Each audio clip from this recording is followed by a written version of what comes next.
Alright, hello. I'm Chris, and I'm here with SplinterChalk. Got a couple of guests that should be joining us. As the title says, we will be breaking down Star Wars Episode 2 Attack of the Clones. And I got a feeling this one might be longer than the last one by a bit. But we'll see. We'll try and keep it moving as long as we can. So I guess before we get into it, we'll do what we did last time. So, Cam, do you have any overall general thoughts about episode 2 as a whole? This fucking sucks. I think this is like one of the worst movies I've seen in quite some time. Um, then again, we did just watch Nobody the other day, so maybe not one of the worst movies I've seen in a while, but it's pretty fucking bad. And I don't know, this has the typical prequel syndrome of great ideas that could be salvaged if we had a different writer, I feel. I think that's fair. Yeah, I really don't like this film by any stretch. I think there's some potentially good ideas in here, but pretty much everything is muddied in terms of execution. Of the bits that we do get, like I was saying, they're not great. There's a couple scenes that I'm like, man, maybe there's something you could salvage here, but the majority of this film, I think you just need to pretty much cut the whole thing and start over. Um, yeah, other than that, I don't know as though I have much to say without getting more specific. So I think with that, we'll just get right to it, and we'll pause as needed when our guests show up and talk to them. So, much like we did with the first film, I'll just read through the title crawl. And Cam, if you have anything, because as of right now, I don't have a ton of any. Well, I don't have much of anything for the title crawl, but if you got something, feel free to stop me and interject. So, Episode 2 Attack of the Clones. There is unrest in the Galactic Senate. Several thousand solar systems have declared their intentions to leave the Republic. This separatist movement, under the leadership of the mysterious Count Dooku, has made it difficult for the limited number of Jedi Knights to maintain peace and order in the galaxy. Senator Amidala, the former Queen of Naboo, is returning to the Galactic Senate to vote on the critical issue of creating an army of the Republic to assist the overwhelmed Jedi.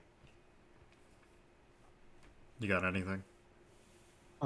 I do have a few things. Okay. So, first of all, this just kind of drops Dooku into the mix, doesn't explain anything about him. It's just kind of like, oh yeah, he's the leader of the Separatists. Do what you will with this. Yep. And it's like, we've never heard of Dooku. We've never seen Dooku. We don't know anything about him. We haven't even heard of this man, and now he is like one of the major villains. And even by the end of this movie, we don't really know anything about him. Mm-hmm.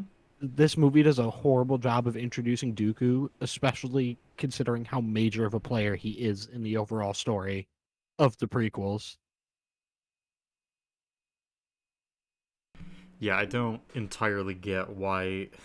Really, this should have been the starting point. We probably should have just nixed the first film altogether and just started with the setup for the Clone Wars, but whatever.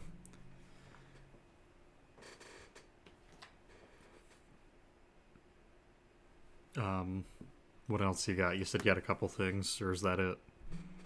Past that, I don't like the implication that the Republic, I guess, just never had a plan in case they would need an army.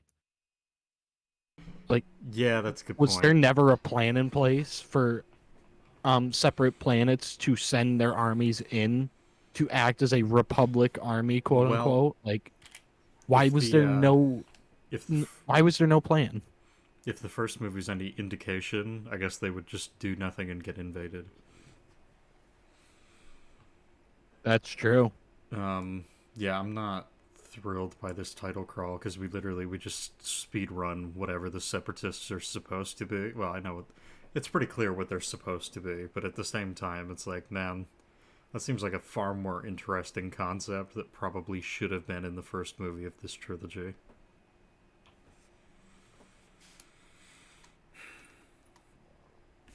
You got anything else, or Not for the title crawl. okay?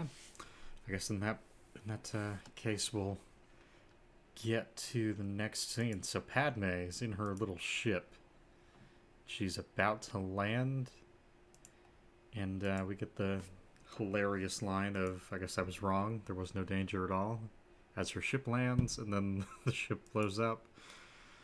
And that's about that. So I'll let you take the floor this time, because last time I ran through most of my points pretty quick, and then... Ooh, excuse me. So this entire intro is fucking stupid. Basically, Panakis comes out, and like I'm fine with him talking to Padme the way he does because Typho, it's not Padme. He Panakis. knows that. Oh yeah, Typho. Because he knows that it's Padme, so him just talking casually with her like that is fine. The ship just blows up out of nowhere, and nobody rushes for cover. Nope. The first thing they do is go towards the ship, which you now know is not safe. Yep. Everyone around them, as we see later in the scene, is still not going for cover. They're just running around frantically. Padme has the genius idea to take her helmet off. Yep. Yeah, the smartest thing you can do Oh. when someone tries to assassinate you is unmask yourself as you're pretending to be someone else.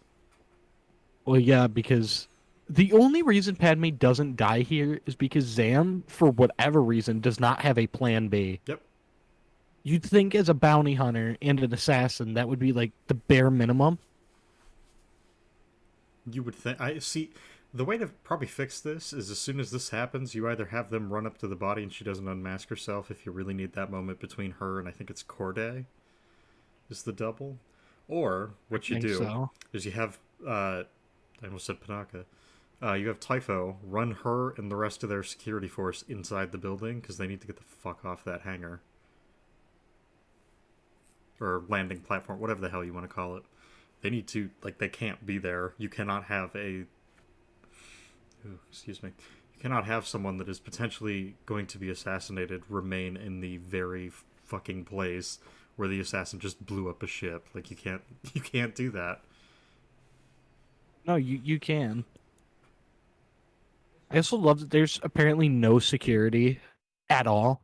Like, I guess Star Wars has never had a 9/11 type event where they've been forced to stricten their air security.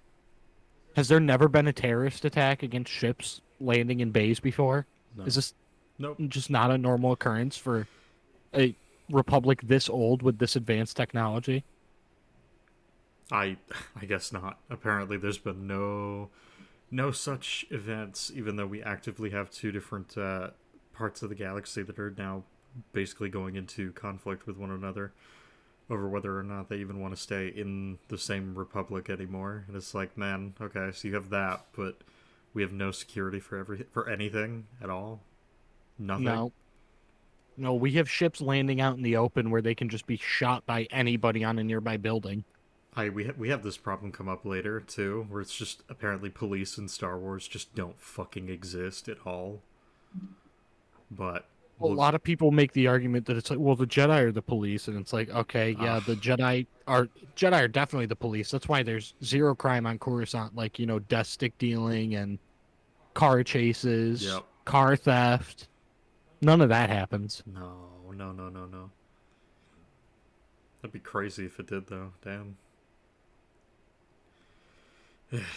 So, and I guess this is the other thing. I think I'll just throw this out here.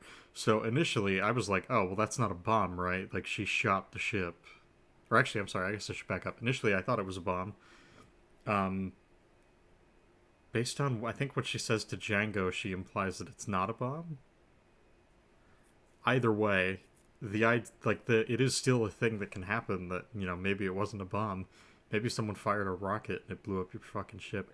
Either fucking way, the stupidest thing you can do is walk back out onto that hangar or that landing platform, run towards the ship that just exploded. It's like, man, maybe do something else, please. Yeah, really fucking stupid. Anyways, as of now, that's all I have for that scene. You got anything else? Not for that scene, no. Okay. Guess we'll keep going. So we have the Jedi meeting with Palpatine, and excuse me.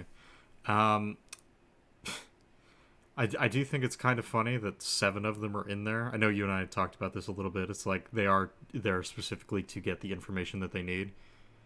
Um, I'm still trying to figure out why they send 7 different people here, and none of them at all volunteer to take care of the issue that they are there to get information for. But okay, Well, Palpatine does say that he has a whole line of, yeah, you probably won't be comfortable with just random people sitting by your side. So how about we get someone you're familiar with, which would be Obi-Wan, who's not in the room.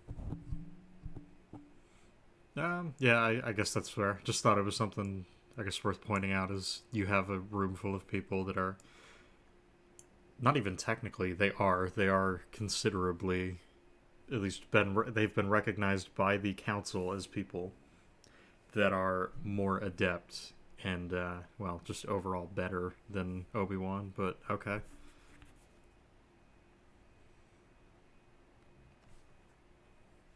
They're also not characterized as the most proactive and, non-lazy people. True. I don't know why this film is so insistent on making the Jedi Council out to be a bunch of fucking idiots who just can't get off their asses for a moment until they're ready to go to war. Yep. Yeah, it's a fucking mess, but whatever. So the next note that I have here is Padme walks into the room and asks, "Hey, so do we know who did this?" And then Mace Windu's like, "Yeah, it was Spice Miners." Then she's like, "I think Count Dooku did it." It's like, I don't know. I think that's kind of weird that you ask the question and you're like, "I know the answer." It never made any sense to me. What makes even less sense to me is why does she think it's Dooku? What reason does she have? Because he's a Because name that we don't know, and the audience needs to know who he is, so they bring him up. yeah, but like there's never any evidence presented as to why she would think Dooku was trying to kill her. It's just like, yeah, I think it was Dooku. You have no Okay, evidence at all. why, It's like, Padme? Why? yeah, your ship explodes. You're just like, oh, it has to be that Jedi guy that left 10 years ago. Well, the other thing is Mace Windu's like, he wouldn't do that. He's a Jedi. Yeah, And she just says nothing. And it's like, if you think it's him, that means you have evidence or you're stupid. It's one of those two.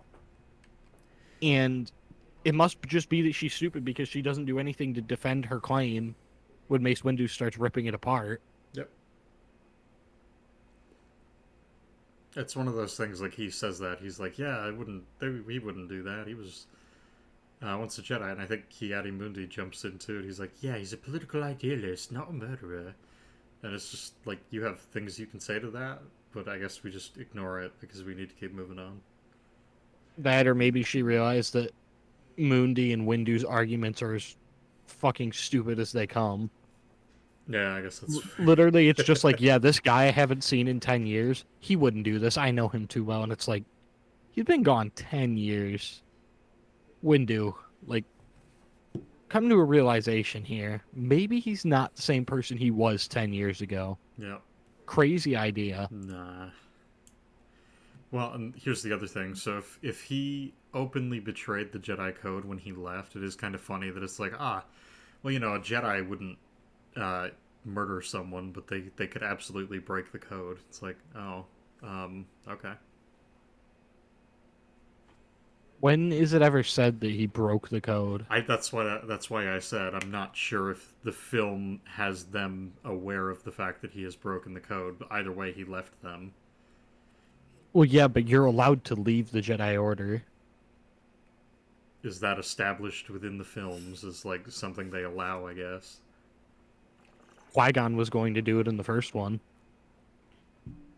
Him and Obi-Wan both said they would leave the Order to go train Anakin on their own. So I would guess just all from right. the confidence with which they say that to the council that it's allowed. I guess, yeah. All right. So I guess this leads me to the next problem, which is why do they automatically assume that it's disgruntled spice miners on Naboo? Because they're privy to information that they never think is important to tell the audience for some reason. It just seems super arbitrary to be like, hey, Lamau, maybe it's this. It's like, I'm sorry, what? How would you come to that conclusion? To me, the only thing I could think of is it's like, oh, maybe they're cracking down on spice on Naboo. And it's like, okay, but Padme is Naboo's senator. She doesn't really have any say on what happens within Naboo anymore. I That see. would fall to Yeah, the queen, the person in charge of Naboo. I would almost It's say her job. like best faith interpretation is this is meant to be taken as there are several people that could potentially kill Padme, but by Windu and potentially the other Jedi, this is a way to sort of rationalize it that doesn't involve believing that Dooku has completely betrayed them.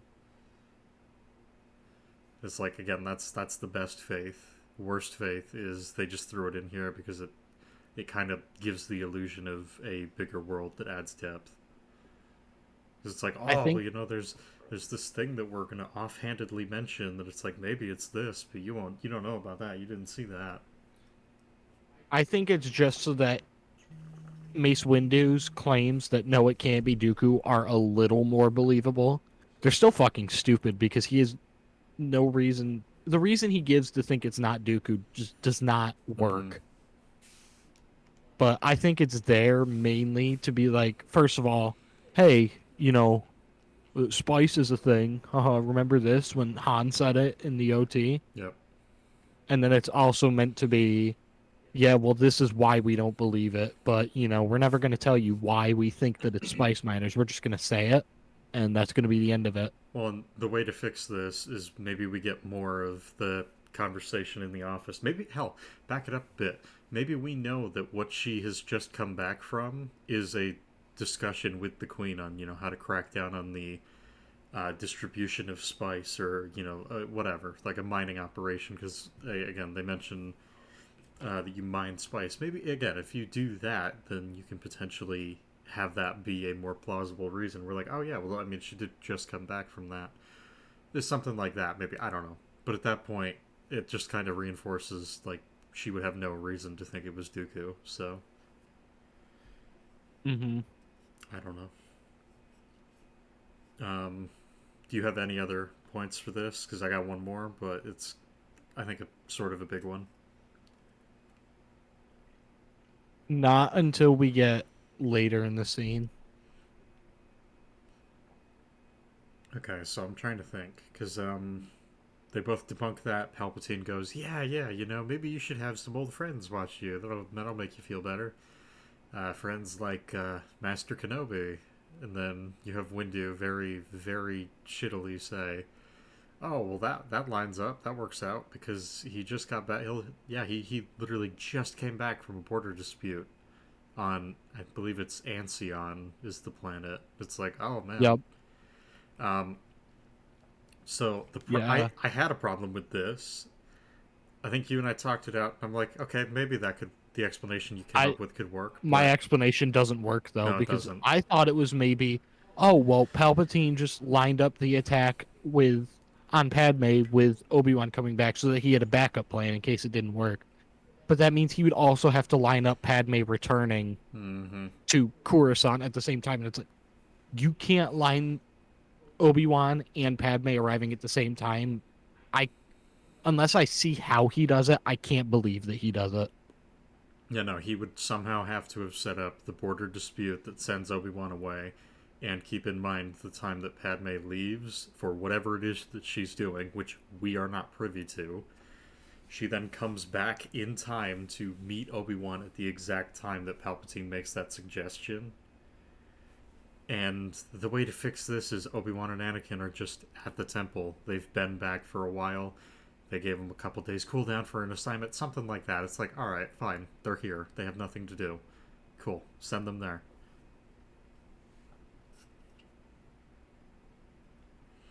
I don't understand why they chose to do it this way. If they don't include Mace Windu saying that Obi-Wan just got back, nothing changes and it just becomes more believable. Yep. Well, or hell, you even have the line, it's like, yeah, all right, he's in the middle of something. Him and Anakin are dealing with that border dispute. As soon as they are back, I will send them your way. Until then, we'll send you some guards or something. Like, there's plenty of ways to fix this.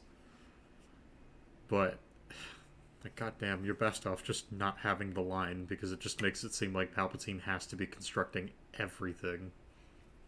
And for him to construct this is just insane. I don't see how anyone could feasibly organize things in such a way to perfectly line up Padme and Obi-Wan schedules. Mm-hmm. I don't believe it. So I Well, think yeah. this is just convenient timing. Well, that's the thing, because again, initially I was like, maybe that could work. Maybe he did arrange Obi-Wan and potentially Anakin going away to Ancion. But again, it's like, damn, you have to line that up so that they get back at the same time, which you have no way of guaranteeing. But, okay. Mm-hmm. So anyways, that's all I've got for that scene. If you have anything else, the floor is Nothing for yours. that scene. Okay.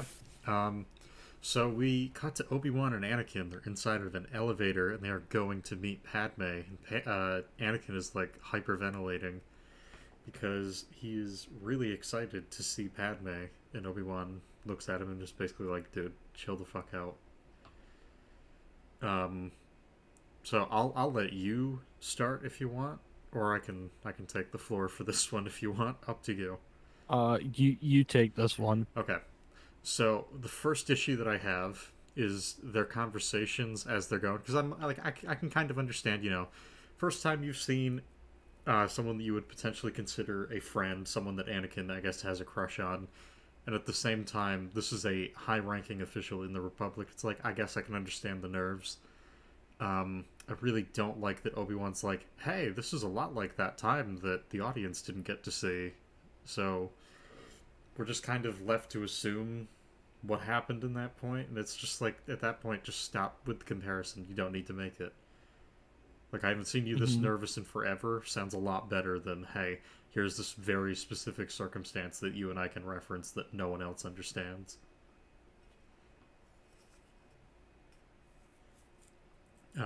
So that's the first issue I have, and this is just one of many times that they do it in this film and in Revenge of the Sith, where they reference things that we never get to see.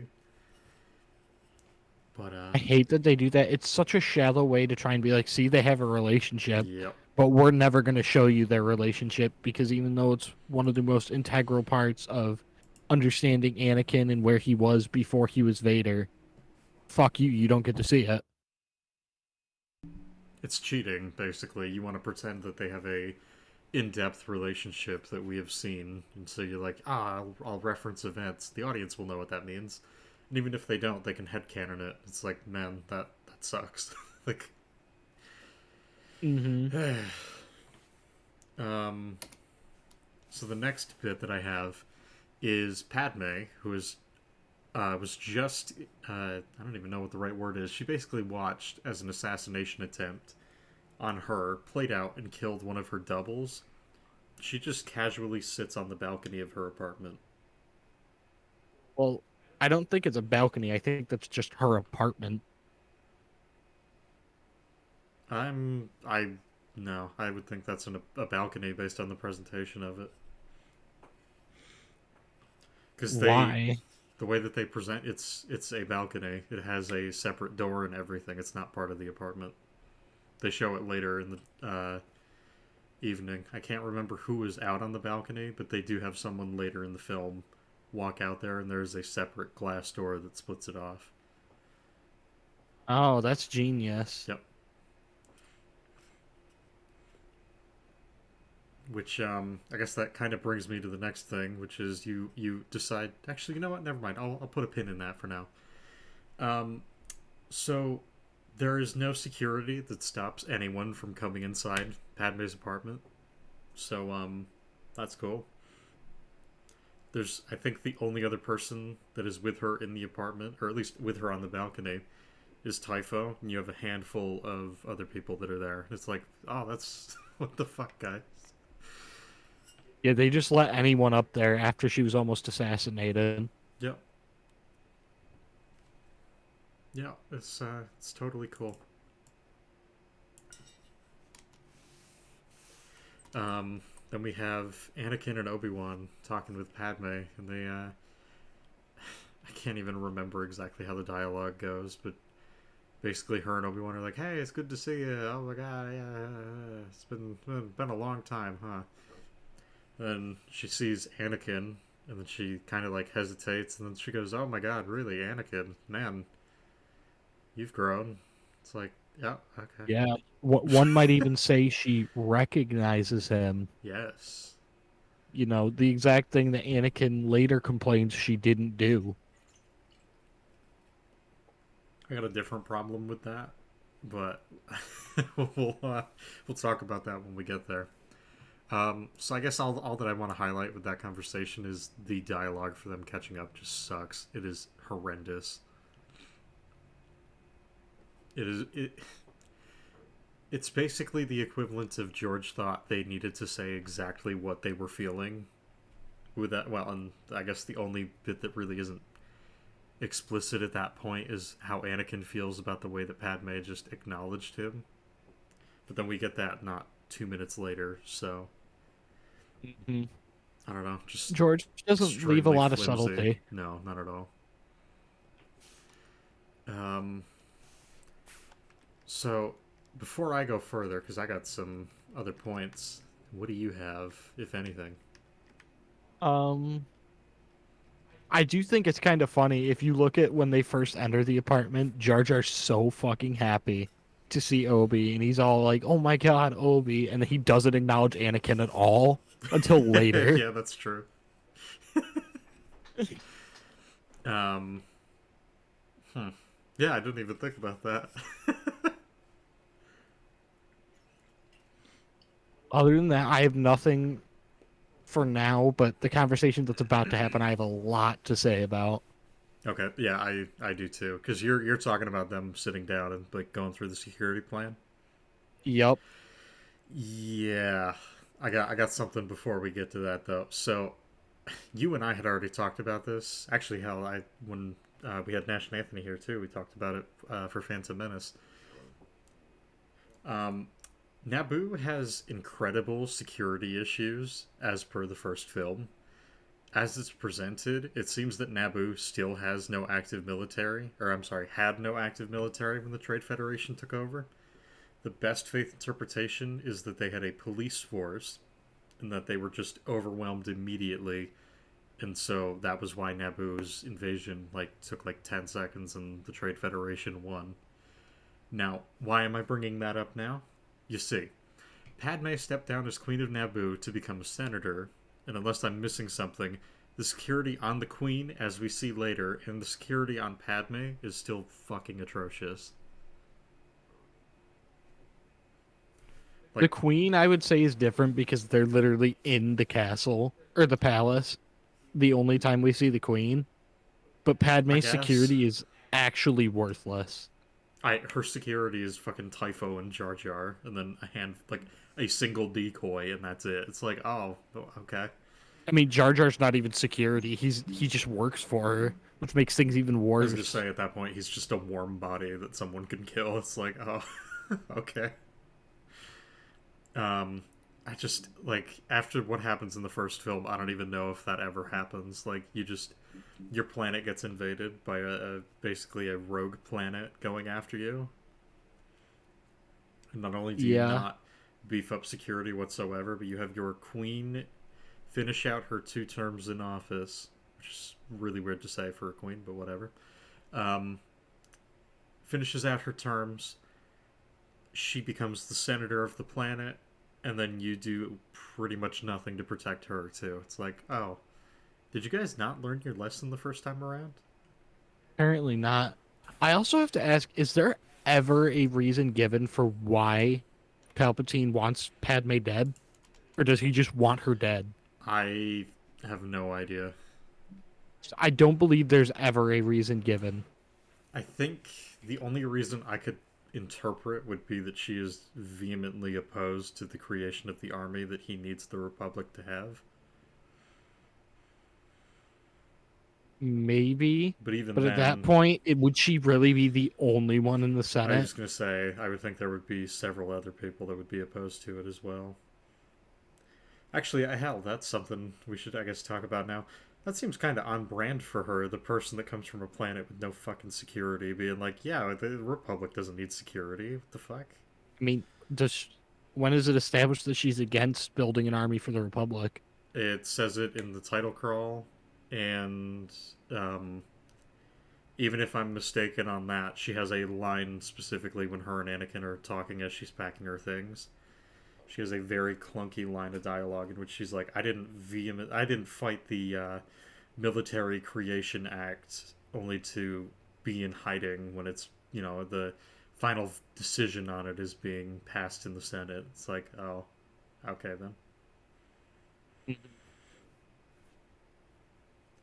Um, so yeah, I don't know. It just that does seem kind of on brand for her though. Like coming from a planet with fucking no security at all, you're just like, fuck it, we don't need an army.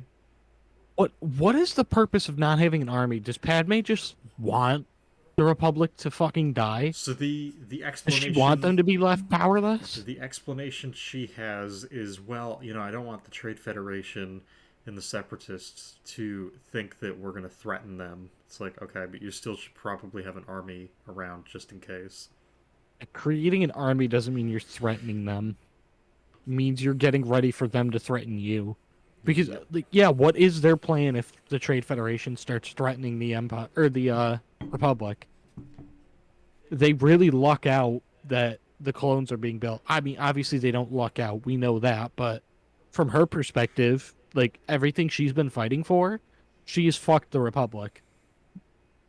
If Palpatine wasn't conniving, then the Republic's dead. Yep. Yeah, I don't get it, but all right. Um yeah, so I guess at that point we are moving into the actual discussion between Obi-Wan, Padme, Typho, and who am I missing? The characters that we care about in Typho, I guess I should say. Mm-hmm. Um, so we have Obi-Wan say, "Our presence is let me try that again. Our presence here will be invisible, I can assure you." As they step inside the apartment, and then everyone that was on the open balcony walks inside, and 90% of the apartment is fucking windows. It's like, yeah, you guys are not invisible. You already are not, and you will not be invisible. But okay. No, no, they're invisible. Don't worry. I just okay, all right. I do have a small point of praise. It's not much, but the acting's not stellar. But I do like Typho being like kind of pissy about the fact that Padme's like, yeah, there is no threat. I'm fine. Because Mm-hmm. she consistently makes this remark. She's like, I don't need security. I need to know I need to know about the attempt on my life. I need to know what's happening. All that. And it's like, well, at that point, you do need security. Then you fucking dumbass. Yeah, she doesn't seem to understand what security's there for. That information that she wants is useless if she's not alive to use it. Yeah. Um. So, anyways, I guess I'll let you take it from here because you got other issues than I do. I assume. As they're talking, Obi-Wan is like, "Yeah, we're here to provide security. That's what we're here for, to make you help keep you safe." And Anakin's like, "No, we're gonna find the assassin." And I have a huge problem here because Anakin pushes this so much. He twists the council's words, and he's just like all smug in Obi-Wan's face, like, no, we're gonna find the assassin. We're gonna find her. And Obi-Wan and him just go back and forth. And this is, I don't know how George never thought of this, but Anakin having this level of insubordination, just not listening to Obi-Wan, overriding the Jedi Council's orders. I do not believe for a second that the Jedi Council would trust him to protect Padme. I don't believe that for a Yeah. second. Well, and I guess that's the thing, because the film, I guess, maybe wants us to believe that he's acting like this because it's Padme, but I wouldn't even believe that because the discussion that they have is Obi-Wan goes, "Yeah, no, we're not doing that. Fucking just please shut up. You will learn your place eventually. Like we're not doing this." The way Obi-Wan talks to him, it seems like this is not the first time this has No, happened. not at all. Um, yeah, I just he does though. He twists the words completely, and I'm like, okay, so is the film trying to tell me that this is something that he does consistently, or that it's something that he's doing because this is Padme, or both? And I guess that's the thing. It's like I guess it's both. I would, I think so. I'm not sure. The film's not very I was clear gonna because say it's we don't know anything about Anakin before this movie. That's why this is a major issue. yep. I don't know if this is how he is all the time. If this is how he is all the time, then there's major issues with the council trusting him to do anything, let alone protect Padme. Yeah, I. It really does. It fucks with a lot of stuff because if Anakin is this kind of, I don't listen to you. I think for myself. It's like, yeah, I know. There's a reason that you have not been assigned anything, as per the beginning of this movie and what they say. But at the same time, that's exactly why you would not want him to take this assignment. But okay. Yeah, it makes no sense. None of it makes any sense. No, it's a fucking pain in the ass, but whatever. So I guess to recap, the plan at the end of their discussion is Padme is going to go night night because she's tired. So Typho says, "I'm gonna fucking leave. There's a command center somewhere else. I'm gonna go there. I will put an officer on every floor, and Obi-Wan and Anakin, you guys just kind of do whatever." So if we take the film's words literally, there is a single security guard on every floor of this apartment building. If we are good faith and we decide that, well, Typho just said that he'll put more security on there. Um, at most, Zam still has to go through one floor before she gets to what I would assume would be an elevator on the first floor, and then just go up to the apartment. Granted, we know from the meta Obi-Wan and Anakin are there, but if there was an assassin that was going to come through at any point through this building, they would hypothetically not know that. And at the same time, this is an open, for the most part, apartment. You could just shoot through the glass or slip in through the balcony if you could break the door. It's like, Why wouldn't any assassin know about Obi-Wan and Anakin? They aren't very low profile. They're well, and I very was going to say, visible. that's the thing. It's like, I would assume if you scope the place out, you probably know that they're there, so you probably would not do that at all, which means you should probably allocate security just a little bit more in places where you might actually need them, because having a single guard on every floor is fucking dumb. Having Yeah, that's multiple completely retarded. having multiple guards on every floor is pretty fucking stupid.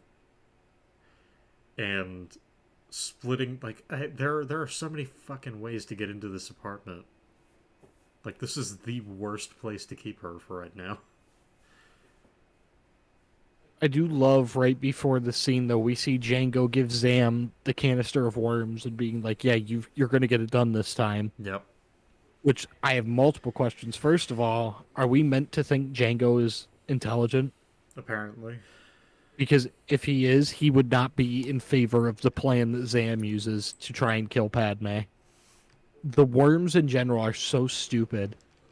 We see that she has sniping capabilities when she shoots the droid instead of Obi-Wan, which that's She another had fucking explosives earlier. tangent. The easiest thing to do is blow that fucking room up. Yep, put a bomb on the droid and send it into her room. Like, for Christ's sake, what the fuck? They already know you're trying to kill her. There's no use in being low profile.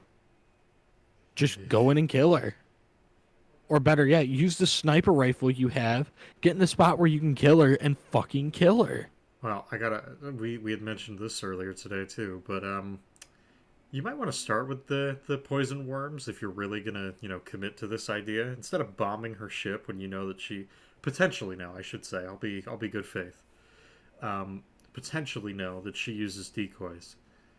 I would think the poison worms into the residence that is registered to her, that is probably the place to start, because no one can really track them down. No one knows you're going after her. None of that. Like, that might be the way to start, but okay. Yeah, no, you start with a giant fucking explosion first, and then you go subtle. Yeah, all right. Um, so before we skip ahead to that, I'm gonna jump back real quick. So you mentioned that Jar Jar talks to Anakin. Now I did highlight that in specific for one reason, because Jar Jar goes, "I'm so happy to see you. It's great to see you, Annie. I'm glad you're doing well." What does Anakin respond with? Padme doesn't even remember me. It's like, dude, someone just. I know it's Jar Jar. I know no one gives a shit, but like, it was one of those things rewatching that. I'm like, he just said hi to you. Like, I'm glad you're doing well. Like, you just ignored that because the girl you're simping for didn't acknowledge you. It's so fucking childish. Like, all right, okay. I also love the idea that, oh, she doesn't remember me or she didn't even recognize me. When if you watch the scene, unprompted, she goes, "Annie, is that you?" She recognizes him, and then she, was like, "Oh, you'll always be that boy on Tatooine that I know." Yes. So she knows not only who he is, but she remembers him. Yep. So everything he says is completely invalid. Nah. Um. Yeah. Anyways, it's one of those things. Like rewatching this film, I felt bad for Jar Jar. I'm like, man,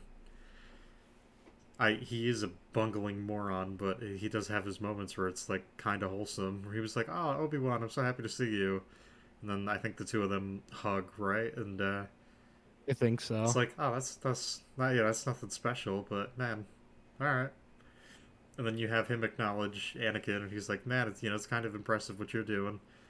And then Anakin's just like, "But Bay isn't acknowledging me." Crying emoji. It's like, oh, I'm sorry.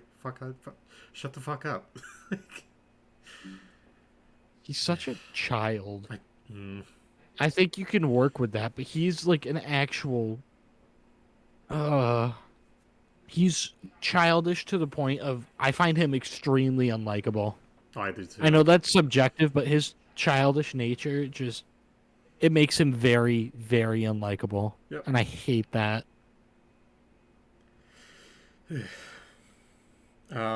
So, anyways, kind of bolstering the point that we were talking about. At what point does Django need to hire Zam to fuck up killing Padme and then give her centipedes to kill Padme? Like, couldn't you just I, do that yourself, bro? you're a world class bounty hunter. Well, we say You're world supposed to class be in air quotes because he fucking sucks ass in this movie. well, yeah, but he's supposed to be the best of the best. And yet he can't even kill a senator on his own. No. All it Um, takes is just wait until she's walking down the street and snipe her. It's nah. that easy. Could use like a toxic dart or something, or like I don't know. You got a plethora of Yeah. options, but I guess not.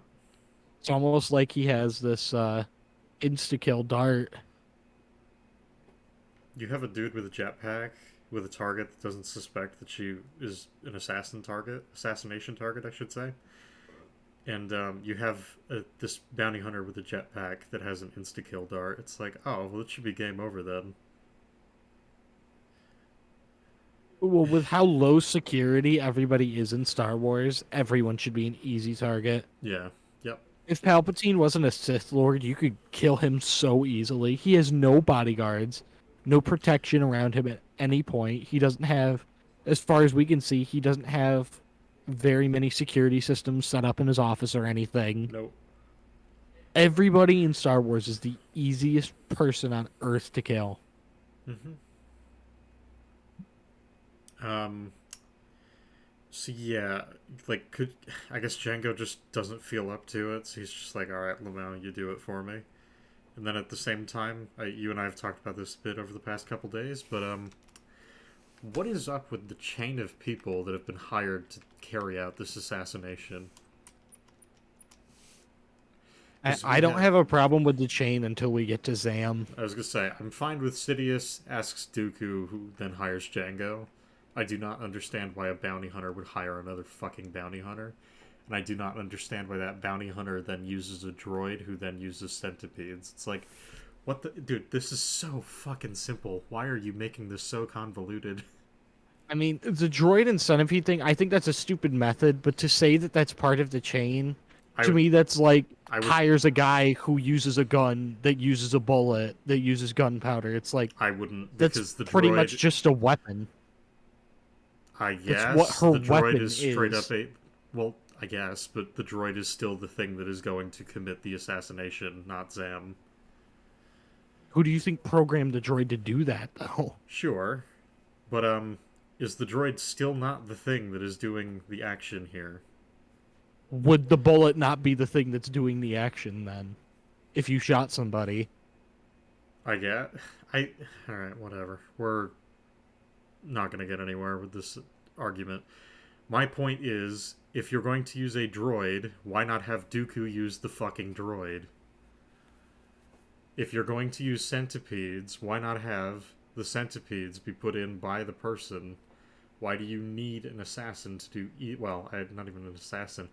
You need to hire 2 bounty hunters, and then have 2 bounty hunters discuss a plan in which they use a droid, which is not either one of them, to then commit this murder. And then not even the droid commits the murder.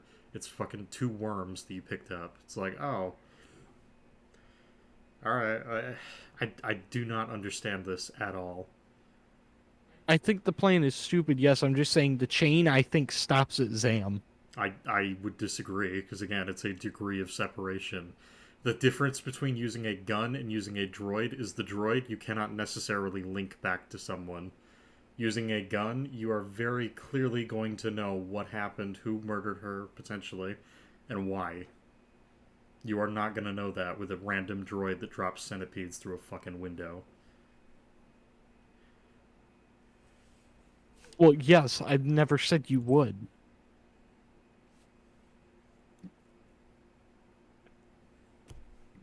Alright, I think we should just agree to disagree and move on. Okay.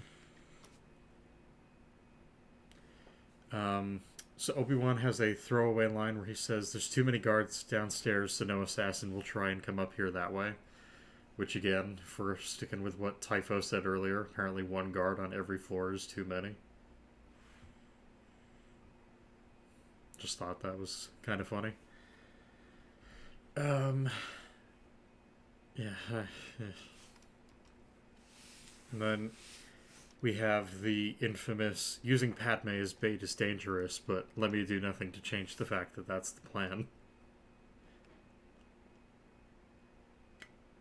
Thinking about it more, I don't really understand Obi-Wan's problem with that, because it's like, no matter what you do with Padme, people will still try to assassinate her. Mm-hmm. Why is he like, we can't use her as bait, but there's nothing you can do to stop her from being used as quote-unquote bait? Mm-hmm. This way she's being used as bait to find the assassin. The other way she's just getting assassinated. Yep. Which of those sounds better to you, Obi-Wan? So I can't remember if I'm technically skipping ahead chronologically, but I figure it's better to address this because this stuff doesn't necessarily lead into the chase that we're going to get to. But, Anakin continues to simp for Padme. She covered up the cameras, which is, you and I have talked about it before. It's kind of stupid. Just real quick, I think this cements the first time Anakin is just a massive creep. Him being like, I don't think she liked me watching her. In that weird ass, like, almost kind of a laugh voice. Mm-hmm. Like, that's fucking weird. Just Anakin is... bit, yeah. I believe that Anakin is like a Bill Cosby type Jedi. If I just watched this movie, I would 100% think that. He's so fucking creepy. Yeah, because it's one of those things, it's like, I guess him watching her is technically part of his job. But, yeah, the way that he says that is incredibly creepy. So I do find it kind of weird, because if she leaves the cameras uncovered, I don't need, like, Zam is still gonna send that droid. It doesn't matter. The droid's not gonna be like, oh man, cameras, oh no. No, but it would help them stop whatever goes to kill her. It's not about stopping it from getting there in the first place. It's about stopping it from killing her. I know, which is why I do think it's really stupid that you would cover the cameras and have to rely on them using a magical power that they are born with. I'm not gonna lie, if it was between dying or letting Anakin watch me through a camera, I'd probably rather die. That man is fucking weird. Really? Because I think at this point I'd rather have someone perv on me than die, but alright. Not if it's Anakin. Kid's just he's still like mentally a 5-year-old, which kind of makes it weirder that Padme's in love with him because it's very clear that he never really he was more mature in the Phantom Menace than he is in this movie. That that probably is a good point, yeah. Or, well, I guess I should say that's probably true. Either way, the other thing that's kind of weird is him being like, yeah, I've been having dreams of my mom, and, I don't know, I'm kind of curious about what's happening to her, and Obi-Wan's like, well, dreams pass in time. It's just like, Yeah, it oh, does nothing to help him. Okay. And then you have, I Yeah. think they talk about Padme, and he goes, remember, you took a vow, basically, so you can't easily break that vow. It's like, right. Yeah. I don't I don't see any real issue there. What are you trying to say? Well, okay. So for a vow to not easily be broken, I would assume there's some sort of system in place, but they just are like, yeah, you know what? We'll just fucking secret. That's fine. It's like, oh, so at what point was the vow not easily broken? Because if it's something that you're supposed to hold yourself to, like, that's nothing. Well, yeah, but that's what a vow is something that you hold yourself to. I guess. No vow is every single vow on earth is technically easy to break as long as it's within the realm of reality. Like unless I'm going, well, I vow to never eat a unicorn, then obviously I can't easily break that vow. I don't know. The whole thing with a vow's not easily broken makes no sense just as a phrase because you try and find a vow that's not easy to break. I just, again, like, I found it kind of funny because it's like, oh, so, like, if they got married in secret or, like, had twins or something, it's like, that would probably be not only breaking the vow, obviously, but they would be found out, right? And it's like, well, according to these two films, apparently not. Which, I mean, we'll talk about it when we get to Revenge of the Sith, but the way that they hide their marriage and everything else, they're not getting away with it. They're really shit. No, they're very, very bad at it. The Clone Wars makes things worse too because they're Mm-hmm. very bad in that. Mm-hmm. And then we have the line, politicians can't be trusted, said by Obi-Wan to Anakin about the girl he's simping for. Um, Not only is that the worst thing you could have said to him, but where the hell was this mindset during the first movie when you had to directly, I guess not take orders from her, but you were very much invested in keeping her safe? I mean, keeping someone safe isn't the same as trusting them. I guess. I mean, he was given orders by the council to keep her safe, so I'm assuming his mindset has just changed over 10 years. I think that's far more likely than Obi-Wan just always being this stupid to be like, yeah, if you're a politician, you don't deserve any respect or basic human decency. Like, that's just the dumbest mindset I think I've ever heard. And the fact that it comes from Obi-Wan is so mind-numbingly stupid. She's a politician, therefore she can't be trusted under any circumstances. I don't understand where that mindset would come from and why someone as smart as Obi-Wan would ever subscribe to such an idea. Well, again, it's like what I'm getting at is the what you just said, which is he's like, yeah, if you're a politician, you're basically a worthless piece of shit, and it's like, oh, you protected her in the first movie though, so wouldn't both of those things pretty much be mutually exclusive? You you are a degenerate piece of filth and I should not trust you, nor do I respect you, nor should I believe you have human decency whatsoever. And then juxtaposing that with, you are the same person that I protected all those years ago. Not necessarily, because it's been 10 years since he protected her. His mind could have just I been changed on the guess. matter. I I, don't I know. think 10 years, considering what the opening crawl tells us about them being involved in a lot of political turmoil, is more than enough to change Obi-Wan's mind or worldview and change his mind when it comes to politicians. I guess.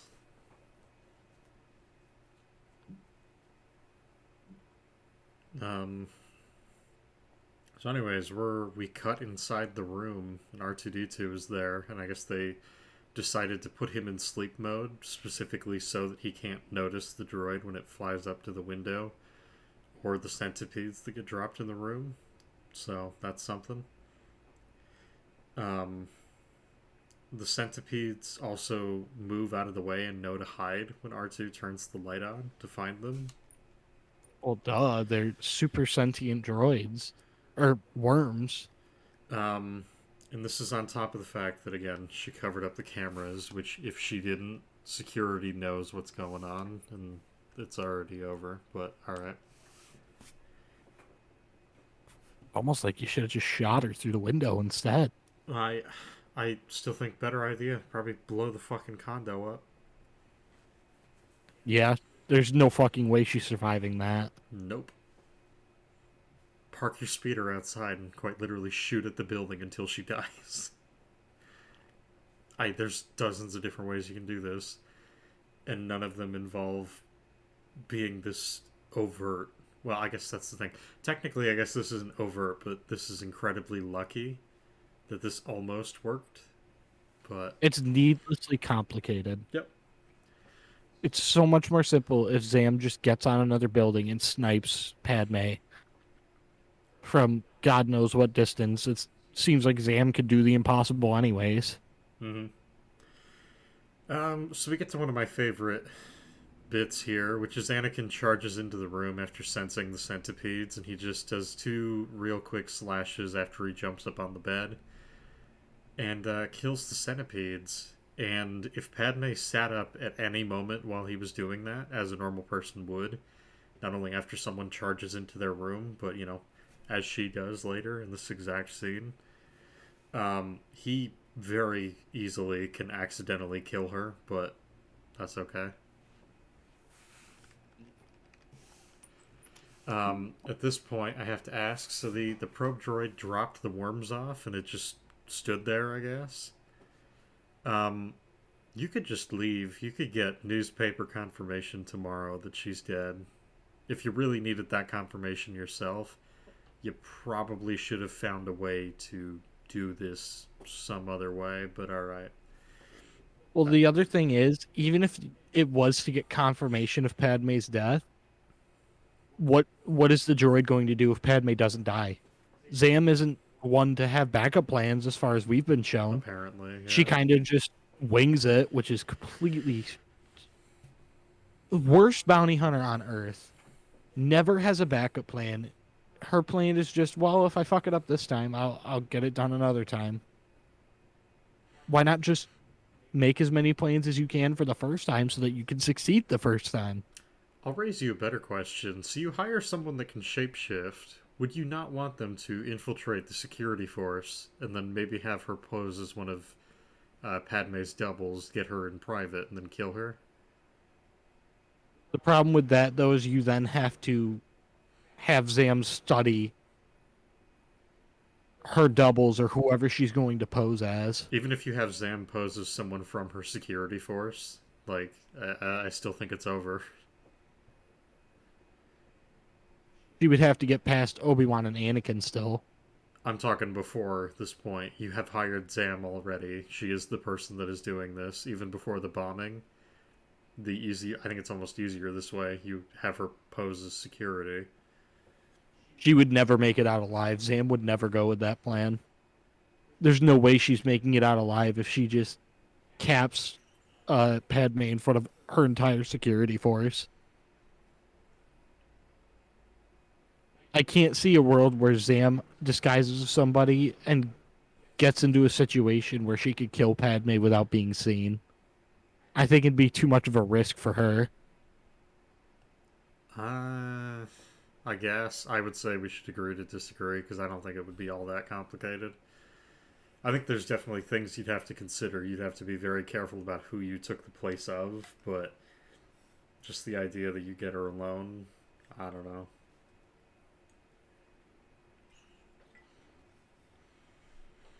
I don't know why you don't just snipe her from across the street. It's really not that difficult. That should have been plan B when the fucking explosive didn't work, but whatever. That should have been plan A. Why would you bother getting all this expensive equipment to blow up her ship when you could just, don't try to assassinate her the first time so that she doesn't have as high security, and then just show up to her apartment in the middle of the night and blow her head off? How complicated is that? Yeah. Whatever. So yeah, the droid is still here, and so it's dropped the centipede things off, and it's just sitting here. So I guess best faith is it's waiting for confirmation, which you could get in a dozen other ways, but what the fuck ever. So Obi-Wan notices this, and then he very, very much in character decides to jump out of the fucking window. Hi, Nash. Hello. Do you want to guess where we are in the movie right now? Um, like 2 minutes in? We're not doing that bad, actually. I want to say I mean, we're like 20 minutes. Oh god, we're an hour in. 20 minutes into the film, I believe. 20, 25 minutes, 30 minutes maybe. It's impressive. Barkley, up. We're getting there. Obi-Wan has just jumped on the droid for no reason, if that's any indication. He's jumped through the window. You joined at the perfect time. He has jumped through the window and is attempting to to get the probe droid, which is... We don't even know that. We have no motivation given. He just jumps on the droid. It's so dumb. We don't know his plan. We don't know what he wanted. He just does it. No, which probe droid? Sorry, it's been. So there's the probe droid that drops the poisoned centipedes off in Padme's That's what I apartment was to kill her. thinking. Obi-Wan That's what I was thinking. I was just jumps through the window to catch it. It's like, why the fuck would you do that? For funsies, obviously. I think Obi-Wan needs to remember he has this little thing called the Force. How about it can be used to force the droid can't. into the room so he can get it that way instead of jumping off of a 300-story building? No, you can't do that. The droid didn't consent. You can't do that. The droid didn't consent to being jumped on. Yeah, I don't know. Maybe the droid's into that. No. So yeah, I'm just gonna throw it out there. I think if any of them do this, it should be Anakin, but I also don't believe either of them need to do this. So we're kind of at an impasse. A little bit of critical thinking skills, and you'd realize you don't need to jump out the fucking window. So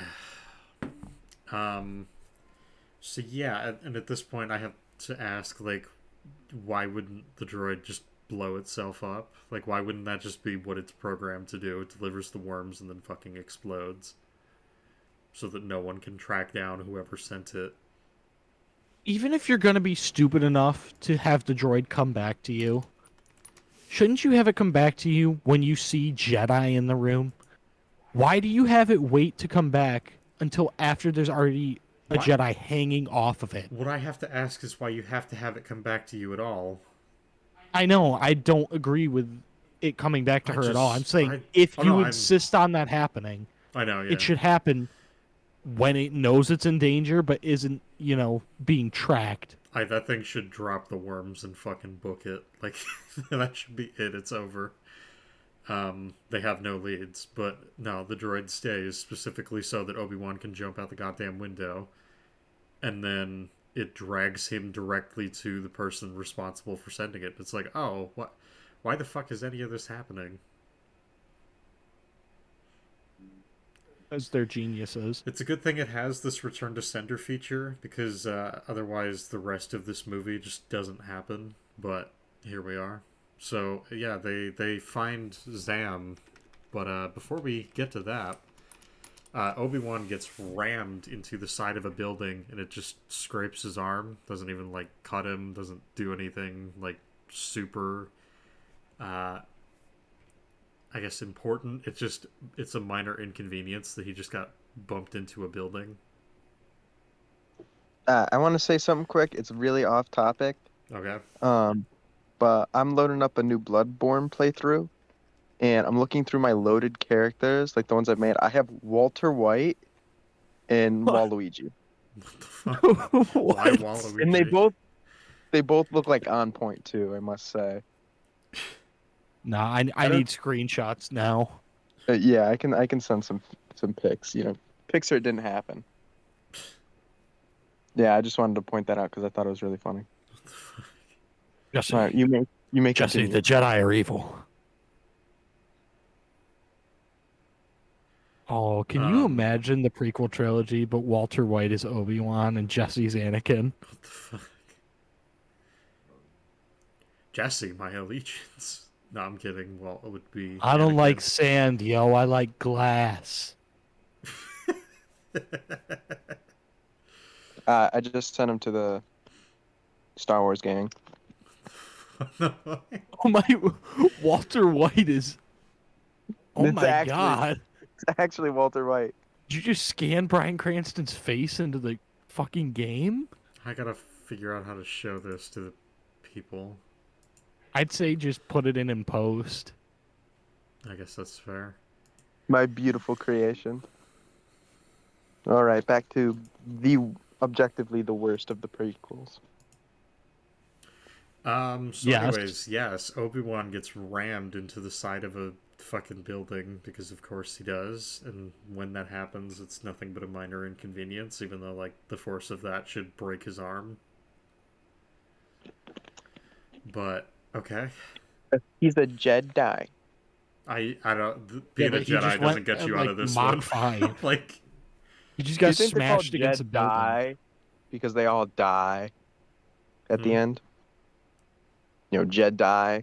Oh, damn. Maybe. I don't know. Deepest lore. Yeah. With the writing level that George was at in Attack of the Clones, I wouldn't be surprised if that was his explanation for the name. Jed live. Jed live. So anyways, the droid continues flying towards Zam, and it's flying into oncoming traffic, and we have a shit ton of people that have to swerve out of the way to avoid hitting the droid and Obi-Wan. So Obi-Wan's not only lucky that apparently hitting a building did nothing, but he's also lucky that he doesn't get into any sort of accident out here, and he doesn't just fall to his fucking death because of it. Yeah. Yeah. I mean, it literally takes one person that's doing the equivalent of texting while driving, and that's it. Or they're distracted and they can't get out of the way in time, or whatever. But yeah, so then we have Zam notice, oh shit, there's a ball coming at me. Oh, it's that droid I sent. Is there a man attached to it? And so she goes to her speeder, and she grabs a gun. She's looking through the scope, and she's like, I got one shot. I gotta take it. Now, if I were her, I have a man attached to a droid I just sent, and I have the droid I just sent to go murder someone. Now, I don't know about you, but I think I would shoot the man that's attached to the droid and then deal with the droid after. No. Nah. Well, I mean, if they're flying through like they're flying up in the Coruscant area. I don't even know what you'd call it. It's not a road. It's just space between the buildings. Like, Yep. if he falls, he dies. I don't remember exactly, unless he's like towards the ground in that scene. I don't remember, to be honest. No, they're up No. a ways. But Yeah. you also have to think Obi-Wan is a significantly bigger target. He is a Yep. much bigger threat to her, and he is significantly less armored. And and that's she the just thing. shoots the droid instead. I was gonna Not to mention say, that she probably has a financial investment in the droid. yep. Well, I was gonna say because That's like at initially least a few hundred credits out of her pocket because she killed her own droid. my first Well, thought no wonder was, it's coming back then. well, maybe maybe Obi-Wan is a harder target to hit, but no, he is. He is absolutely easier to hit exponentially. It's also night, which means that the droid being all The black droid, would I was blend gonna say, in the more droid than blends in. Obi-Wan's bright beige robes. So yeah, Obi-Wan is absolutely the easier target.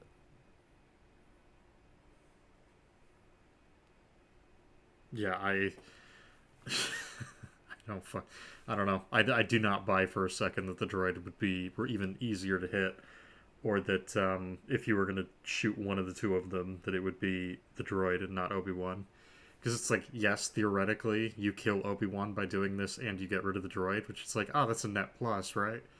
But if If she you wanted to get was, rid of the droid, just do it after the droid's fulfilled its I was gonna purpose. say, I would kill the person that is riding the droid, and then get the droid and do whatever I need to do.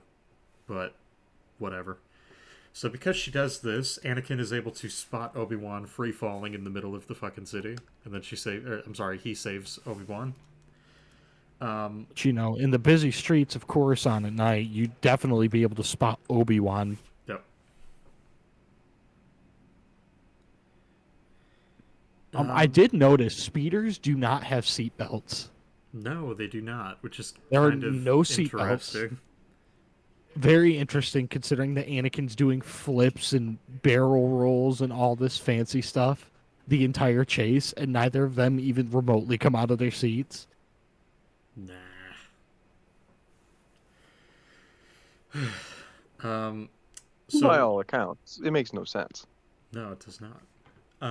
So on top of this, we have apparently Coruscant is like just taking pages out of Naboo's book because, as you said earlier, Cam, there is no fucking security anywhere. No police care about the high-speed chase. Apparently, no one in the apartment complex reported the fucking broken window with a strange man riding on a black ball through the sky. Apparently, no one that was in the sky could have done anything to inform any of the police that apparently exist on Coruscant that there is a fucking dude on a ball just going through what is the equivalent of the street. There's none of that. It just happens. And that's on top of the fact that this is just the beginning. We're not even at the high-speed chase yet. Yeah, things get significantly worse in a second. Yep. So I think you and I had talked about it. One of the small little details that's kind of nice, and the film fucks this up immediately. And I think just by saying that, I think you know what I'm talking about, Cam. When Obi-Wan gets picked up by Anakin, he slows it down just a little bit so that Obi-Wan doesn't hit with just the momentum of... with the same momentum that we see Anakin hit Zam's speeder with later. Yeah, he's going downwards as he's catching Obi-Wan so that Obi-Wan can slow his momentum instead of going from 100 to 0. Yep. So again, it's one of those things that's like, ooh, that's kind of a neat little thing because you didn't have to do that. But in doing that, you've justified how he gets into the thing, into the speeder. I'm like, oh, okay, cool. And then I think it's like maybe 3 minutes later, you just have Anakin take the full force of landing on a speeder. And he's okay. He can walk it off. It's fine. Don't worry about it. Forget about it. So yeah, then we have the I don't mind flying, but what you're doing is suicide line, which I think is really shit. And that is said by a man that tackled a probe droid out of a fucking window, and he was free falling within 2 minutes of making that decision because he's a moron.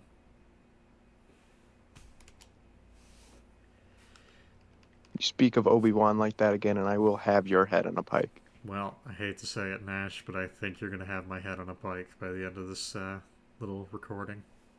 Obi-Wan's... I'm just going to come out and say it. Obi-Wan's a fucking retard in this movie. Yep. I mean, who isn't? To be fair, though. I guess that's That fair. is a very good But point. at the same time, it's like, goddamn. I don't think there are very few intelligent decisions made in this movie. Yep. And so, I guess this is the other thing that's kind of worth noting, going off that point. If Anakin didn't fly the way that he did, Obi-Wan would have basically freefalled to his death, so maybe don't ridicule him for his flying. Just gonna throw that out there. I'll try spinning. That's a good trick. We also never talked about the fact that Anakin just stole someone's speeder and never faces any repercussions for it. Yeah. Well, they make a joke Like, out of it. That's someone else's property. They make a joke out of it. They're like, oh man, it took me a while. I couldn't find the speeder that I liked, or the one that had an open pod that wasn't covered, and one that went fast. And it's like, man, actually, you doing that kind of raises a interesting point. It's like, what if you, in picking this pod, this was one that went incredibly slow, and you had to pick a different one?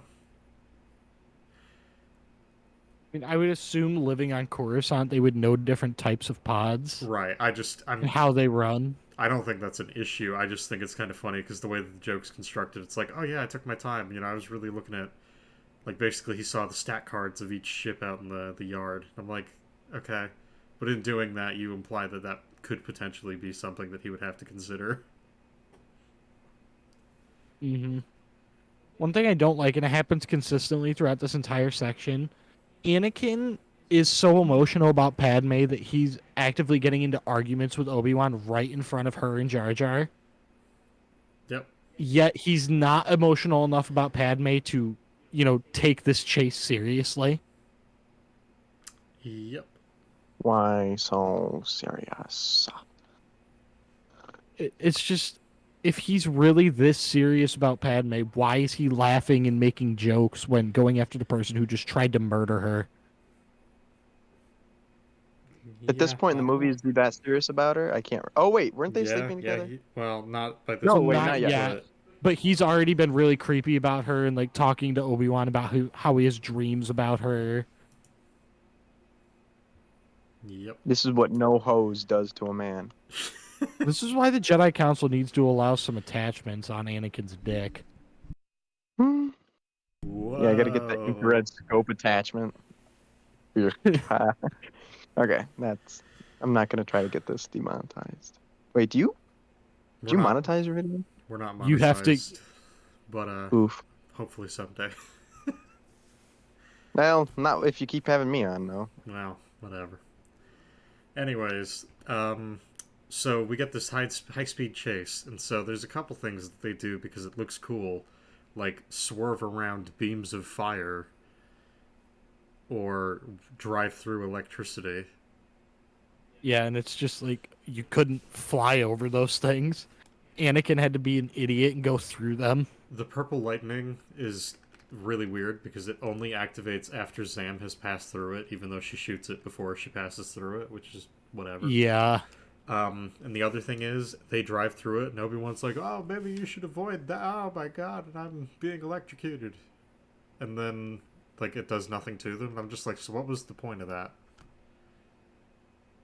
In the Lego game, it made a good barrier for that level. The Lego game did it right. They couldn't go through it. It's like, oh, that's one thing, I guess, but here's the other question I have. Could you not just go over it? No, you could, though. Like, roadblocks aren't really much of a thing for something that can go over. Exactly. So I'm just like, why did you need to fly through that? Like, what the fuck? Because Anakin is an expert. That makes it even worse. Anakin is meant to be this expert pilot. I don't know. And he can't think of the solution of fly over it. Best faith interpretation is based on their reactions. Anakin drove through it on purpose? Question mark. That, or he didn't have time to react, but he's a Jedi. He should have time to react. Even at that point, you can't go under it. Can't go over it. Oh no! I guess we'll have to go through it. My 9mm. Have we considered the possibility that Anakin didn't know which way was up? I don't know, man. Maybe. I mean, it is always a possibility now that the sequels exist that apparently ships just don't know which way is up. Yep. What?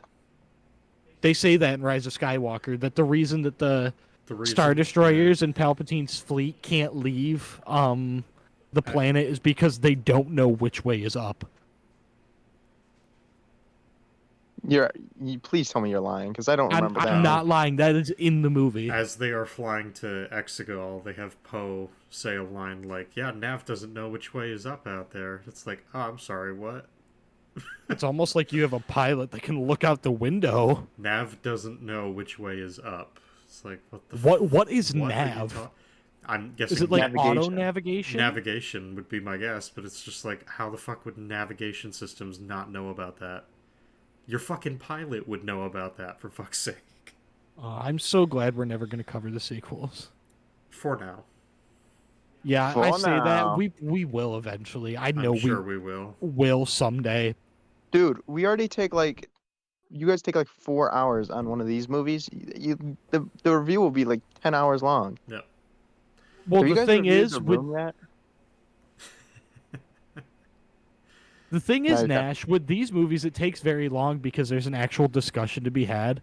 With the sequels, it's just going to be us making fun of the movies. Yep. True. There is no discussion. It's just, yeah, these movies are shit. So I guess with that said, we should keep going. So the next thing we have on our little list here is Anakin, quote, takes a shortcut, and Zam happens to pass right below them. Well, I have a problem with it being a shortcut. She goes through a tunnel and they go around. And So she ends up- takes a significantly shorter path than them. Yep. And somehow ends up behind them. She ends up behind them and below them. So the question I have is, did he really know that that was a thing that he could do? And if he did, how come we have no idea that that's fucking... how is that possible? Well, also, how could he have It's known that was a impossible. thing? Now there are 2 of them. Um, Sorry. It makes no sense. Yeah, I He's just don't like, get yeah, it. this is a shortcut. I somehow know that she's going to appear below I was us. going to say, thankfully she didn't go anywhere else in the giant city planet, otherwise they just wouldn't have caught her, but alright. Yeah, as soon as she left that tunnel, she would have to continue in the direction she was already going, or else Anakin loses her. If she doesn't go in that direction, she's gone. See, and the other thing is, Anakin catches up to her by using gravity instead of using his fucking speeder. You know, the thing that would be substantially faster, I would imagine. Oh yeah, he has to time that jump perfectly. Yep. And then you have the great line of Anakin being like, well, I think this is my stop or something like that, and then he jumps. Then you have Obi-Wan go, oh, I hate it when he does that. It's like, motherfucker, 5 minutes ago, what did you do that started this whole thing? Oh, that's right, you jumped out of a fucking window onto a droid. I just... okay, whatever. What can I say? Cock is stored in the balls. That's true. Okay. Get cozy in the cock. So Anakin hits Zam's speeder with some pretty heavy force, but you know what? We'll sidestep that. That's totally fine. Yeah, he can just disregard physics. How high is the jump? I don't remember. It pretty has to be at sizable. least 100 feet. It looks like he falls probably 4 or 5 stories. Wait, then wouldn't he be behind the speeder?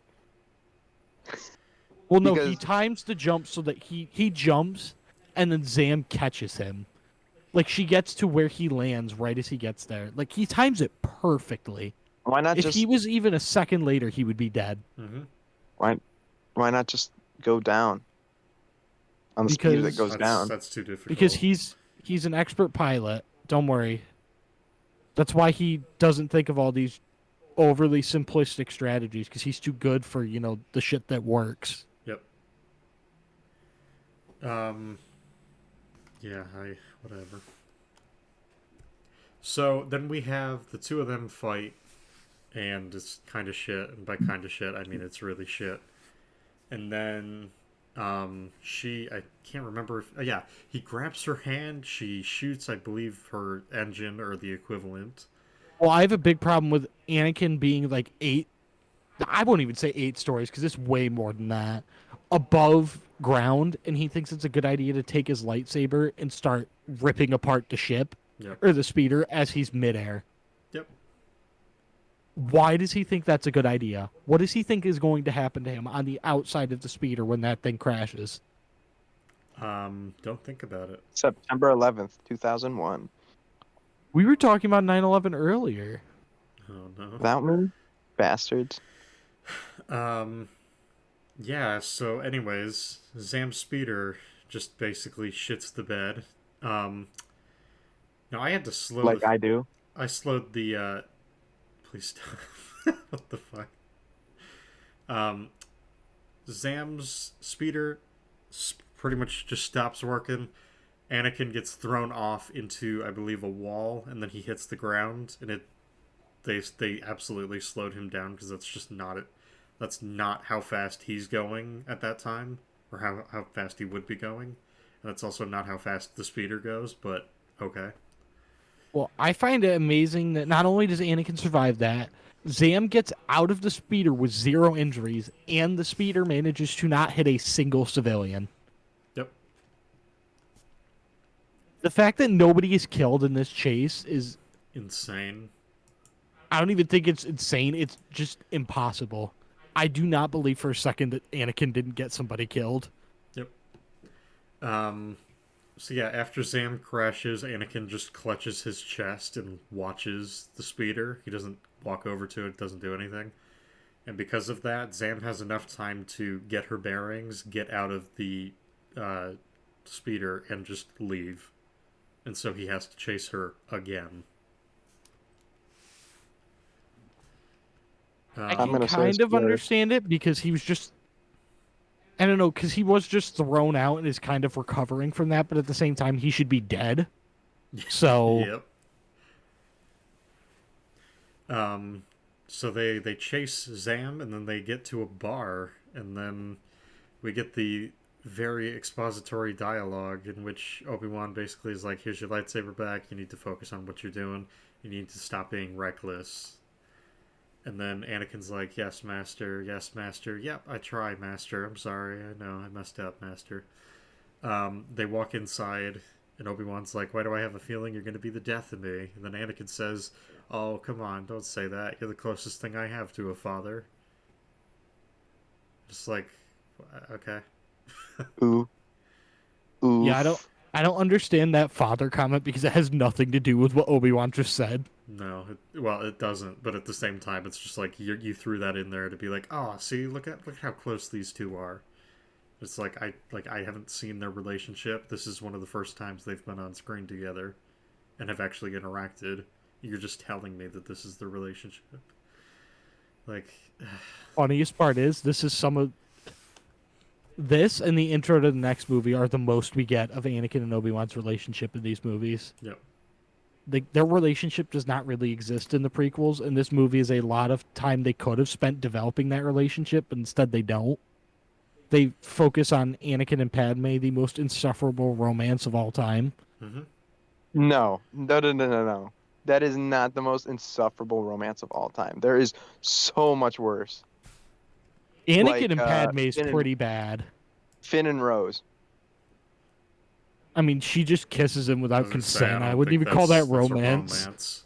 But that is pretty bad, though. I will give you that. I can't believe Finn is into bestiality like that. That's making out with an animal. Oh no! Stop. I don't know. I feel like there is so much worse. There are a lot of ones that are worse. It's just this one's. I hate this one a lot. But the memes. Like I know, like this is supposed to be a serious movie review, but like, dude, this shit is so funny. The prequels, being as bad as they are, did give us a lot of great memes, which I'm very glad for. I feel like meme potential should be a category. Like when not reviewing count movies. Yeah, not count as like the overall score, but should be at least recognized. Like obviously, The Room is a 0 on every scale except meme, which is a 10 out of 10, best movie ever, and I love it. And it's my top 10. It's in my top 10. I know the romance in this movie is kind of on par with The Room. I was thinking about it, and at least in The Room, like it's funny. In this movie, it's just kind of like cringe at times. But In this I don't movie, know. I think it's cringe all the time. I can't think of a good moment that Anakin and Padme have.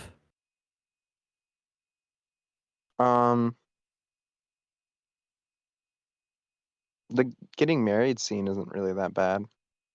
It isn't until you realize that they allowed C-3PO and R2 to watch them get married and they just trusted them not to say anything, I guess.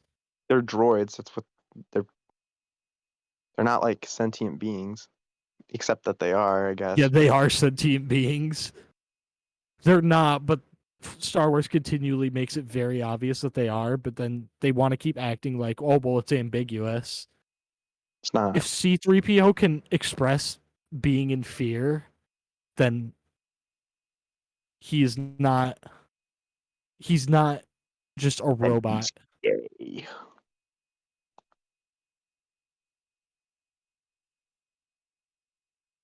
I mean, I imagine that robots would be pretty trustworthy. A little Excuse me. bit.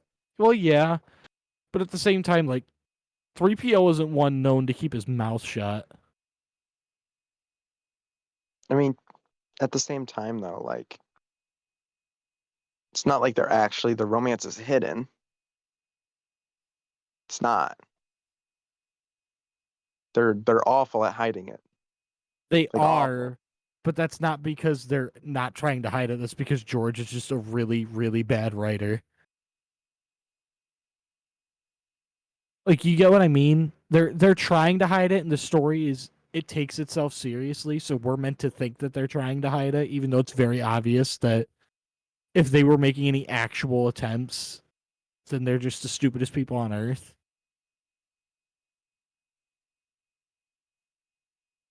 Yeah. I don't know. I just feel But like, at the why same take time, the it still makes them risk? the stupidest. They are the stupidest people, I think, in the galaxy. They're absolute smooth Troglodytes. brain. They have a 3 head instead of a 4 head because their brains are so fucking small. I haven't heard that one before. I hear 5 head a lot, so I just like changed it. I plagiarized, but I changed it, so it's okay. It's the same but different, as my grandpa would say. A classic line. It's the same but different. It's the same but different. It's like, okay, grandpa, whatever you say, man. Now, actually, he's right next to me in a small wooden box right now. Hi, grandpa. I'm not capping, by the way. Like, Oh, I know. I've seen it before. okay, we can continue this totally normal conversation now about the Star Wars movies. Okay, so we are on. They've gotten into the bar, right? I Yes, think. Are they? death sticks. Oh, we're on to death sticks. I have a problem with this. I fucking love death sticks, dude. I love the death sticks guy. I can't remember his name. Well, he's I'm got a gonna name. look that Well, up. yeah. I forget that, like, even though it's not set in the movies, all these characters have name. Like, I didn't know what's the bounty hunter's name again. I still don't remember. It's like Slam, Zam. Zam. Sorry, Slam It's is a a character really from. stupid name. His name Well, is there's a character from Berserk named Slan. Slan.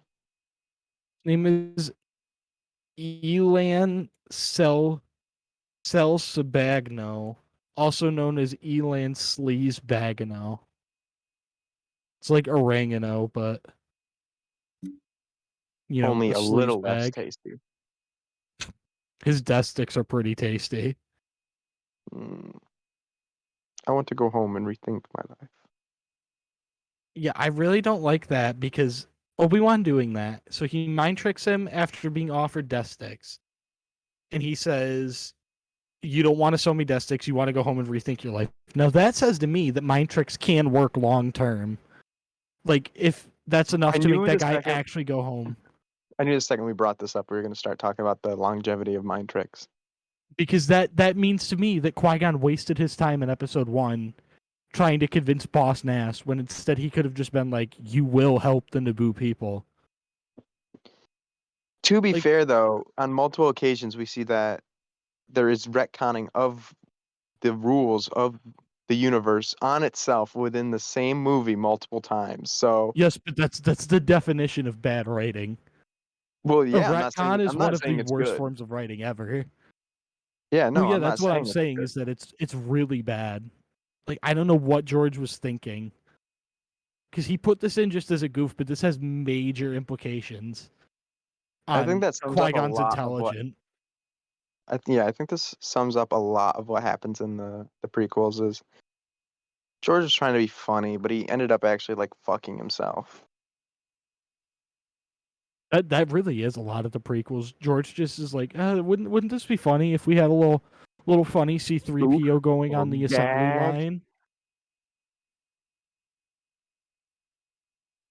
Oh, I just remembered about 3PO on the assembly line. That is one of my least favorite scenes of all time. Well, we'll get to that later. So, I Obi-Wan blocked just it out leaves of my memory. Anakin. Huh? I blocked it out of my memory. Oh, it's really bad. The CGI, it looks like a scene from the Clone Wars. That's how bad the CGI is. Excuse me. So where we are, they are now in the bar.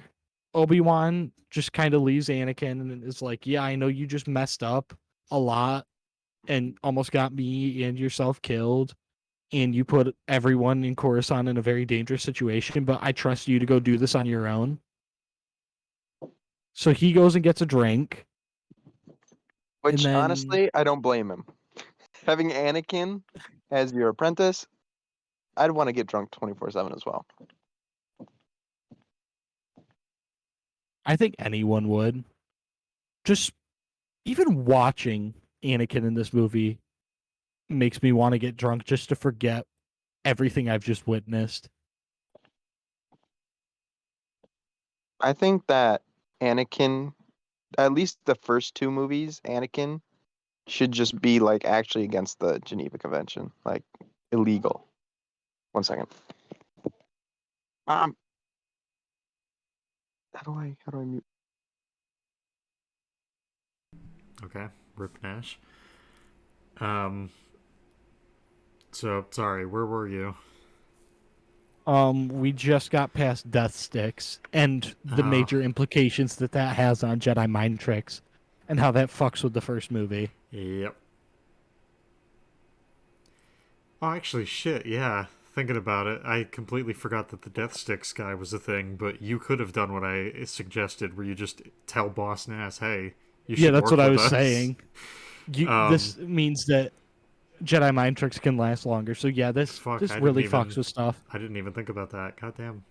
And then we started talking about how a lot of the prequels is George being like, wouldn't this be funny? And then he ends up fucking himself over in the writing department Well, I because think, he doesn't think through any of what he's doing. if I'm not mistaken, I think George went on record and said a lot of the problems he had with the prequels were people were yes men. They would never tell him, oh, maybe don't do that idea. Maybe don't commit to this. Don't do that.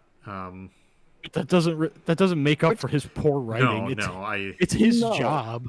yeah, but at the same time, I feel like that could be kind of an issue. I mean, I mean, yes, you do need people. I'm just saying, like, he's a bad writer at times. yeah, Yeah.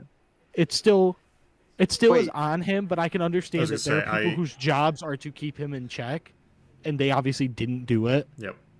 That or they're just as stupid as he was when he was writing. but he wrote the original series, didn't he? He directed it. I don't I think was he gonna say wrote those movies. I'm almost directed. 100% sure.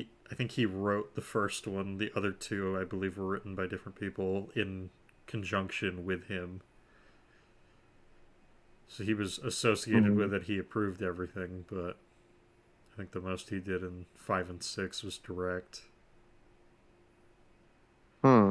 Either way, Yeah. um, Well, I will be back in about 20 minutes. I okay, gotta go. I gotta go run an errand. all right. But I will be back. Unlike your father. Oof. Oh my Get god, fucked. damn. Okay, um, so I guess at this point I'll just let you keep going since you started this point. So, well, I guess I should say this Well, section. we were done with the point by the time you got back. Um, Right now, we're pretty much on Obi-Wan's left Anakin to do his own thing, despite having just proven that Anakin should not be left to do his own thing, considering he just got himself, Obi-Wan, and many people of Coruscant almost killed. I don't have a ton until Zam actually starts to attack him, so if you want to go right ahead. Well, that's pretty much all I had was Obi-Wan decides to leave Anakin alone after just going through a mission where Anakin almost got himself killed, almost got Obi-Wan killed, almost got Zam killed, and put a lot of the people of Coruscant at risk by crashing Zam's ship the way he did. Yep. Like, you should not be trusting Anakin to do anything on his own well, right and now. again, the interpretation I took away from this was that Obi-Wan potentially puts Anakin at risk by sending him alone in the bar, yes. The implication is, at least from what I got, is Zam would go after him because he's the more experienced one. But at the same time, I don't know. I don't I guess, totally but buy it.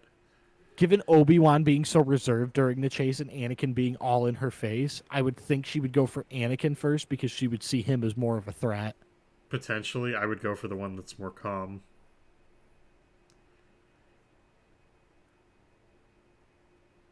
I guess, but we can't know if that's what she would do, know, and and that's- Obi-Wan can't know if that's what she would do, which means he's taking a big gamble. Well, that's the thing. I've said that was my interpretation. It's one of those things. It's like that is the interpretation I came away with, but that like I have no idea if that's what the film is trying to present or not, because the film does a shit job of explaining this.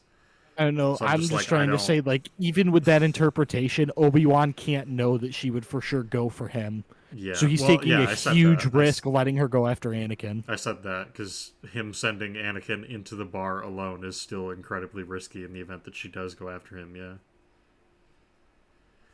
I don't know. This whole everything with the bar is a mess. It's a really bad decision. Well, several bad decisions.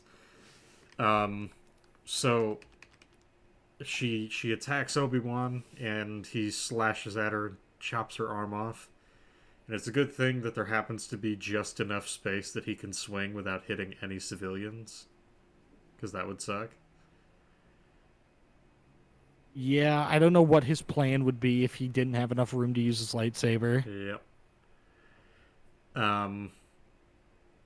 Yeah, I don't know if there's much else to say other than that, because everything else that I have is the interrogation, and that's it. I just have to say, Zam is they exposit that, oh well, she's a changeling, and they show her being able to morph her face into a different face. Now you would think if you're being chased by people, this would come quite in handy because you could change what you look like so that those people can't find you. And Zam never thinks to do that. She just continues looking like herself for no particular reason. She never gives any reasoning for it. The film never gives any reasoning for it. She just doesn't use her powers. And the simple fix for this isn't even to have her use her powers. It's to just not include that she's a changeling, because her being a changeling adds nothing to the story or the situation. It's brought up by Anakin and then never again. That was why I was advocating earlier for the fact that maybe you involve her being a changeling into the assassination plot, but even then, it's like you said, there are some issues with it. Her being a changeling creates issues with literally everything else she does in the story. Mm-hmm. So I think it's the best course is to just not have her be a changeling. I don't understand why George wrote that in to begin with, because it doesn't add anything. What is gained by having her be a changeling? All you're doing is opening yourself up to more potential plot holes. Yep. Fuck it. I guess we should just get into the interrogation now, shouldn't we? So, just to throw it out there, they chop Zam's arm off. They basically tell everyone in the bar, hey, fuck off. Jedi business. Go back to your drinks. And they decide to interrogate her. Now, say the bar, much like some bars in real life, actually most bars in real life, has a back room, and they interrogate her in there. or they find a way to clear the bar of patrons, or they quickly shuffle her into a different building, or whatever the case may be. If they do this interrogation pretty much anywhere but outside in the middle of the fucking street or an alleyway, Django does not have a clear shot to kill her with a poison dart, and they get the information that they need. Yep.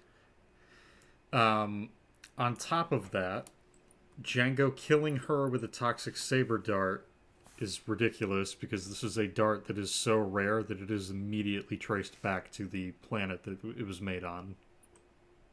And being a professional bounty hunter, I do not believe for a second that Django would not know that is the case. He would know that a Camino saber dart could be traced back to Camino. It's that simple. Yeah, and I'll do you one better. So Django showing up here, if he is a handful of seconds late, he misses this. So what does this tell me? Well, okay, so Django has to be watching Zam to know all of what's happened. And so he has to be watching her to know where she is to begin with, and he never tries to help her. I was going to say, so first off, this fucks up everything that we've seen so far, because if this is true, it pretty much has to be at this point. Django never intervenes in helping Zam with this chase at all. And on top of that, he shows up specifically to kill her using this dart. And he would have, as I potentially alluded to earlier at several different points, would have been able to kill Padme himself, but he doesn't. And it's just, like, I do not understand. At this point, just fucking kill her yourself, you twat. He's running around doing all this extra work for no extra pay. In fact, he's losing pay because he has to pay Zam. I mean, he doesn't anymore, but... Would it... I guess here's the thing, because I was just thinking about this. Would it potentially work to have him be like, okay, Zam, unironically, you are a shit bounty hunter. I am hiring you to create distractions so that I can actually kill this bitch. I guess, but he cannot be that clear, because if he is, Zam would never work for him. Right, and it's... Well, again, like, obviously that's not what the film's going for, but, like, goddamn... Because that's about the only thing I can come up with that would just make it justifiable that he would hire her, and even then, the film has nothing to support that, and that's obviously not what they're going for. The only other thing I could think of is, oh, well, her being a changeling means that she's much better suited for the job than he would be. But then she does nothing with the fact that she's a changeling, so that can't be it. Yeah, we talked about that earlier. It's like, could you find a way to implement that into the plan, maybe? It's like, well, you could. There's different things you gotta account for, but they don't even try. That is a really important skill that they just sidestep. It doesn't matter. They say it like it's irrelevant that their fucking opponent can shapeshift. Mm-hmm. Whatever. So we're now at the point where Anakin and Obi-Wan face the Jedi Council and fill them in on everything that's happened. And so, what does the Council decide? So, we know that there are 2 bounty hunters that are after you. We don't know who hired them. So, Anakin, we would like you to take Padme back to Naboo, even though we are still under the impression that it could very well be the Spice Miners that we had mentioned earlier, because they sure as hell don't believe it's Dooku after what they said. Again, so, we'll just... The Naboo Spice Miners, who we think are trying to kill you, that's who we'll send you to. It's like, oh, okay. And the idea that it's like, oh, well, two different bounty hunters were involved. It's like, okay, do we know who hired them? It's like, nope. Well, here's another defense. Here's a defense for sending her to Naboo. Technically, the Spice Miners aren't on Naboo. They're on a moon of Naboo. My only thing would be they obviously have access to ships, considering them mining spice would be absolutely worthless if they couldn't get it off the moon. I was going to say, I would assume they have to have some way to get to her anyways if they assumed that the fucking bombing was them. Like, yeah, that's another really good point. Okay. So, anyways, the council can all meet in person, which is kind of weird because episode 3 does this better, I guess. I don't think it's necessarily well, I guess that's the thing. Kind of neutral on it. But I think this makes a lot more sense. So you, as per the title crawl, you want to paint this picture that the Jedi Order is extremely bogged down in what they need to do. They're constantly busy, yada yada yada. So having them all meet in person as opposed to, maybe 3 or 4 of them are there, there's pretty much everyone else is holograms. It's like that works a lot better because we can actually tell, oh yeah, these people aren't here. They're not doing Yeah, this like they are busy. Whereas with this gives the it's just impression like, everyone on the council's like, yeah, we're super busy. God, we're so busy. it's that fucking it's the joke from Family Guy Star Wars where they're like, oh yeah, I gotta do all this Empire stuff as they're like just sorting papers and stapling the same Yeah. page over and over. It's like, the fuck are you They're people doing? none of them are doing anything. And none of them volunteer to help track down this bounty hunter or do anything. And at this point, the excuse that we came up with earlier, where it's like, well, she knows Anakin and Obi-Wan. It's like, well, that doesn't work because ideally you would probably want to keep those two with her instead of splitting them up. But okay, You'd think by the very virtue of them being master and apprentice, you would want to keep them together. Although they do give a reason, I get it's like half a reason, and it's a very shitty reason, but they do give a reason later on when Obi-Wan talks to Mace Windu and Yoda. we'll talk about that because I got some, I think, minor issues with that, but we'll talk about it. So yeah, they basically tell, hey, Anakin, to go talk to Palpatine and see if he can convince Padme to go with him back to Naboo. And so we cut to Anakin talking with Palpatinism, and what he says is, hey, so I will basically tell her that she needs to do this. She's never going to refuse an executive order. And Which I'm not sure how you can. Does an executive order mean the same thing in Star Wars as it does in real life? Because I don't think you can make an executive order being like, yeah, this person has to go home. I just took that as him being like, I took it as him making a joke based on his position, but like I don't know. It's very confusing as a line. Little bit. So we do learn from this conversation that this is Anakin's first assignment. Major problem. Yeah, so the arrogant Padawan that disobeys Obi-Wan, it's like, you probably don't want to send him on his own assignment, sure. At that point, I'm fine with them sending him on his own assignment. Not with the way he acts, actually. Never mind. I was going to say, that's my point. Like, with the way he acts, I don't think they would give him an assignment, but that's the problem. Like, he should not be doing this alone. Especially not an assignment this important. No. Well, and they're treating this as their top priority, the Jedi are. And yet they're sending a 19-year-old to do it. They send arguably are you fucking kidding me? One of the least experienced people that you could send.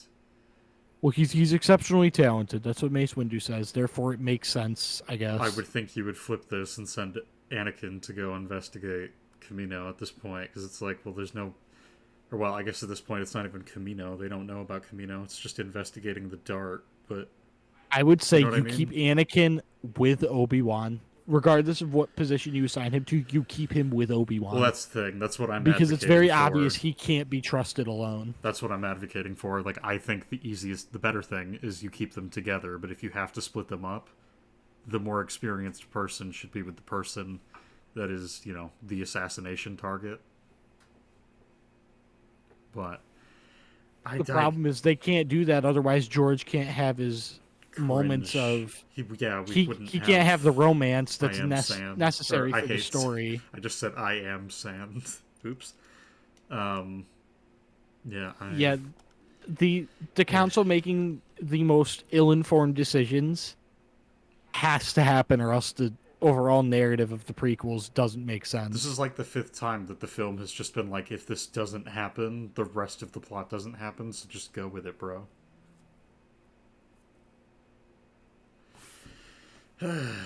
We'll give a small point of praise. There is some minor seed planting here by Palpy. He's Yeah. telling Anakin basically, he's like, yeah, you're gonna be an exceptional Jedi. You're gonna be one of the best. I think it's he says something like, I can even see you surpassing. Yeah, Uh, Master Yoda. yeah, Master Yoda. It's like, oh, that's kind of neat. Um, but that's it. Like, okay. Um, so now we have Obi-Wan talking with Mace Windu and Yoda. Do you want to take your point from here, or? I gotta see what it is. My notes will pull up. Okay. I guess while you do that, I will read off my first one, which is so Obi-Wan voices several legitimate concerns about the decisions that they have just made and the fact that they're sending Anakin on his own and all that. And Windu and Yoda basically say, Lamau, don't worry about it, bro. It's all under control. Just like, oh, but I don't know. You might want to listen to him on this one. Yeah, it's not like he's been training this kid for the past 10 years. Yeah. And then the other thing that I think is kind of interesting is Yoda makes a remark. And he's like, yeah, you know, being arrogant is kind of a Jedi trait. And I'm like, I'm sorry, wait, what? I mean, when you look at it, it really is. I guess it is, but it's like that does seem kind of counterintuitive to the code and the whole, well, fear leads to anger leads to hate, all that shit. I just thought that was interesting because the film is like, yeah, Anakin being arrogant is a bad thing. And it's like, but if it's a common thing, then I don't. I guess I mean, just because it's common doesn't mean it's good. Sure. But I don't know, because. Do you get what do you get what I'm trying to say? You also have to look at the way Yoda looks at Obi-Wan right after he says that. It's very clear that that comment is directed at Obi-Wan and Obi-Wan's recklessness and arrogance. I guess that's fair. Because Obi-Wan is characterized pretty thoroughly in the prequels to be very reckless and arrogant. Yeah, I mean, all right. like even the Phantom Menace, him just running in after Maul like he did, very reckless. Even if it was because he was very emotional because of Qui-Gon's death. Mm-hmm. In this movie, he does the thing with the droid, and then I know, in this movie, it's not so much recklessness as it is just pure stupidity. Yeah, that's all I've got. So, you want to take it? My only point from there, is that I really like that we're actually getting acknowledgement of Obi-Wan having flaws too. Mm-hmm. Yoda, like, directly saying to Obi-Wan, yeah, I wonder where Anakin gets his sense of arrogance from. I really like that. Yeah, I think that's fair. So we cut back to Padme's apartment, and she goes, hey, so Jar Jar, you are my replacement. I gotta leave. Then she walks away, and she gets super pissed because she's like, I don't want to do this. I think this is bullshit. I don't want to leave because I know people try to kill me, but I don't really care. It's like, oh, okay. Yeah, she's a fucking idiot in this movie. She's an idiot in every movie. She's insufferable in this movie. Might be the worst of her. Oh, yeah, people are trying to assassinate me, but, like, have you considered that I don't give a fuck, Obi-Wan? Have you considered that? Quite literally, the two options she has right now, based on what she's presenting, is she can stay on Coruscant and continue to be an assassination target and eventually will be killed, or she can fucking leave and potentially survive while Obi-Wan goes to search for the assassin. It's also extremely selfish because by staying on Coruscant and becoming an assassination target, she's putting the lives of multiple Jedi and her entirety security force at risk for no reason. And any decoy that she has, too.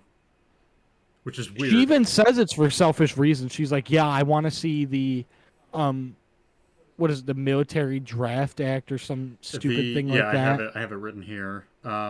There's tons of exposition in their dialogue, which is another issue. And some raise some decent questions, like why would Padme be openly opposed to something called the Military Creation Act? I have a problem with that, but my point was she tells Anakin that her reasons for wanting to stay in Coruscant are very selfish. Yep. She just wants to see her work. Not even her work. She wants to see the bill voted on. And it's like, yeah, you're putting people's lives at risk. You're a fucking asshole. I quite literally just tell Jar Jar, I am voting no. You need to vote no. That's it. Nah. And if you Nah, don't, that's too complicated. if you can't trust him to vote no, then fucking appoint someone else. You No, absolutely that's not even what she troglodyte. says. She says that she wants to see it. I know. It She is so fucking selfish dumb. that she can't stand the thought of not being present when it's voted on. She would rather risk people's lives for nothing just so that she could see a bill voted on rather than, stop wasting resources, stop wasting the Jedi's time, and get stuff done. She would rather just sit there and watch a vote take place. Yep. It's super selfish, and it says a lot about her character. Yep.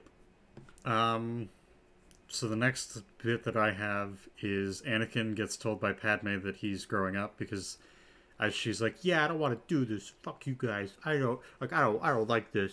I don't want to go. He's like, sometimes we just need to do things that are requested of us and maybe they're not what we want to do. And she basically is like, holy shit, man, that's actually kind of deep.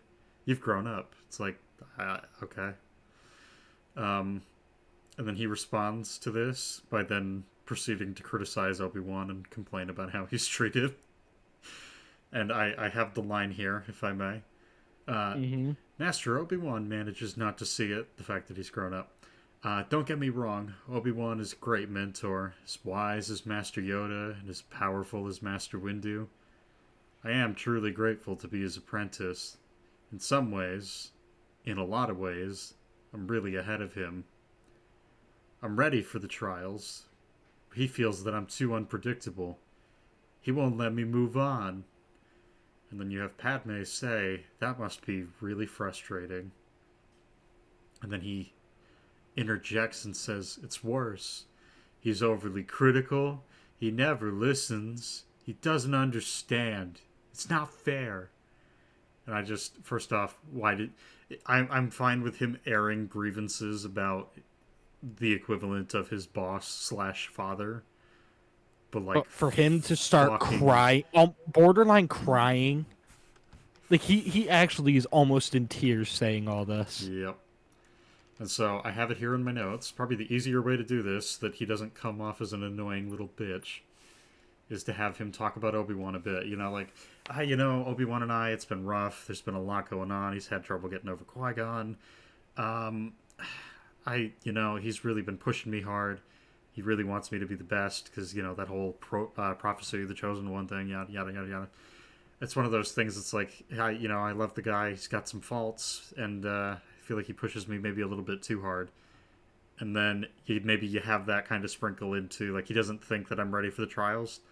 You can basically keep the rest, like, the end of that paragraph. You just need to change the tone and then get rid of the it's not fair. I think to make him less whiny, don't have him say all this on his own. Make Padme kind of get this out of him. Yeah, that's the other thing. There's nothing necessarily wrong with him saying all this on his own, but I think it is better from a character standpoint for him to not fully want to talk about this. Mm-hmm. And then Padme kind of gets him to.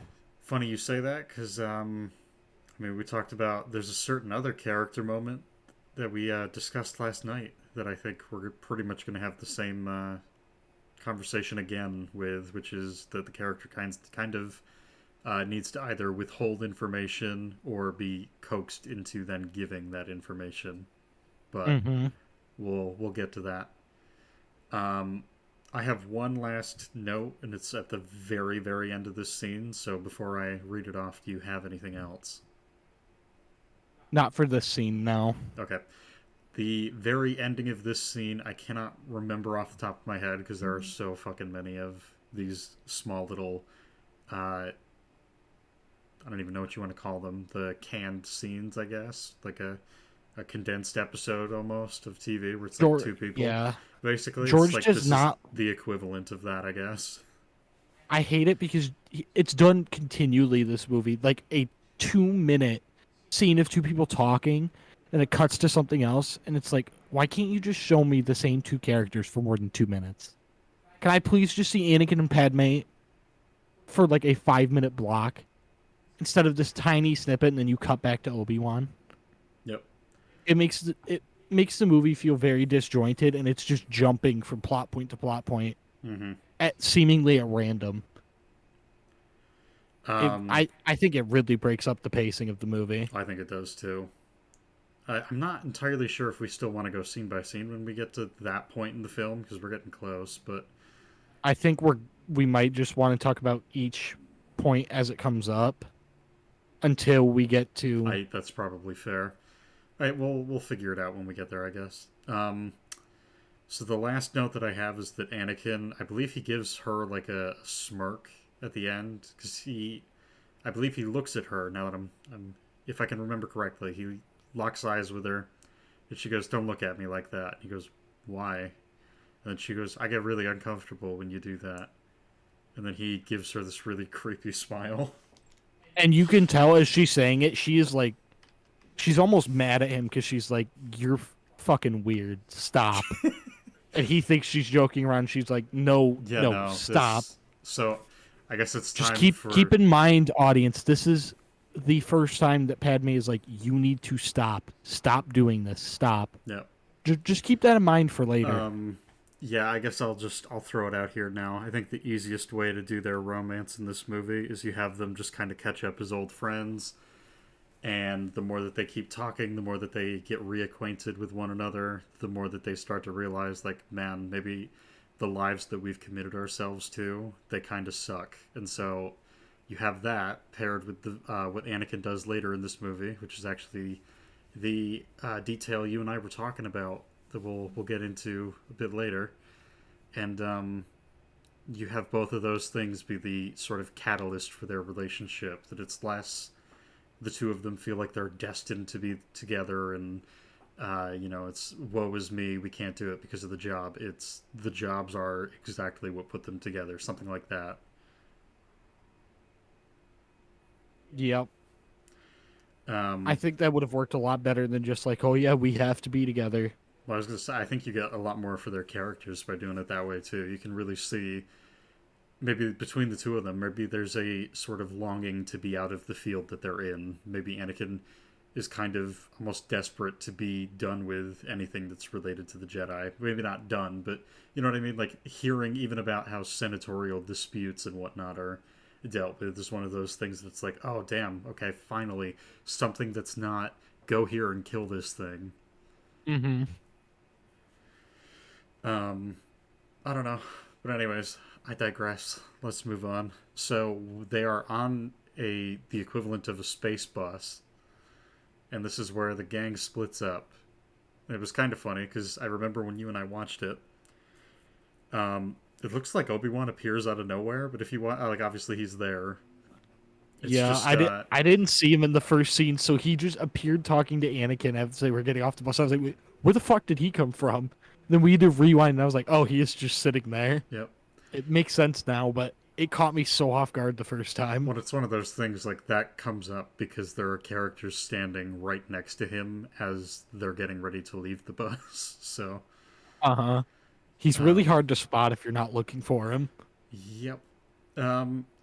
So, just going to throw it out there again. I don't know why you would split up Padme's security detail instead of keeping Obi-Wan and Anakin with her, other than the meta, which is that you need them split up so that you can have the other two fall in love.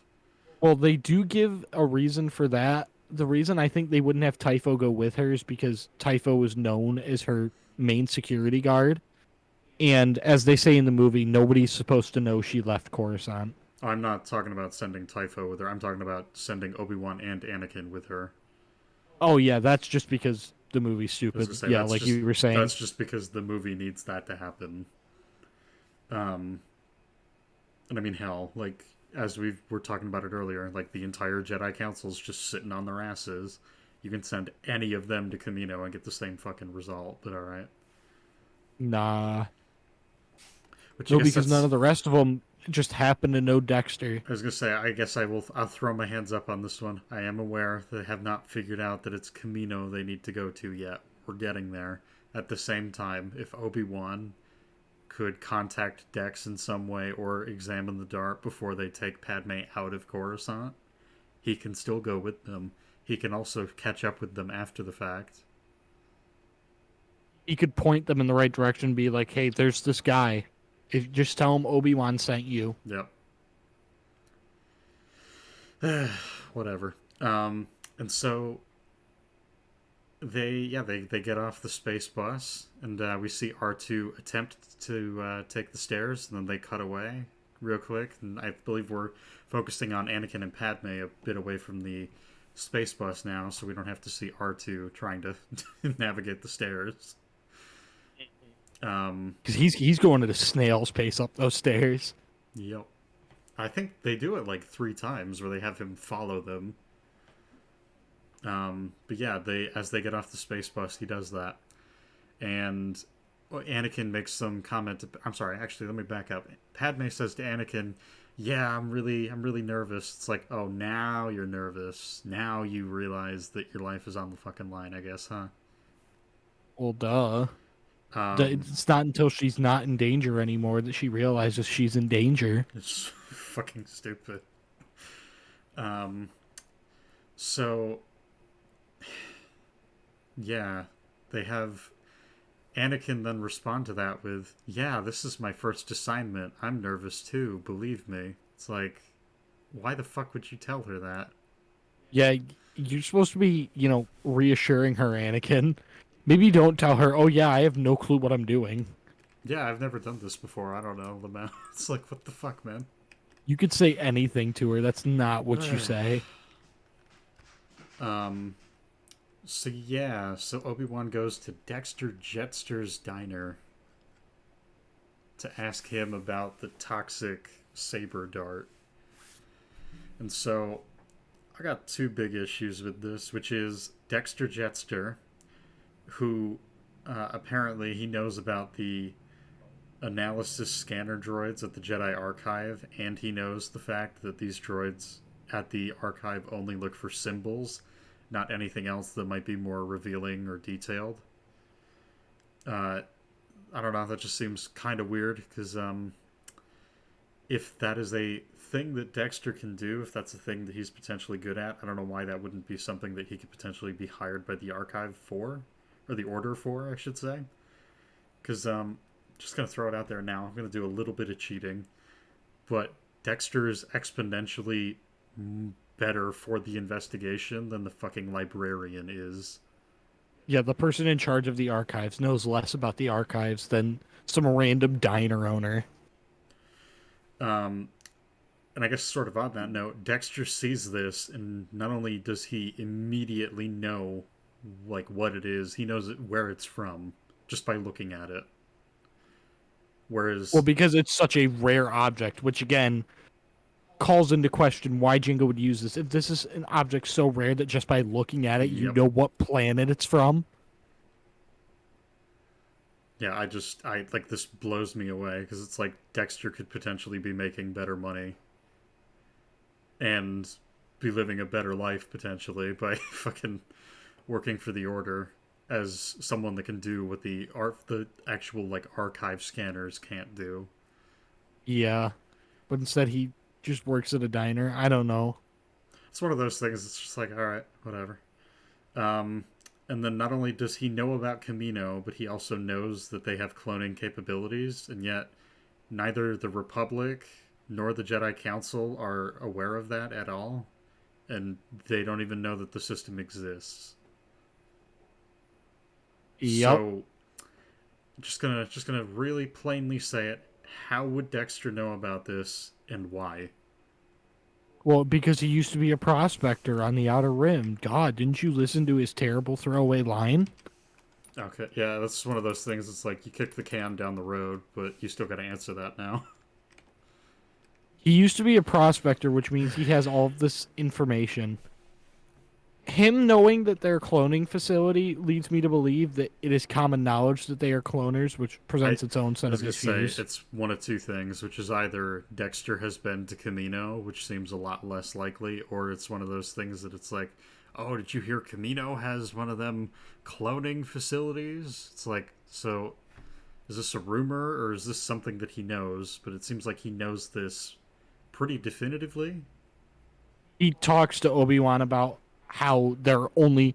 He gives details he wouldn't be able to know just from rumors. Yeah. Like how they're nice to you depending on, how big your pocket is. Yep. Um. Yeah. I. So as far as Dexter, I got nothing. Um. I got nothing past that. I don't know if you have anything. Let me check my notes.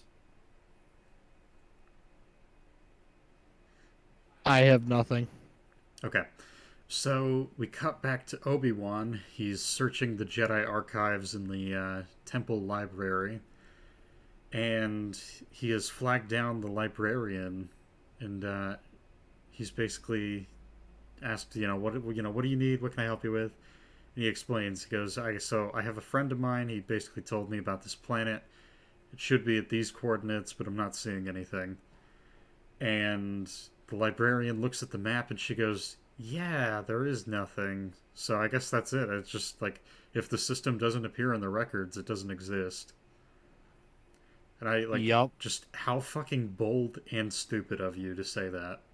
Yeah, I guess the Jedi archives are 100% infallible. Well, I was gonna say there's arguments that we can make against this as it is, but the obvious one is Obi-Wan notices that apparently the librarian that would work with the star chart frequently doesn't. Well, the only thing with that is there are hundreds of thousands of systems. I don't think Joe Costanu would know every single one of them well, and notice when one goes missing. Can I finish my point? Yes. So my point was not that she would recognize the system, but she would know the like general system that she's using, as in like she would know how the star chart is laid out. She does not recognize or spot the gravitational pull or the fact that the stars are aligned as if there's a planet there. Like that's just not even a thing that she mentions. It's completely dismissed. Well, the thing is, from the chart, I don't know how you can tell gravitate. Like, the star chart really doesn't show you any of what Obi-Wan says it does. I don't see anything that would indicate a planet being there. I don't know how they come to that conclusion. Because the star chart is literally just a bunch of dots. Well, that's the thing. I have no idea. But if Obi-Wan, Yoda, and a bunch of kids come to that conclusion, I would assume that the librarian that would be in charge of at least helping people with those charts, I'm sure she would have to know that that's a thing that can happen. Or, well, at least that the gravitational pull would still be there, but I like the fact that it gets completely dismissed and she's basically like, Lamau, no, it's nothing. Like, I don't know. Just seems like she's really shit at her job, especially after what we hear Yoda say 2 scenes from now.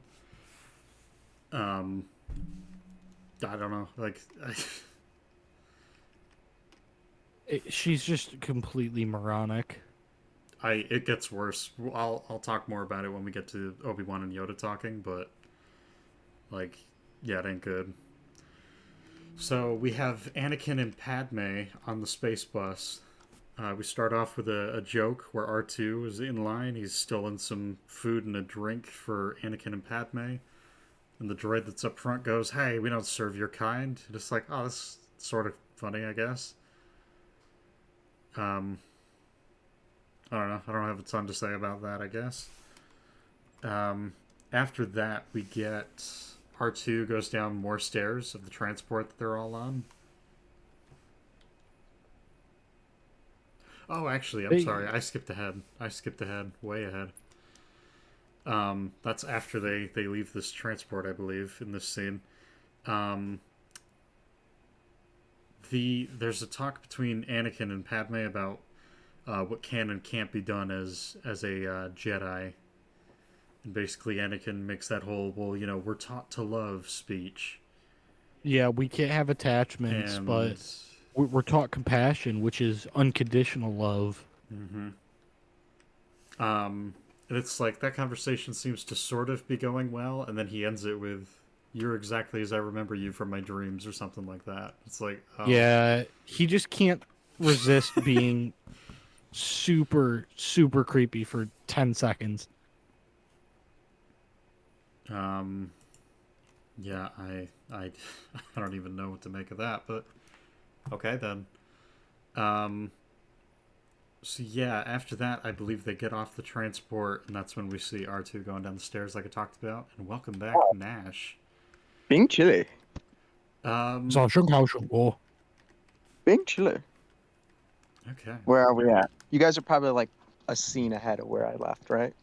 Anakin and Padme are having lunch, and Anakin's like, "Yeah, you're exactly how I dreamed of you," and he's being all creepy again. Dude, I use that one on the ladies all the time. What do you mean? You're exactly as I remember you, looking on from the bushes last night. Legit, the only thing that's missing from his dialogue is "you smell better when you're awake." Yeah, like, that's how creepy he's being.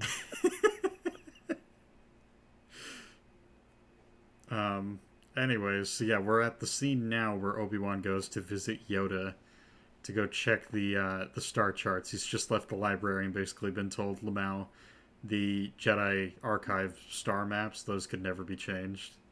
They're never wrong. Don't worry about it. Yeah, if it's not in our system, it doesn't exist because we're incapable of being wrong. I almost prefer the YouTube poop explanation to this, which is she's just straight up evil. Yeah. She threatens him when he realizes that it's wrong. That explains why she's so, like, against him asking questions, at least. Well, it would just explain why she's shit at her job. I think it just. I mean, I don't think it needs an explanation. I think she's. I think she's just a dick. You really think that's the moral? is just based. Why do you know all their names? Did you? I know why? one person's name. Didn't you just name the librarian? Yeah. Yeah, Joe Costa knew. I know that because she's in the Clone Wars. Oh. It's like, why do you know all these fucking random ass characters' names? No, I know her name because of the Clone Wars. Okay, that makes sense then. So, anyways, to continue, so these kids, there's a bunch of kids in this room. They're standing pretty close together, and they're doing the lightsaber shooty ball thing that Luke was doing in Episode 4. And the first note that I have is they are standing extremely close together to be practicing with fucking lightsabers. But they're Jedi. They're Jedi. I don't care. They're literally like 8-year-old kids. If one of them drops a lightsaber, the kid next to him's fucking dead. This is the equivalent of you have a room full of 7-year-olds and you just like, fuck it, everyone gets a sword. Now put a blindfold on, please. It's like, maybe don't do that. I don't care if they're adept with the Force or not. At least space them out a little more, Yoda. Yeah, that would be the easy fix, because that's the thing, like, I don't care if they're adept at the Force or not. We've seen grown-ass Jedi make mistakes in these movies. Like, do not have them that close. Maybe he wanted the younglings dead. He's Nobody happy. can kill a Jedi. He's just happy in Revenge of the Sith because Anakin did what he wanted done in Episode 2. So, yeah. Maybe this is a bit semantic on my part, but I thought as per the last film, you could only train one person at a time. He's not their master. I know. They're just like light training. Yeah. Well, again, I was just more or less joking. They haven't bought the full game yet. They're playing the demo. Yeah, I see. They're using their 1 month free subscription. Yeah, they bought their they went to the EA and they bought the actual game, but they haven't bought the actual, they haven't paid to win yet. So unironically, the next thing I was going to bring up was the map reader, but honestly, that would track if like these kids were doing a Jedi Order subscription, and they're like, guys, look, we have star charts, we have map readers in every room. Look, guys, look. Aren't we awesome? Yeah. Yeah, so why is there a fucking map reader in this room? Because we had talked about if this. you look on the floor, there's stuff all over the floor that looks like there are things that come out of the floor. And if you look, the map reader's where one of those holes is. So I do think there's a bunch of stuff just kind of stored in the floor of the room Okay. for like general training purposes in terms of this is what a star chart is, this is what you look at. Because I just thought that was really fucking weird. I'm like, why would there be a map reader in this random ass room in the temple? Yeah. This is where piss is stored, kids. I mean, In the ball. It is a ball that he puts on the map reader, so. I made a "that's what the point of the mask is" reference the other day, and the person didn't get it, and I thought I was gonna cry. I don't know what you're talking about. He's talking about Dream. The mask The reference. greatest Like, the mask musician of all time, Oh Dream. my god. the dude, oh my god, he's like one of the best, best musicians who does backgrounds for movies. He did Star Wars. He did Jurassic Park. John Williams. Yeah, John Williams. John Williams is nothing compared to Dream. Okay, John Williams compared to Dream is like a high school music project. It's like Compared to Mozart. It's like the Smash remixes. It's just nothing compared to the original. Really? I thought the Megalovania Smash remix wasn't bad. Dude, I fucking hate Smash Oh, remixes. The Megalovania Smash remix, I cannot stand. I think it's awful. I can't think of any Smash remix that I like. What about the Floral Fury? Do you guys have the Cuphead character thing? Because if not, I think that's what gives you Floral Fury. Jesus Christ. I don't Floral think so. Fury. I've played the Cuphead one, but I don't play Smash nearly enough to know that one. Floral Fury is like my favorite soundtrack from that game. But also Well, yeah, because Cagney it's Carnation. fucking banger. Yeah, and Cagney Carnation is also my favorite boss because he's just it's a great design for a character. Cuphead's a good game. Play it. Best game. Yeah, I still haven't beaten it because the fucking junkyard boss is a bitch and I refuse to waste any more of my time. You know, they fight a junkyard boss in this movie, kind of. It's not a junkyard, it's a factory, but it's like the same thing. But in reverse. The same but different. You're taking junk and you're making it into like actual usable machines instead of the opposite. It's almost like we do that in the real world. Except only No. half the time. This is Star Wars, it's not the real world. What's You're right. next? We're gonna have people who eat out in public, like what Anakin and Padme do. That doesn't happen in real life. Or women allowed to speak. I know. A woman allowed to serve in office. That's not. There's That's a reason this is impossible. called science fiction. Okay. Wow. Wow. Yeah. There goes Alright. your channel, by the way. Sorry, bud. That's alright. At least we're funny. So to keep going, apparently no one other than a room full of children and Yoda and Obi-Wan, I guess, never realized that there was no gravitational pull. Or, I'm sorry, there was gravitational pull and the stars were still moving as if there was a planet here. So this is basically the equivalent of you delete one thing on the fucking map and you just don't account for anything else that's around that. Well, And the so- other thing I have to say here is if you could delete one thing from the map and it's this it's this easy to see that it's gone, why don't you just delete a shit ton of stuff from the map? That way, yes, they know it's gone I'm quicker, the map. but then they have to try and track down people who know about Camino. Like, you have to they have to find it again, basically. This is It's like the odds of them finding it again are much less likely if they have multiple places where it could potentially be. Why not just wipe delete out the entire everything? fucking archives. It's like I was going to say, I would delete the either whole thing. wipe the whole thing or just leave it as is, because by deleting one planet, you've created the Streisand effect. You are calling attention to Yeah. something that you didn't mean to. Yeah, either way, you're gonna call attention to it, but I think if you delete the whole thing, they're gonna be way more worried about, everything rather than your stupid little Camino. Yeah. Mm-hmm.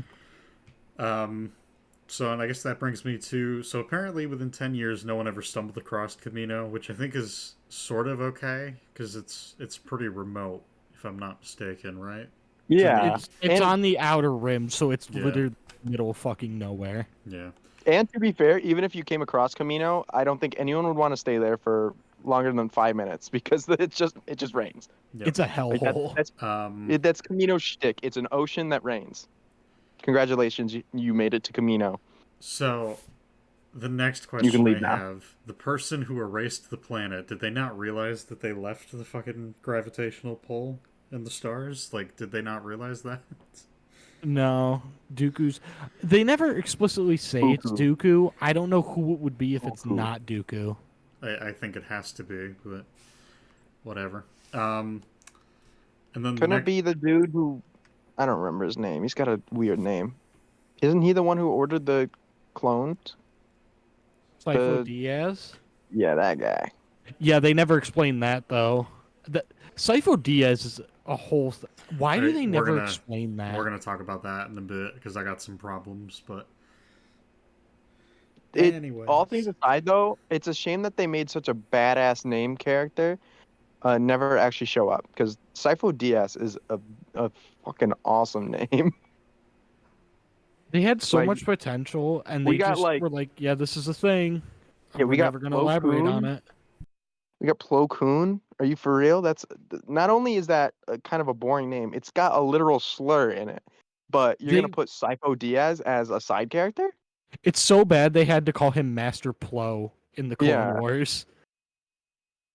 Like, are you for real?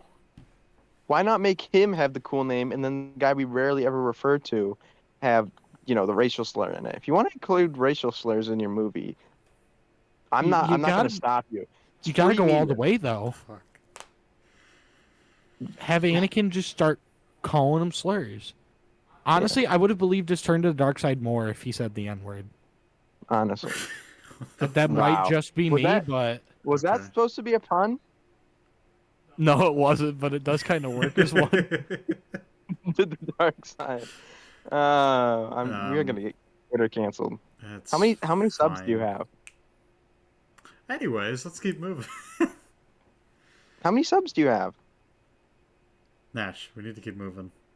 Okay, fine. So the other question I've got is, I say this as I'm looking at a Google Doc that has this, and, I've used Google spreadsheets that have this, and all sorts of other documents and what have you that do the same thing. Apparently, for the fucking space archive, the star charts, and whatever you want to call it, there is no edit history. Like, you can just erase entire sections of the map, and it doesn't tell you. Yeah, my only thought though would be this happened 10 years ago from the sounds of it.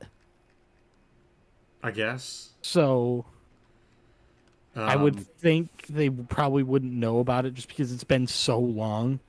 It wouldn't really be worthwhile to keep records from that long ago.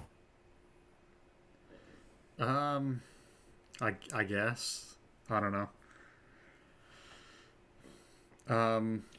I feel like Go ahead.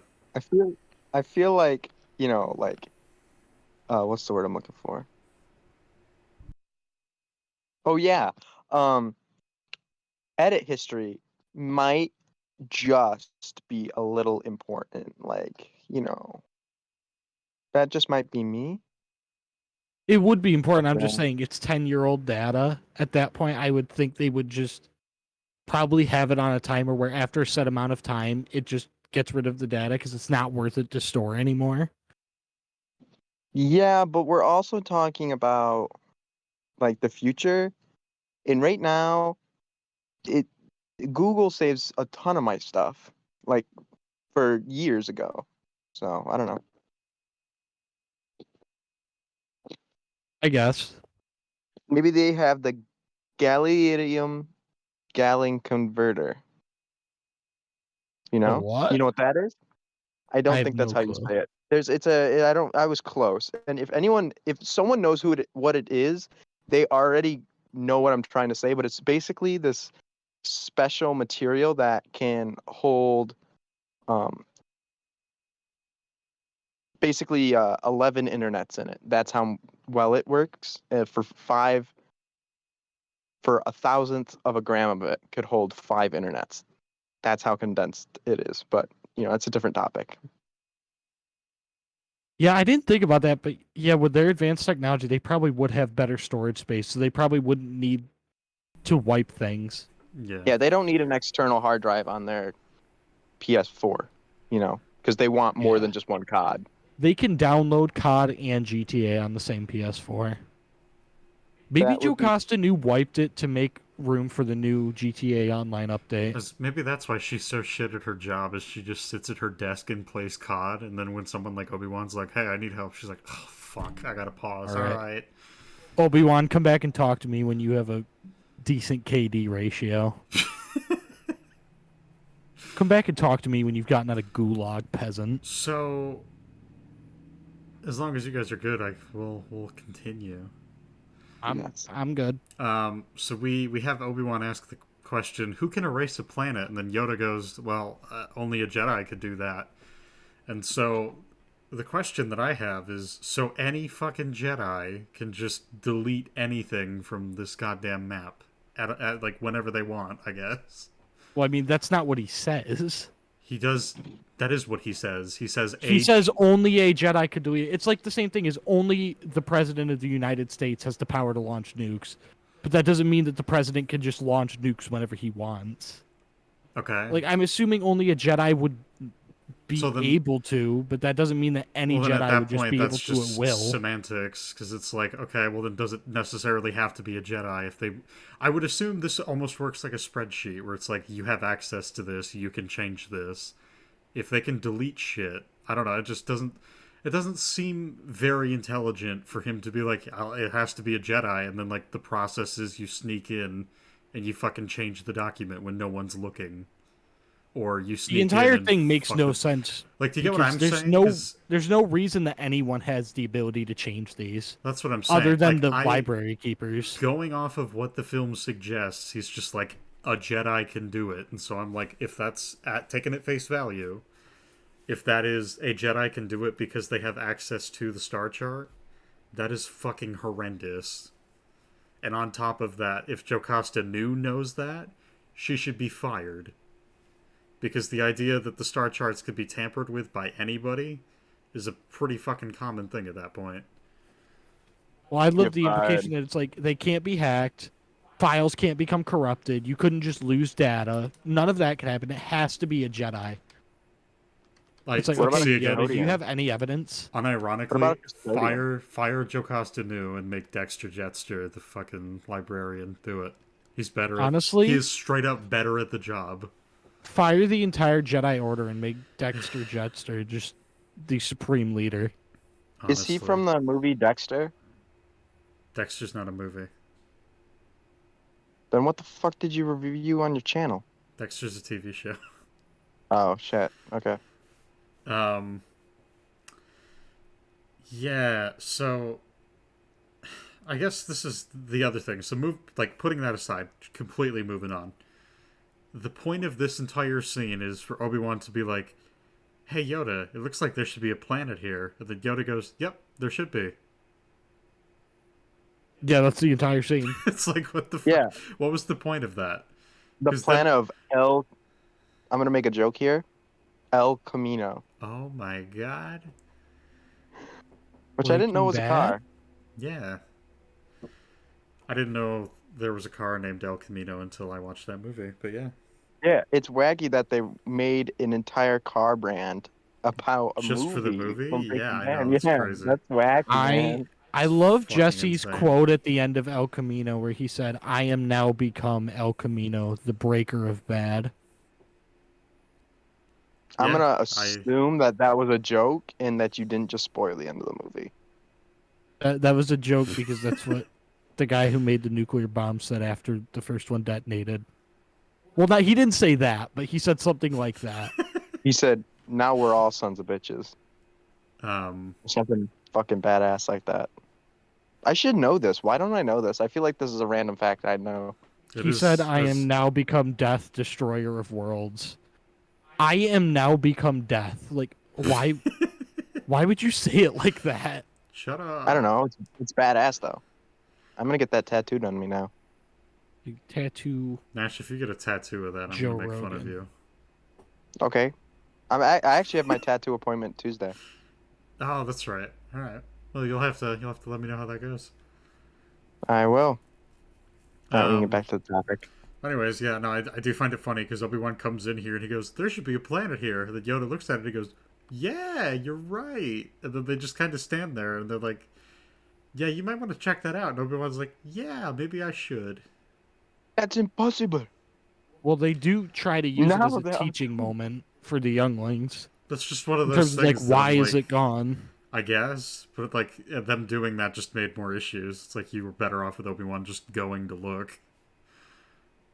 Yeah, if a youngling can figure it out, why can't Obi-Wan? If a youngling can figure it out, why is the librarian not able to fucking figure it out? what? I Like, think the Dude, I'm librarian telling you, doesn't she's figure it out evil. because she doesn't look.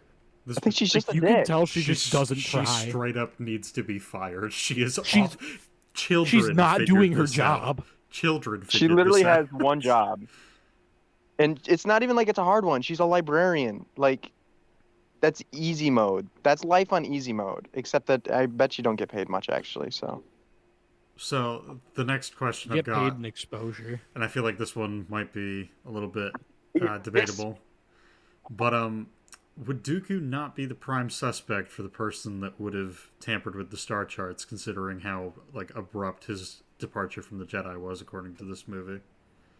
No, there's no way. honestly, like the whole like background story, I never have put together because I just don't care. A lot It of doesn't it really in this matter. movie doesn't It's make a very ton of sense confusing. anyways. Yeah. You pretty much have to watch the movie twice in relative succession.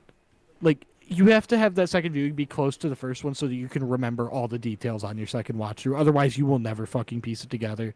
Yep. Because This George movie is is so better. against just telling us stuff. But then he wants to not be subtle at all. But then when it's the stuff that he really should be explaining explicitly, he's very subtle with it. Oh shit! Actually, Nash, I It's like a better completely- version of the Prestige. No, not no. All right, what's that? I completely forgot to do this. I was My gonna have, rundown of the movie. Well, yes, there's that. But before we do that, I was gonna have you do it before you left the other night when we did Phantom Menace, but we didn't get a chance. So Mhm. I'm gonna have you do it. I made Anthony do it. Objectively, if you put all of your feelings aside, how would you rank the Phantom Menace 1 out of 10? 10 being the best, 1 being the worst. And subjectively, just going off of your feelings, how would you rate the Phantom Menace 1 out of 10? 1 being the worst, Yeah. 10 being the best. Objectively, the movie's like a 3. Like, Ooh. okay, actually, I think more of a 4 would be reasonable. It's not. It's a bad movie. Objectively, it's bad. The writing is weird. The characters are a little off sometimes, and Jar Jar just does not. He just doesn't need to be there. He's not comedic relief. He's just a bad character, and I get it. Funny Darth Jar Jar, and if he went that way, then absolutely Jar Jar could have been a part because it would have actually made sense. But as it is, Jar Jar's just a fucking waste of time. Like, there's no reason for him to be in the movie at all. Like, he's just a throwaway character. Anakin actually is, I mean, he's okay. But I really don't, and I think Obi-Wan looks weird in the first movie. I'm not gonna lie. I was as a kid, first time I watched him, I'm like, who the hell is that? It's like, it's Obi-Wan. That's not Obi-Wan. And yeah, just a lot of the writing and stuff is weird.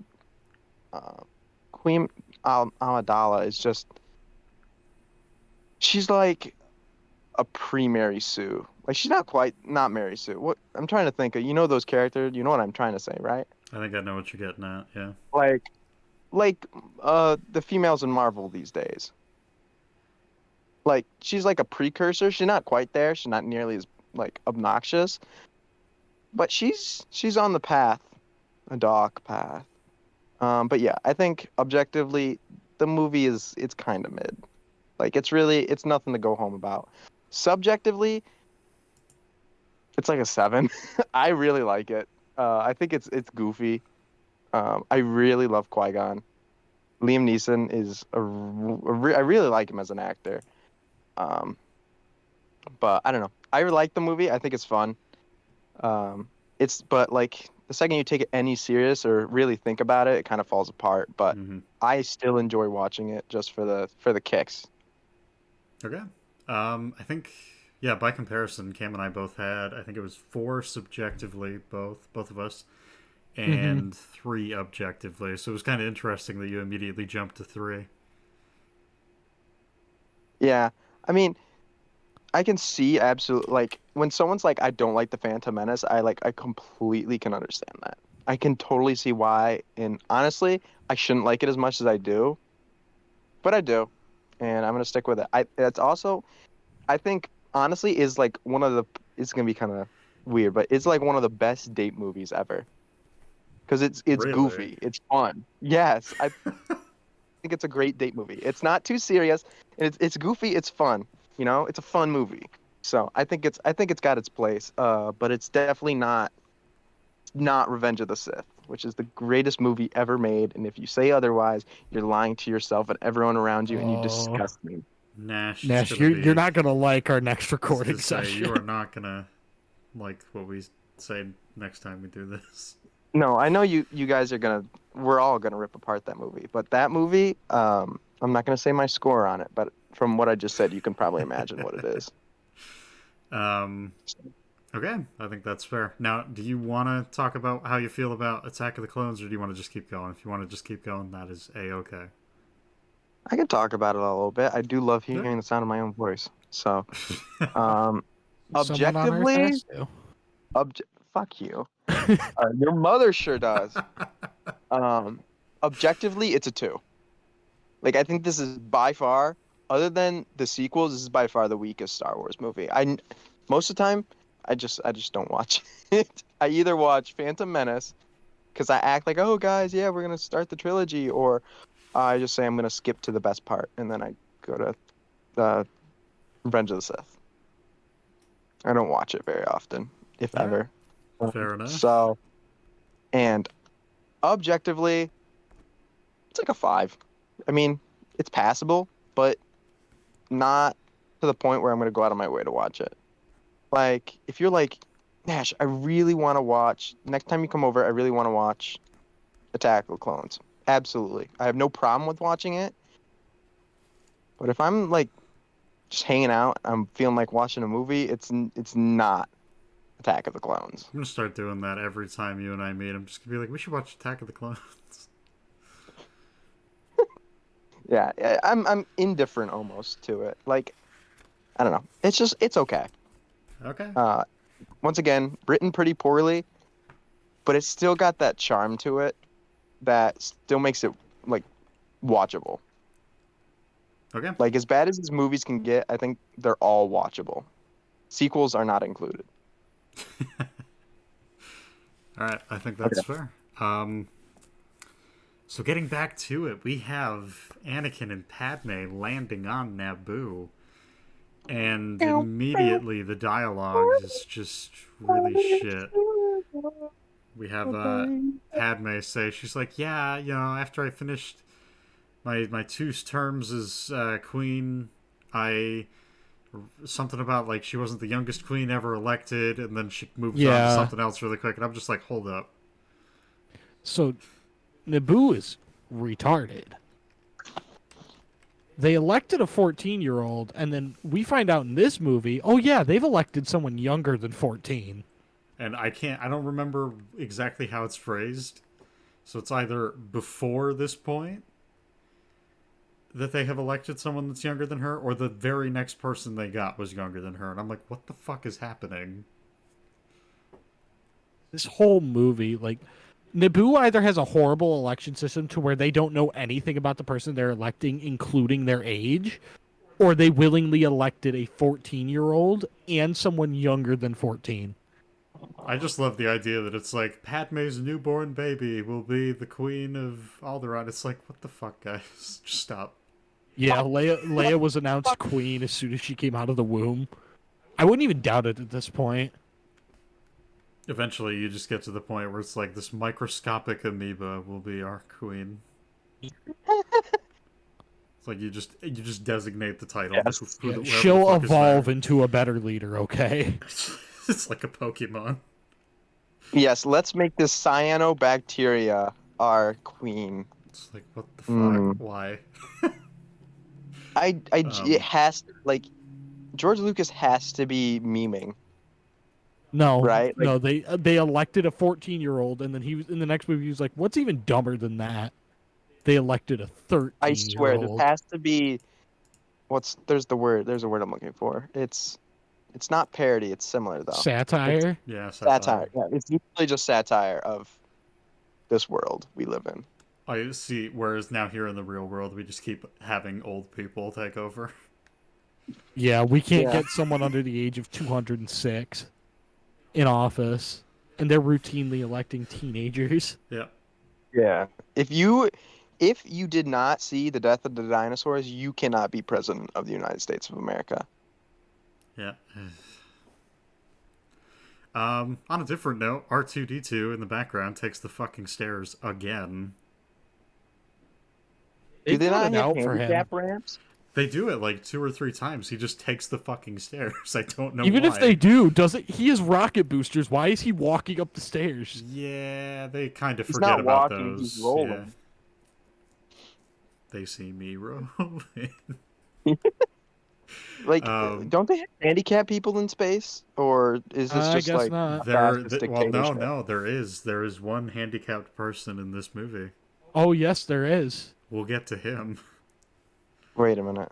Anakin's stepdaddy has one leg.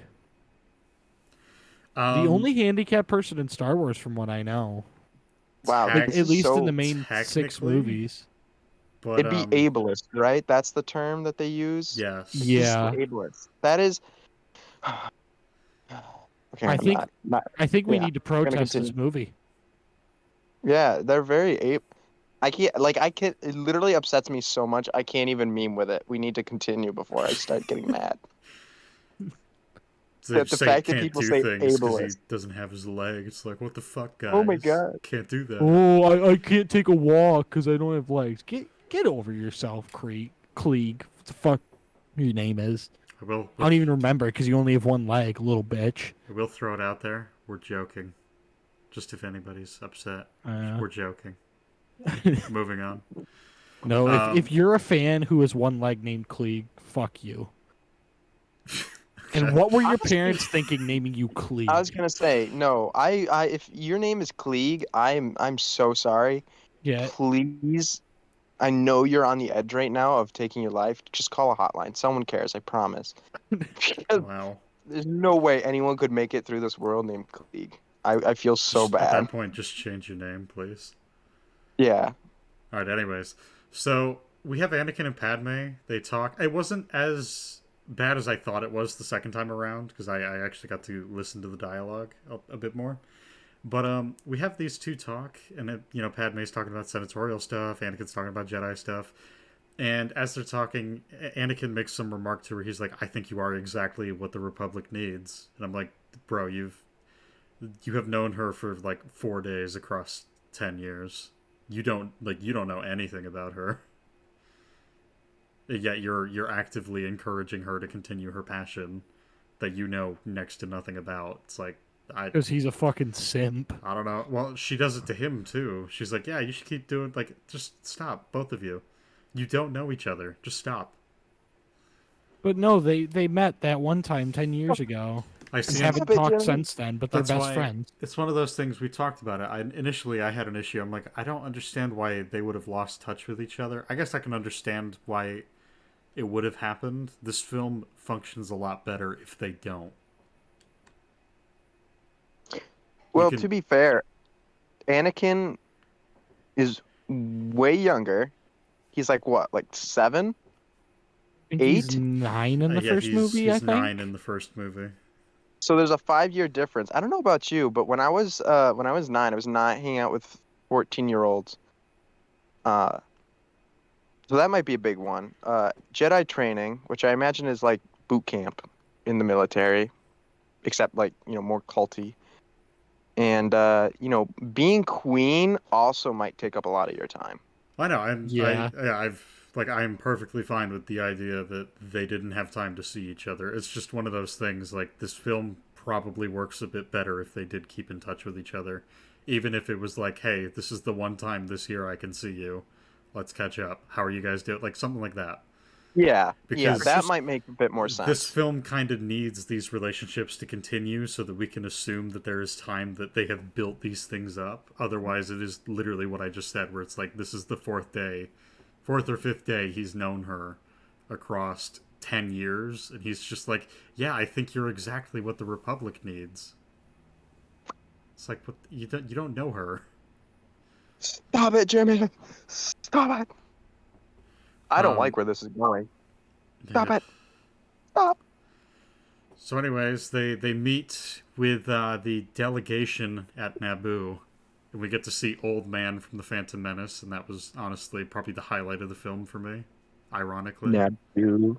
I love that man. Not tap. I think the acting in this movie is better for him, so that's something.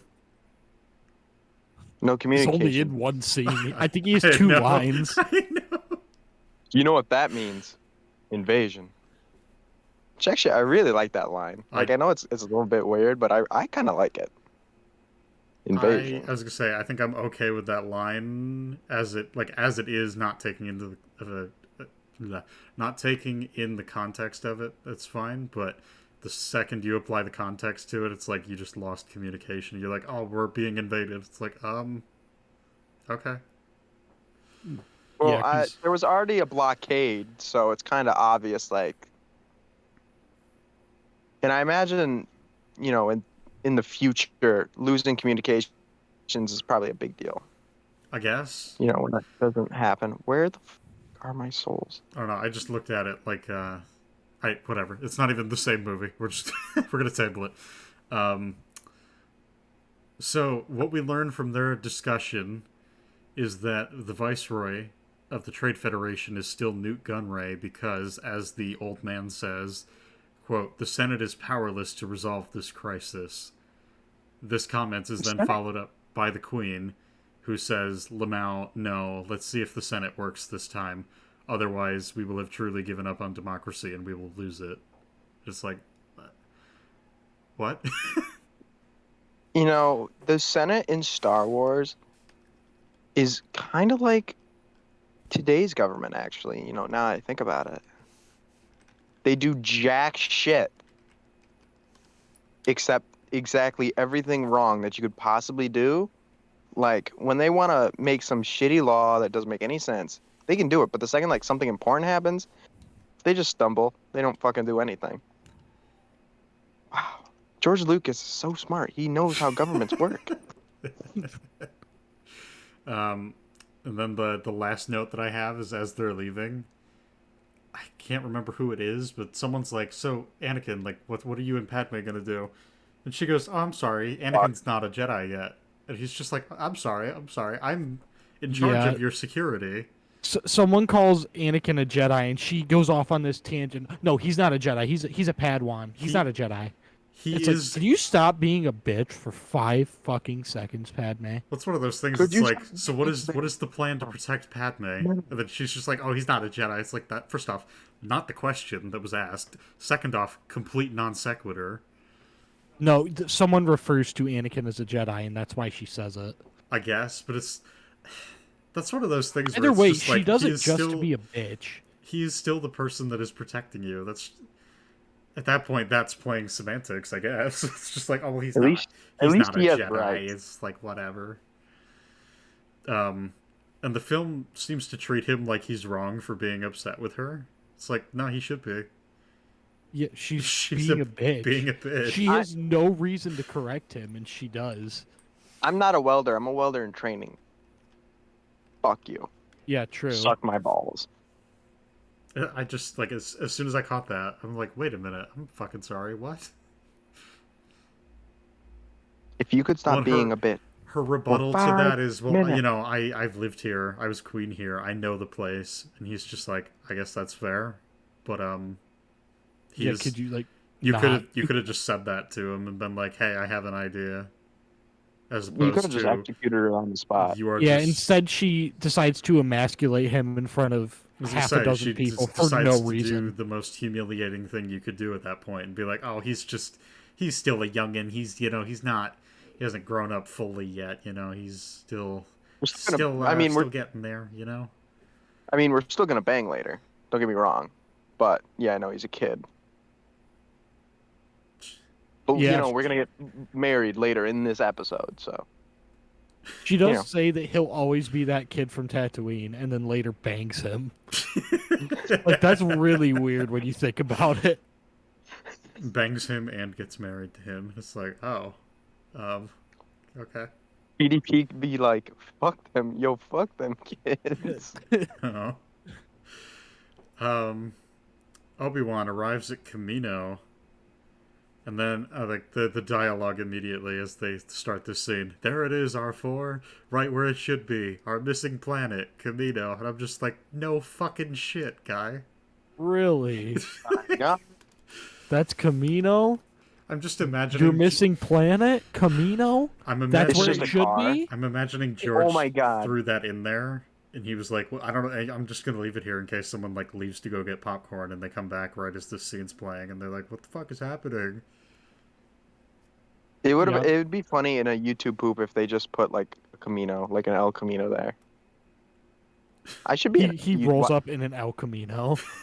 There it is, I should- R4. I should write YTPs. Like I should make YTPs. Only if I knew how to use editing software. It's really not that hard. I'll have to show you, but Okay. YTPs are very hard though. yeah, YTPs are Like a I have lot. so much respect for the people who do them because oh my god, the amount of work that must take. Yep. And for something that's literally called a YouTube poop. Yeah, you spend probably like 10 hours making a 30-minute video at that point.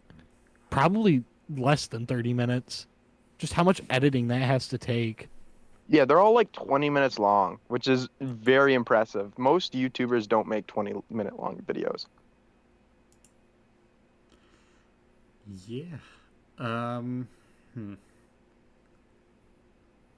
So, Nash, you made a comment, I think, the other day when we were talking. Actually, maybe it was Cam. I can't remember. One of you guys did about the Kaminoans just kind of leaving the landing platform there completely unprotected. Do you guys want to talk about that for a little bit, or?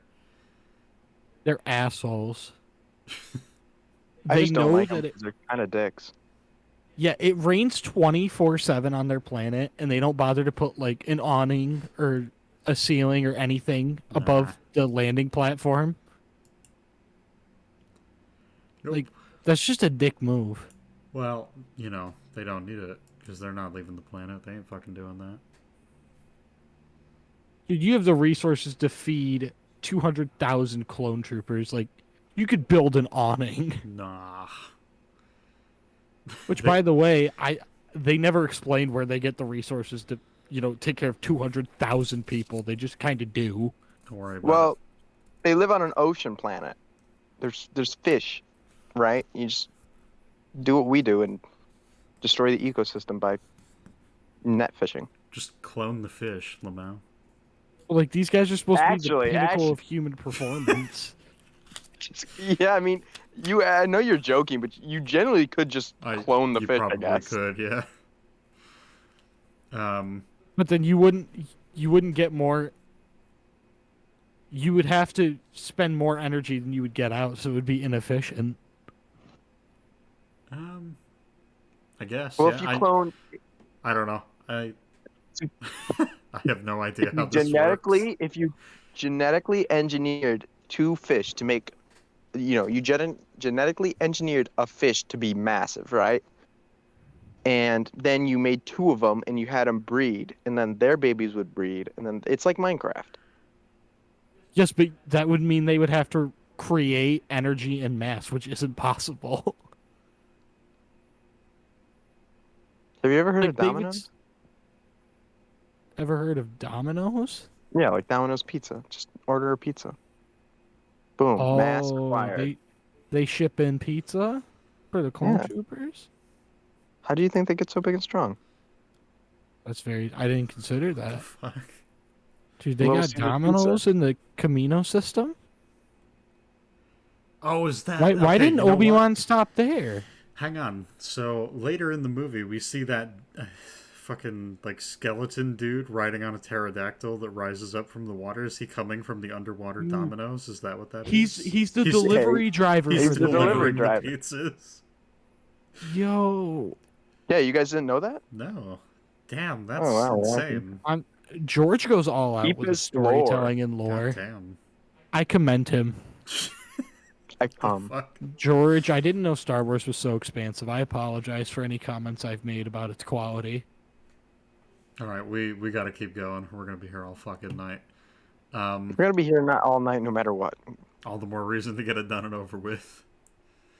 So, after walking through the front door with his robes drenched, he then walks down the hall with Tan Wei to talk to Prime Minister Lama Su. And apparently, in walking down a hallway, his robes are completely dry. And the inside is completely dry. Yeah, it's literally between shots. He goes from soaking wet to just completely dry. Yep. It's actually kind of funny to just watch the movie and you're like, wait.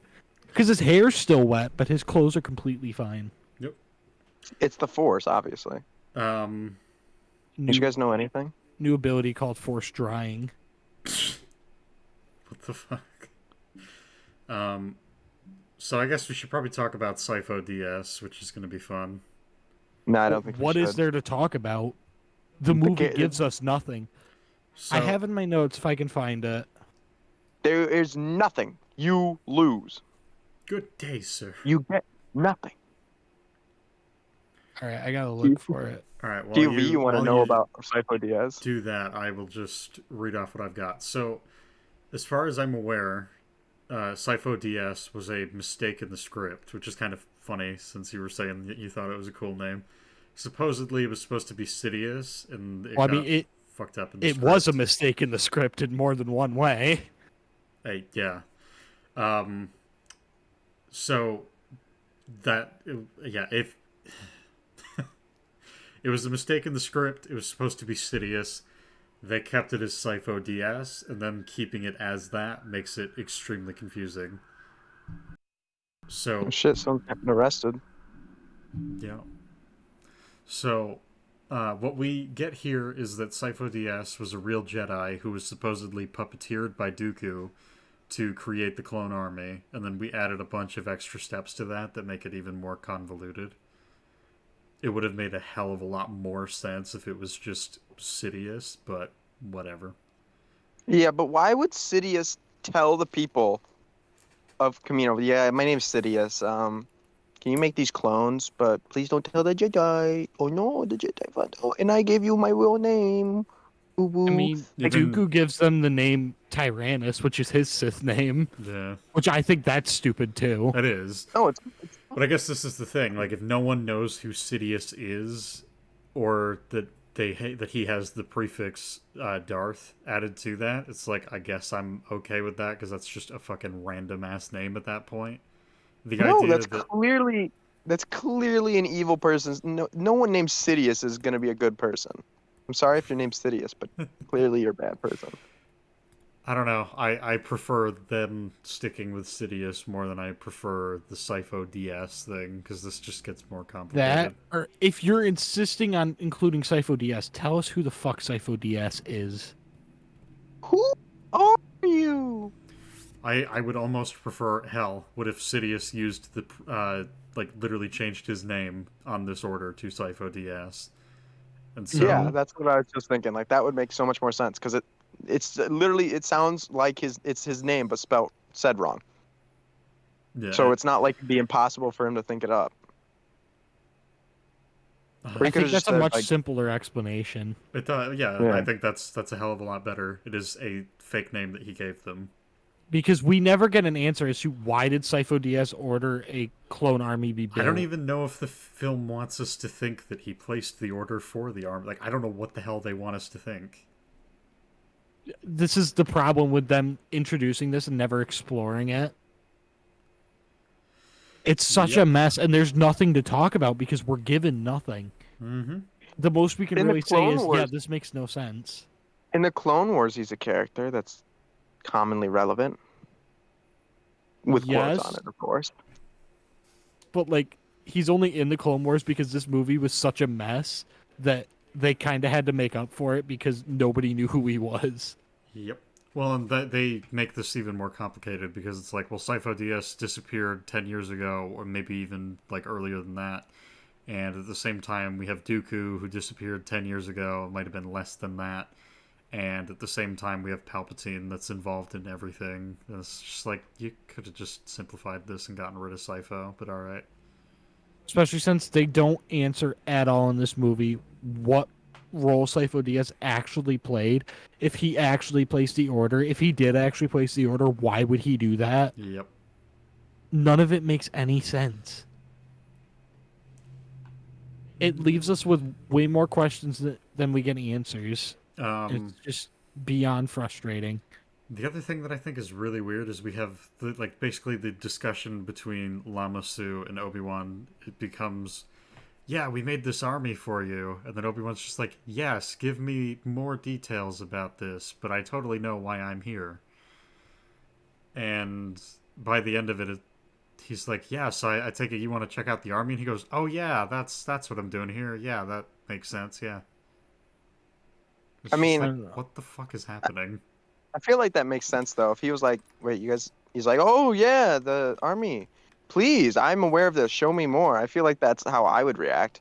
Be like, It makes sense that he acts that way. I can only think of one explanation as to why the Kaminoans have no reaction to him being so weird, though. I was gonna say, I don't understand why the Kaminoans would have no fucking reaction to him just being like, yeah, sure, that's it. That's why I'm here, yeah. well, they're very clearly not very social people. They're just kind of dicks. So I don't imagine they get many visitors.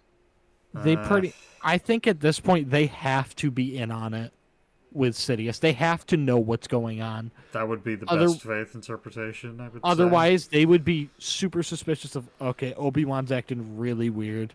It's clear he doesn't know what's going on here, but he's pretending he does. Obi-Wan, you've been acting kind of sus lately.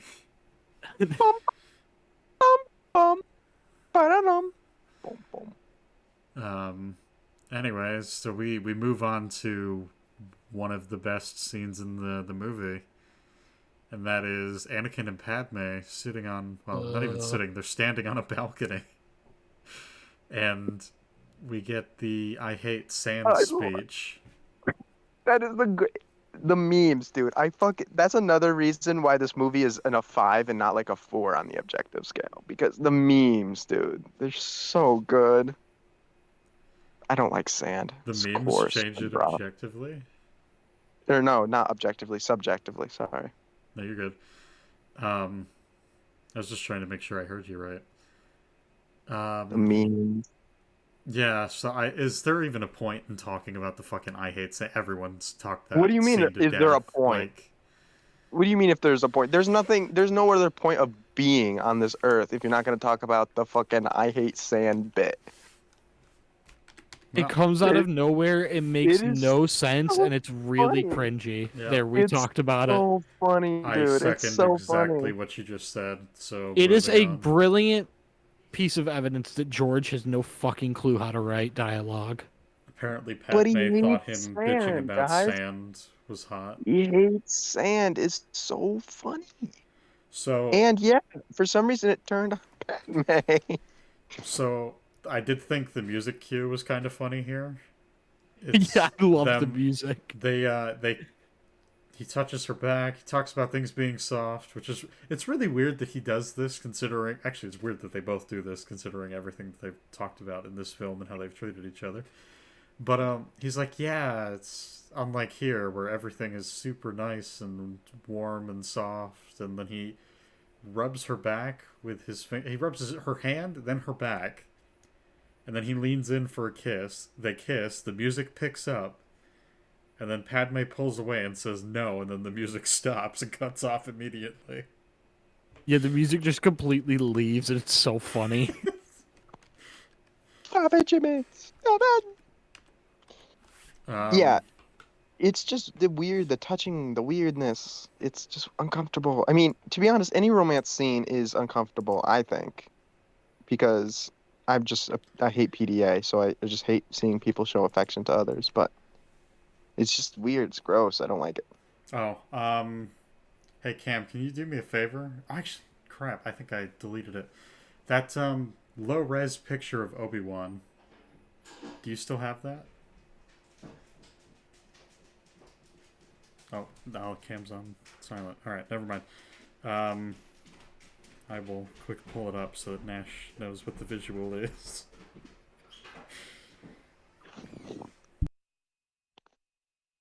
You know, I pull up.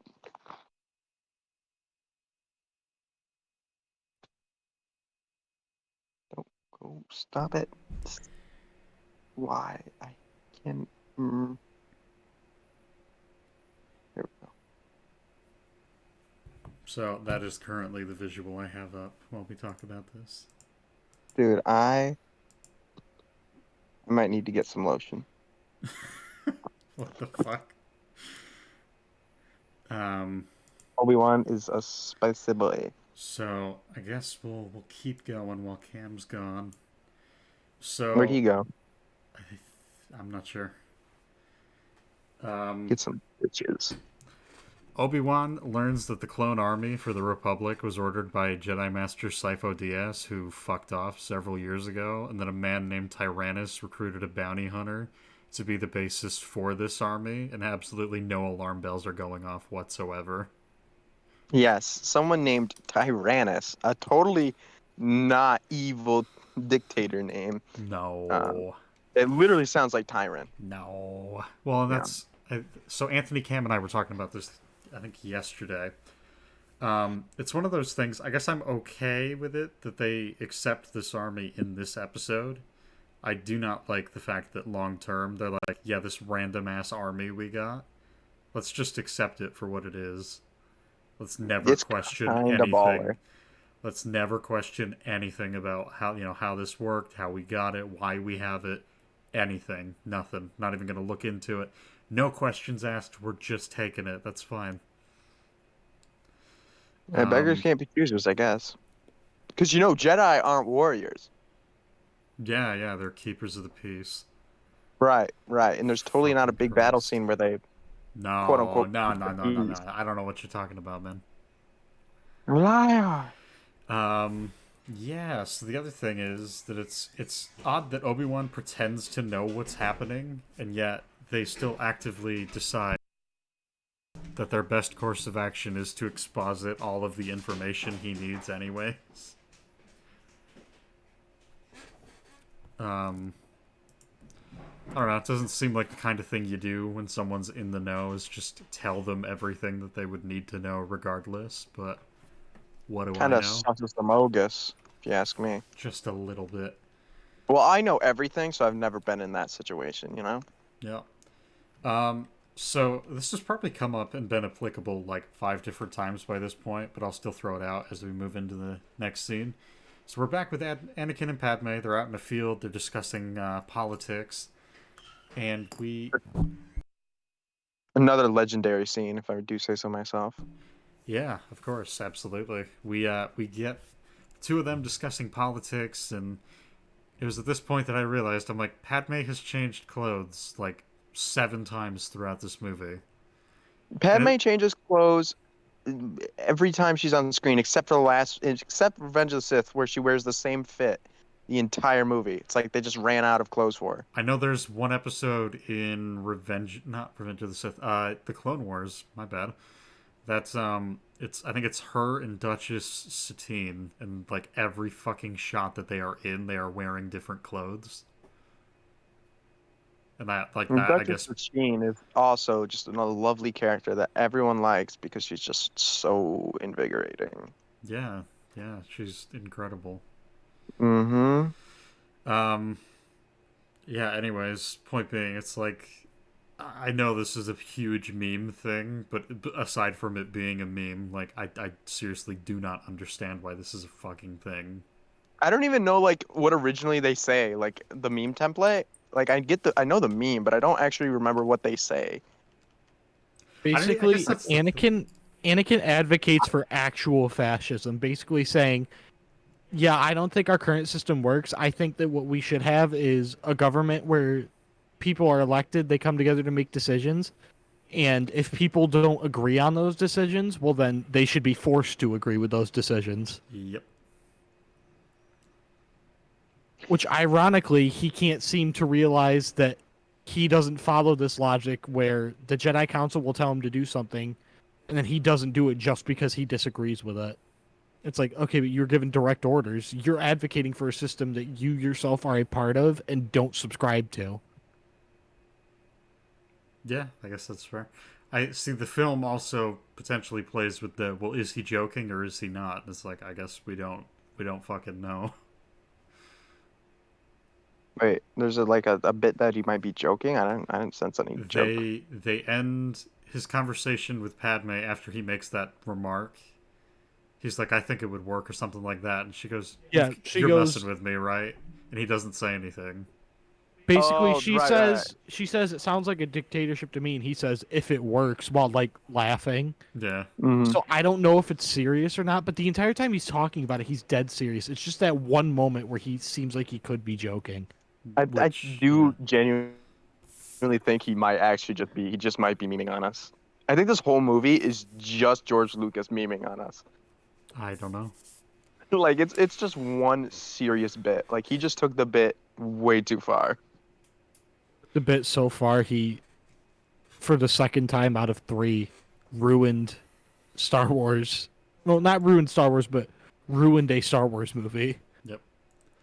Um, and then the other thing is they start running through the field, and then Anakin is poorly CGI'd onto the back of a fucking testicle with legs.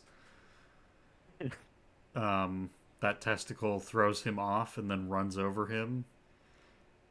And Padme gets concerned when he starts to move and then flops down on the ground. And then it's revealed that he was memeing with her the whole time. That Didn't he's perfectly fine. And then they roll down the hill and they land on top of each other. It's And very romantic. yes. Now, the one thing that I have left in my notes about this scene is that I think it's Shrek or Shrek 2 does this where they have two people wandering through a field while Hmm. making it romantic, and I think they did it better, unironically. Well, yeah, I We hear. I watch this one channel, and he talks about how good Shrek 2 is, and I just believe him because I don't care to watch it. But I Shrek hear 1 that and 2 Shrek are 2 is like like. actual cinematic masterpieces. I Like hear, yeah, that like unironically, Shrek they're 2 is very like, good. yeah, like that Shrek 2 is like literally one of the greatest movies ever made. So I'm just too lazy to watch it. Oh shit. Oh, I don't. Oh, never mind. I'm not gonna say it. I don't want to jinx it. Let's just keep going. Actually, double checking the time. Yeah, maybe that won't work out. Um. Okay, so cutting back to Obi-Wan, we are back on Camino for like the 79th time. Um, That's impossible. he is being brought to Boba, well, not Boba, Jango Fett, Django. and Tanwi goes, "Hey, Boba, is your dad home?" And Boba says, "Sure," and then invites them in, and then he goes, "Hey, Dad, Tanwi is here."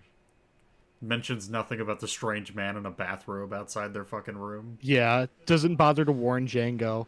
Which, if you think for a second, if he did warn Django what he should do, Django would have been able to hide his suit, and Obi-Wan wouldn't have seen it. Yep. That's on top of the Yeah. fact that what I am understanding is happening in that scene is Django is getting changed, and he left the closet door open, even though it's right next to the front door of their room. Yeah, but He who just comes out of walks a into someone's different he comes out of a different room than where his suit was in. I'm pretty sure their room is only 2 rooms. No, there's 3 rooms. There's the one that his suit's in. There's one right next to where his suit is in. And then there's the main room. Really? I played a Lego game, and there's two I was gonna rooms. say If I'm there's two not rooms, even then George advocating is for that, actually but the most fucking brain dead writer of all time. as far as I'm aware, there's only 2 rooms. It's not even. I don't even know if you could call a place like an apartment. It's like literally a box. Yeah. Either way, I guess here's the way to rationalize it. If it's 3 rooms, I don't know why you left that room with your armor open, but I guess I can allow it. If it's only 2 rooms, you are a dumbass, and why would you get changed with a door open right next to the front door of your room? Yeah, why not just leave the door open so I can see you naked? Oh my god. So I guess this is the next thing. So the film gets the chance to potentially play with subtext, like having Obi-Wan and Jango be like, "Hey, so I know what you did, but I'm not going to say anything." And they kind of immediately throw that away by having Obi-Wan immediately spell out like, "I know who you are," with the questions that he asks. I don't know. It's one of the things that really irritated me rewatching the movie because again, they get the chance to play with the idea that these 2 guys know who the other is, but they're not going to say anything. And at the same time, they don't want to make a scene in front of Town Wee. They don't want to, look aggressive, anything like that. And instead of doing that, they just Obi-Wan very aggressively asks questions, and Jango is extremely dismissive. It's like, man, that is a huge opportunity you just wasted. Yeah, I don't. George seems to have a huge aversion to subtlety, and I don't understand it. Um, Obi-Wan really Can't never. make memes out of subtlety, guys. You Subtlety can doesn't too. make memes. I beg I to. mean, the reason that the prequels are memed so much is because they're so bad, and the dialogue allows for such good memes because Weird. it's Yeah. something that would never actually be said by a living person. Yep. Um. Anyways, moving on. I have Obi-Wan never really seems to care after learning that Jango, who he now knows, well, not I say now knows, technically I guess he doesn't know based on what he says to Yoda and Windu later. But he's pretty much all but confirmed that this guy is the guy that killed Zam and the guy that is involved in the plot against Padme, is the basis of the army that was designed for the Republic by a man he's, well, heard of but doesn't know anything about. Or no, I'm sorry, who was recruited to be the basis for the army that was designed for the Republic at the request of a man he's never heard of, Tyrannus, after being ordered by a random Jedi who died several years ago. Like, none of the. Again, just reiterating what I said earlier, none of that sets off any alarm bells in his head at all. Nope. Why should it? Perfectly normal. And then the next question I have, which I guess this is the thing, technically there could be an explanation to this, but it wouldn't come from this movie, so I would say this is still a problem. Based on the timeline that the film presents, how did Tyrannus recruit Jango when he would have been a Jedi at the time that he was recruited? We don't know the exact timeline is the only problem with that. I guess He could have that's been fair. recruited last week. No, not Well, as no, per he what they're has to have saying. been recruited years ago because the clones had to have aged. They have accelerated growth. Still. They say it takes twice, or they grow twice as fast, which means if a clone is 20, it has to be 10 years. And I don't buy that any of those clones are like 10 years old. Like, they all look significantly older than a teenager. So I'm guessing it's been at least 8 years. But as Yep. far as I can gather, Dooku left pretty much, not immediately, but very shortly after Qui-Gon died. So, yeah, at that point, we're looking at about 10 years.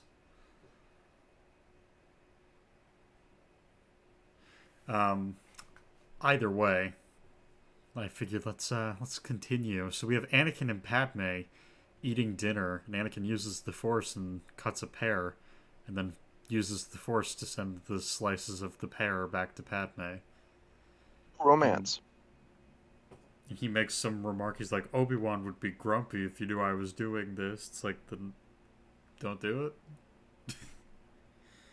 Well, I mean, the thing is meant to be they're not meant to use the Force for trivial stuff, and he's kind of doing it just to show off to Padme. Yep.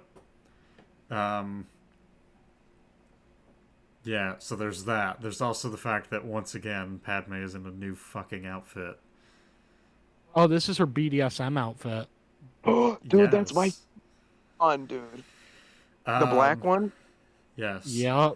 Yeah, dude, that's the best one. Shut the fuck up. What it is. Um, And you know it. So we go from them having dinner to they move to the couch, and it's not the kind of move to the couch that you might think of, because we then have the this is being around you is killing me. It's You are agony. in my very soul. It's agony. You're in my soul, and the kiss you never should have given me is like what's tearing me apart. You're Stuff like tearing me apart, Lisa. It is I would- almost the room. I level never dialogue. believe- Like fucking Christ, it's bad. I don't believe any living human being would say something like that. No. Well, Um, whatever the actor, I don't remember his name. Hayden Christensen. Anakin, yeah, literally said it. So, I Nash. mean, he said it. You know what I mean. Nash, shut up. Like, unironically would say it without reading from a script. Or doing it to impersonate the scene. Just gonna throw that. I don't know, caveat out there, too. man. People are weird. I'm just gonna say anyone who would say something like that to a woman will never be in a situation where they could say that to a woman. I'll put it that way. That is a very fair point. I'll give you that. That's a fair point. So Anakin walks away and he goes, we wouldn't necessarily have to give up everything that we have. We could keep it a secret. She goes, we'd be living a lie if we dated in secret. And then I really thought about that, and I'm like, oh, aren't you the motherfucker that uses decoys to hide your identity and consistently lives lies? Yup. I don't see what's so wrong about living a lie if it means you get to be with the one you love. I don't really. I mean, to be fair, that it sucks, yeah, but like living a lie, you make it sound like you killed 15 children and are just hiding it from everyone. But Well, he hasn't. I mean, Next episode, Anakin yet. does do that, to be fair. I know. That's what I was. If you let me finish the goddamn joke, you would have heard me say that's saved for the next episode. Well, it's not I mean, the next it- episode. It's this It episode. happens in this episode, too. Oh, well, yeah, I forgot. He does kill the kids in the next one. Oh shit! Yeah, no, he does. Yeah. So Another great meme. we're back on Kamino, and then we have Obi-Wan transmit to Yoda and Windu. And I guess these two motherfuckers just sit in a room and do nothing all day because they are adamantly... not adamantly is not the right word. They are actively just sitting there when he makes this call. So they've been waiting for him. Well, that's a meditation room. That's what that room is meant for, is meditating. My So problem why with would you that have- scene... Yeah, why would So you why- have a communicator in there? Wouldn't that disrupt Yeah. meditation? Yeah, that's a good point. I guess my point still stands, though, because my point is not... I don't care where they are. Like, why are they not doing anything? Even if they're Because they're- meditating, it's like, okay. They're the higher ups of a powerful organization. You think they do anything? I would think so, yes. No. They just sit back and let the new guys do it. Welcome to the world, man. Yeah, why is it that every time that something is happening that's plot relevant, these two are just fucking lounging around waiting for the call to do something? Literally all of the Jedi Order in this movie is doing nothing, which directly contradicts the opening crawl, which tells us, yeah, the Jedi are really, really busy right now. Yeah, don't The worry fuck about do you it. mean they're No. really busy? Maybe if you're busy and got some bitches on your... Hey, Mace Windu did get rid of that old yee ass haircut, so True Did that. he ever have one? Is he capable of it? I don't know. Was he born bald? So here's the other thing. So jumping a bit ahead for this one, but Obi-Wan can transmit a signal from Camino while he's in heavy rain. Just keep that in mind. And again, like at this point, what the fuck is the story of Sifo Dyas? We're never gonna know. There's no point in nuts. even asking anymore because George just. He's like, oh, wouldn't this be cool? No, George, it would be retarded. That's why you probably shouldn't have done it. I don't know how this movie got past, like, basic stages of, like, test audiences. Because there has to have been so many questions in terms of, okay, George, none of this makes any sense. What were you thinking? We're getting there, though, where I have 7 pages of notes left. I think that genuinely is more than I took my entire school year this year. And I graduate Friday. Like, and that's more notes than I've taken. Good old colleague. And it's trade school, but yeah, same difference. Yeah, whatever. Because I'm better than these guys. Everybody should know that. I do have something I really love about the scene that's so stupid. Okay. So when talking about the clone army, Obi-Wan says that he was told that the Senate authorized the clones, and then he asked Mace Windu and Yoda if this is true, to which Mace responds, no, the Jedi Council did not authorize that. Yeah, it's a bit And it's weird. like, yeah, that's... Actually, wait, no, Obi-Wan says the Senate authorized it. He's not talking about the Council. I think he does mention the Council at one point, so I think that line does make sense, because I had that same question. Maybe you're right, if... I guess we'll do what we did earlier. If the line is that he mentions the Senate and then Mace Windu brings up the order, it's like, yeah, that's a problem. If he doesn't, then I guess that's fine. But as far as I can remember, I think that line's accounted for. Maybe I'm wrong. So we have good old Anakin's having a nightmare. His mom is in it again. Nightmare.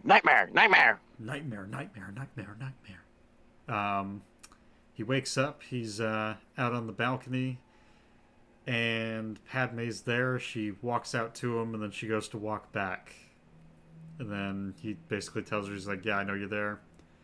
You can stay there because your presence is kind of soothing. And I think this is one of the only instances where I was like, that actually doesn't sound too creepy, considering the context of this.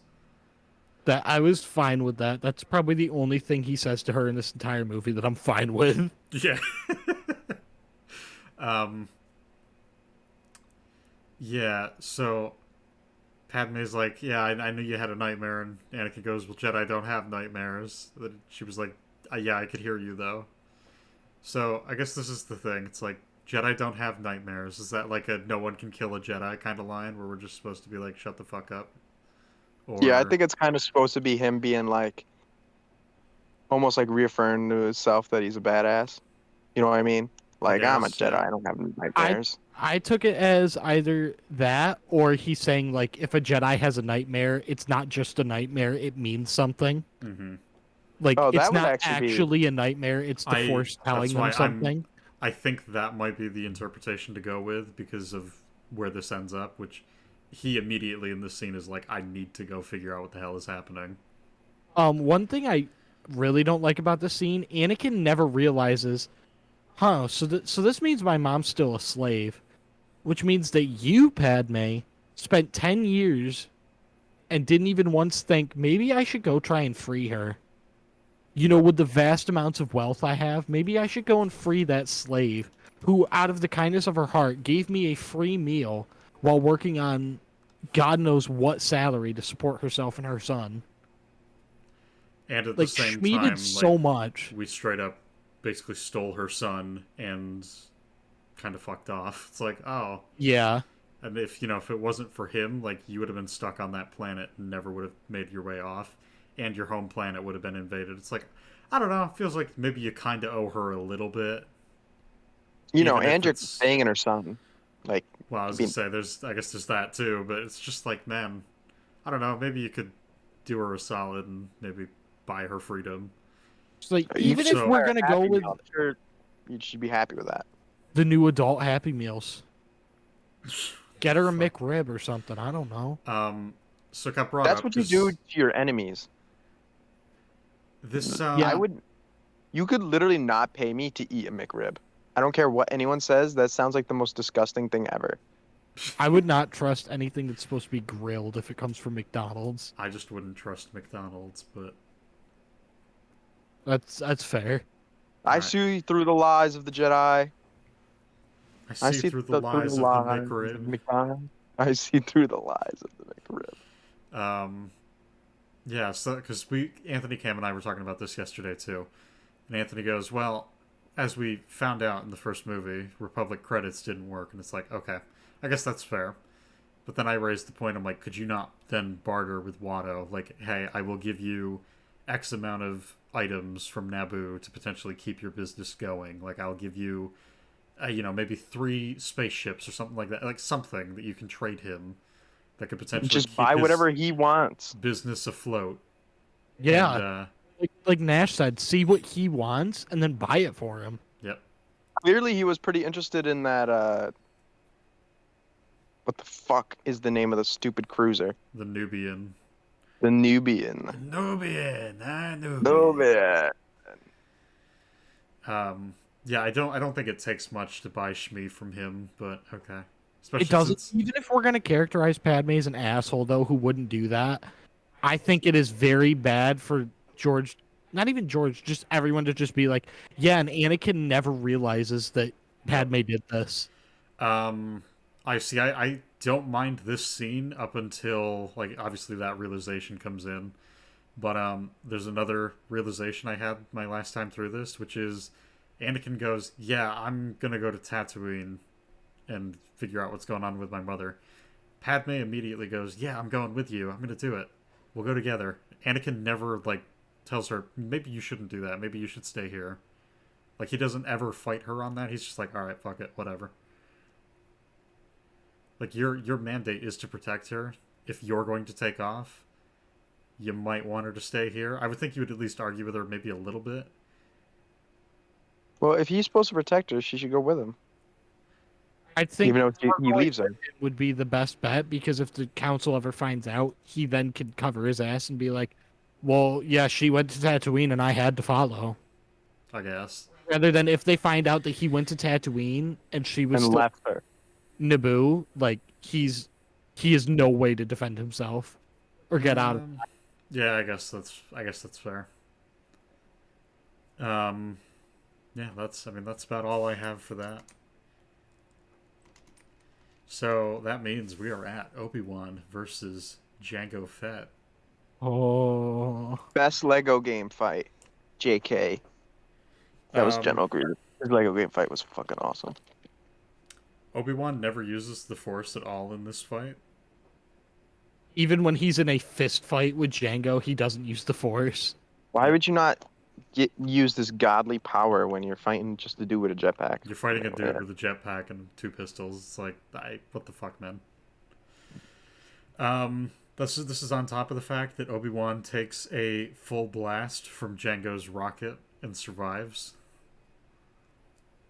It's the Force. This is on top of the fact that Obi-Wan gets shot directly by Slave One and survives. It's the Force. Obi-Wan somehow doesn't lose his hands after being thrown around with a very thin cable wrapped around them. Yeah, that It's the stop Force. is really fucking abrupt, too. It's the Force. Nash, I will actually kill you. Dude, it's the justification. I don't know what you mean. It is not... No. No. The other thing that I think is worth noting, this is the first time we see Jango lose his jetpack.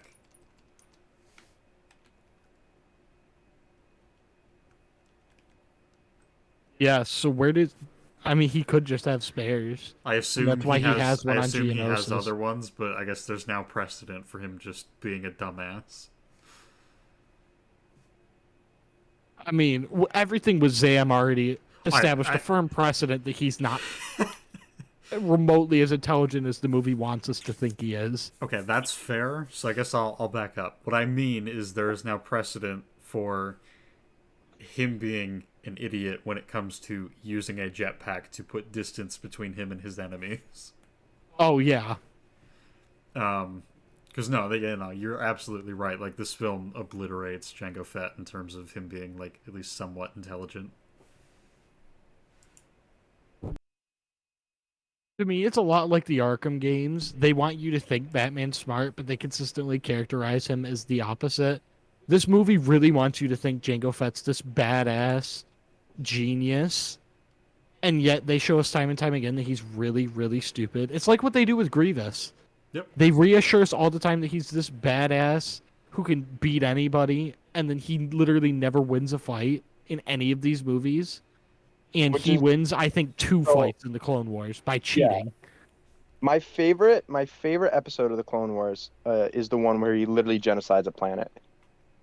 And that's like the best episode, and it's like the only one I ever watched because it's the only one where Grievous actually lives up to the hype that he deserves. Like, Grievous is such a cool character, and they just wipe their asses with him every single time. I'll get on to more of this when we do Revenge of the Sith, but like, I love Grievous, and I feel like he had the chance to be such a cool villain, like in a mix-up from the normal Sith Lord, but they never fucking do it. They just wipe their asses with him every time. I feel like they do the same thing with Dooku in this movie and the next movie too. Yeah, I think so too. They did the same thing with Maul in the last movie too. They don't develop any of their villains. I mean, and they end up being people that we just want to see more of, but really don't get to. Though we don't see a lot of Dooku, at least he takes on both Anakin and Obi-Wan and wins. And then kind of fends off Yoda. Like, at least he does something, right? Yeah, Grievous does nothing except lose one fight. Yeah, and Maul gets a kill on Qui-Gon. Yeah, that's fair. Grievous is just treated like a bitch throughout. Which is just, they do him so dirty. It makes me so... Fuck. Yeah, George can't write... George can write villains. We know that, but like, for some reason with the prequel trilogy, he forgot how. Yeah. So we're back with Anakin and Padme. They've just arrived at Tatooine, and they see this little junk trader. And he's working on a pit droid, and it's Watto.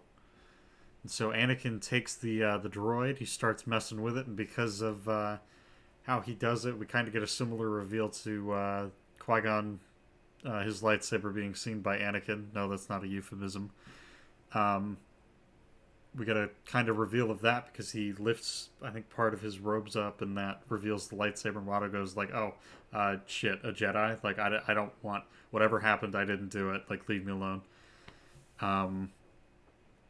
And I believe Anakin doesn't actually expressly say who he is. Watto has to guess at that. And even after Watto asks, I think, twice, he doesn't get confirmation until Anakin puts the droid down. And then he messes with it, looks at the handiwork, and he goes, oh shit, it is you. I don't know. I'm kind of okay with the conversation that happens here. It's not what I would have hoped for. I wish Anakin was probably a little bit more rude, but at the same time, I guess this is still the man that hypothetically has your mother as a slave, potentially, so... I think at this point, Anakin doesn't care about anything except finding his mother. He's not going to entertain Watto at all beyond that. Which I think is perfectly fine. I do love that Watto's like, oh, hey, you're the slave I used to own and treat absolutely horribly. Hey, do you want to do me some favors now that you're, he's like you should help me get some guys. Like, there's some guys that owe me money. He's just like my mother. Like, imagine Harriet Tubman. Harriet Tubman runs into her former owner while on a route in the Underground Railroad, and the guy's like, oh, hey, long time no see. Well, while you're here, could you like help me clean the house? Like, that's basically what's happening here. Yeah, it's like, fuck off. Please. Yeah, you had me as a fucking slave for how long, Watto? I'm not doing shit for you. The other thing that I think is worth noting is Watto doesn't recognize Padme, who traveled with Qui-Gon at the time that he apparently lost everything. You do also have to think, though, how much has happened to him in those 10 years. I guess that's probably fair. I just thought that was something worth pointing out. I don't think it's a huge issue, but... And I don't think we actually ever really see the two directly interact. She's just kind of there. I don't think So we I do imagine either, but I would assume like if Watto saw Jar Jar, he would probably recognize him. Jar Jar's very distinct looking, to be fair, as a Yeah, species that would Padme's just never kind be of. on. Yeah, she's just a human, but I you'd guess that's never fair. see a All right, Gungan all on right, Tatooine. fair enough. Yeah, So we you're right. have It's cool, Obi-Wan too. follow the ship whose name got canceled, and I can't believe they fucking changed the name of the ship. it's Did they? offensive. Wait, what? Okay, yeah, Boba Oh yeah, Fett's it's called Boba Fett's ship now. It's not Slave starship. One. It can't be. It's not No, Slave no, One anymore. it's not Slave One. Boba Fett's starship. The word slave is offensive. Yes. Yes. Never mind that, Star Wars has actual slaves in it. That's No. okay. No. That's okay. But the name Slave One is not okay. No. So yeah, I almost called him Bobby One. Bobby One. Obi-Wan I follows the Slave One into an asteroid field, and I have there's a big problem with this scene. there's a fight. I'm just gonna let you take the floor then. Go for it. Okay, so if you remember, when Jango was leaving Camino, Obi-Wan takes a tracker and he throws it on Jango's ship, Slave One. Oh yeah, I completely So skipped over that. My bad. doesn't this... So Obi-Wan should be able to track Jango without having to be tailing him. He doesn't have to tail him. He knows where he is because he can look at his tracker. Yep. So instead of laying back and letting Jango get to where he needs to go and then going to meet him there, Obi-Wan decides, you know what I'm going to do?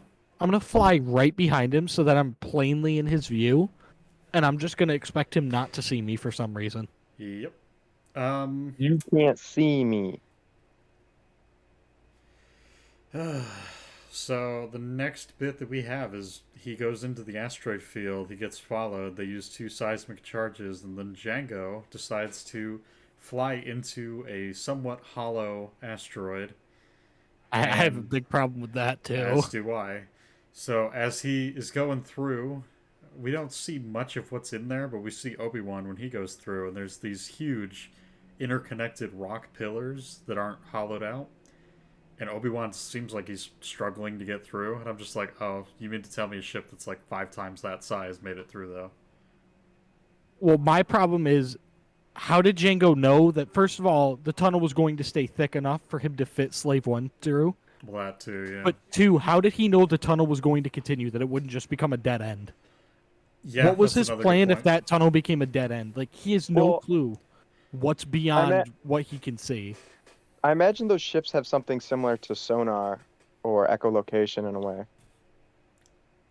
Yeah, So, maybe. If I you're didn't going to be think about traveling through that. space, that might be helpful, Um, as you can see all dimensions instead of just a GPS. so from here, Django somehow got basically on top of the asteroid, quote unquote. Obi-Wan comes out, and then Slave One follows him out. And Django starts shooting at him. Can't make contact with him at all. And so he decides to fire a missile. And this is a continuity thing, but the missile changes distance every time the shot changes. So that was something.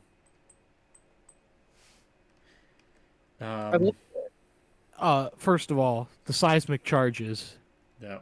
their sound effect is a fucking work of art. They're cool. They're so cool. Nash. They are, though. They literally, Seismic dude, it's like a charges, small but just nuclear hearing bomb. That noise? The sound effect alone is just so fucking satisfying to listen to. Are you memeing? Because I'm not. No, I'm not memeing. I love the seismic charges sound effect. I've never met a person who doesn't. They're just cool. They're just cool weapons. It's a shame that's the only time we see them. Yeah, considering how useful they seem in that encounter, like you'd think more ships would use them. Yeah, I guess I would think you would want to open with the heat-seeking missiles and the seismic charges at the same time if you could figure out a way to do it, but I guess not. No, that would take intelligence, Chris. You're asking way too much of Jango Fett. And And then I guess from here I'm gonna skip ahead. So Obi-Wan needs to escape, so he decides he's gonna open the spare part compartments on his ship and just kind of let them loose so that he can make it look as though the heat-seeking missile hit him, and then he flies between two asteroids. And thankfully that takes out the missile, because if it didn't, that would just be kind of awkward. But Wouldn't letting out all that scrap probability-wise have already done that? Well, what I thought was he releases the scrap, and as far as I can tell, that redirects the missiles from the ship to the scrap. But then I have to ask, if that's how that works, why didn't the missiles redirect onto one of the dozens of asteroids he passed? That's what I'm next saying. to? That's not what happens. As far as I can remember, he sends out the spare parts preemptively, then has the missile hit an asteroid. He goes in between two really close asteroids. That's a bit strange. That's a very confusing decision on George's part. The- Why include the spare parts thing then? The entire point of that is you get the explosion, they see some of the spare parts of his ship, and they're like, oh, well, he's dead. Oh, I didn't think about the spare parts. It's one of those things, it's like, it's clever for the most part until you realize that he releases them early, which means potentially they should see that. Even if they don't, you have to be completely sure that you can get rid of that missile before you do that, and he doesn't do that. Yeah. Yeah, releasing them early completely negates the idea, because if that missile doesn't end up going off, now you can't make it look like they killed you. Yep. I don't see why. So even if it is a heat-seeking missile, it should still be directly behind him, right? So it's following him. I would have to imagine. I see, that's the thing. I would assume it's a heat-seeking missile, because I have no idea what the fuck else it would be, but... I mean, especially in space where there's no other heat, it'd be pretty like... It'd be like a beacon. So I imagine that it would go straight for it, and then if he released his parts a little bit, when he just flies in a straight line, releases the parts, it'll hit the parts, and then he has time to duck behind whatever, you know? I see, the easiest way to do this, I would think, is to have this as like a built-in thing. Like you have the parts in a bag or some shit, and you have them hit the bag, and the bag explodes, and it it still has the same effect, and we know that the missile hit the parts. Yeah, it's almost like in the real world, there's things that come out of airplanes that redirect missiles. You know, that'd be wacky, though, if someone invented something like that. No. Oh, wait. No, those don't exist. You literally could have just had space flares, dude.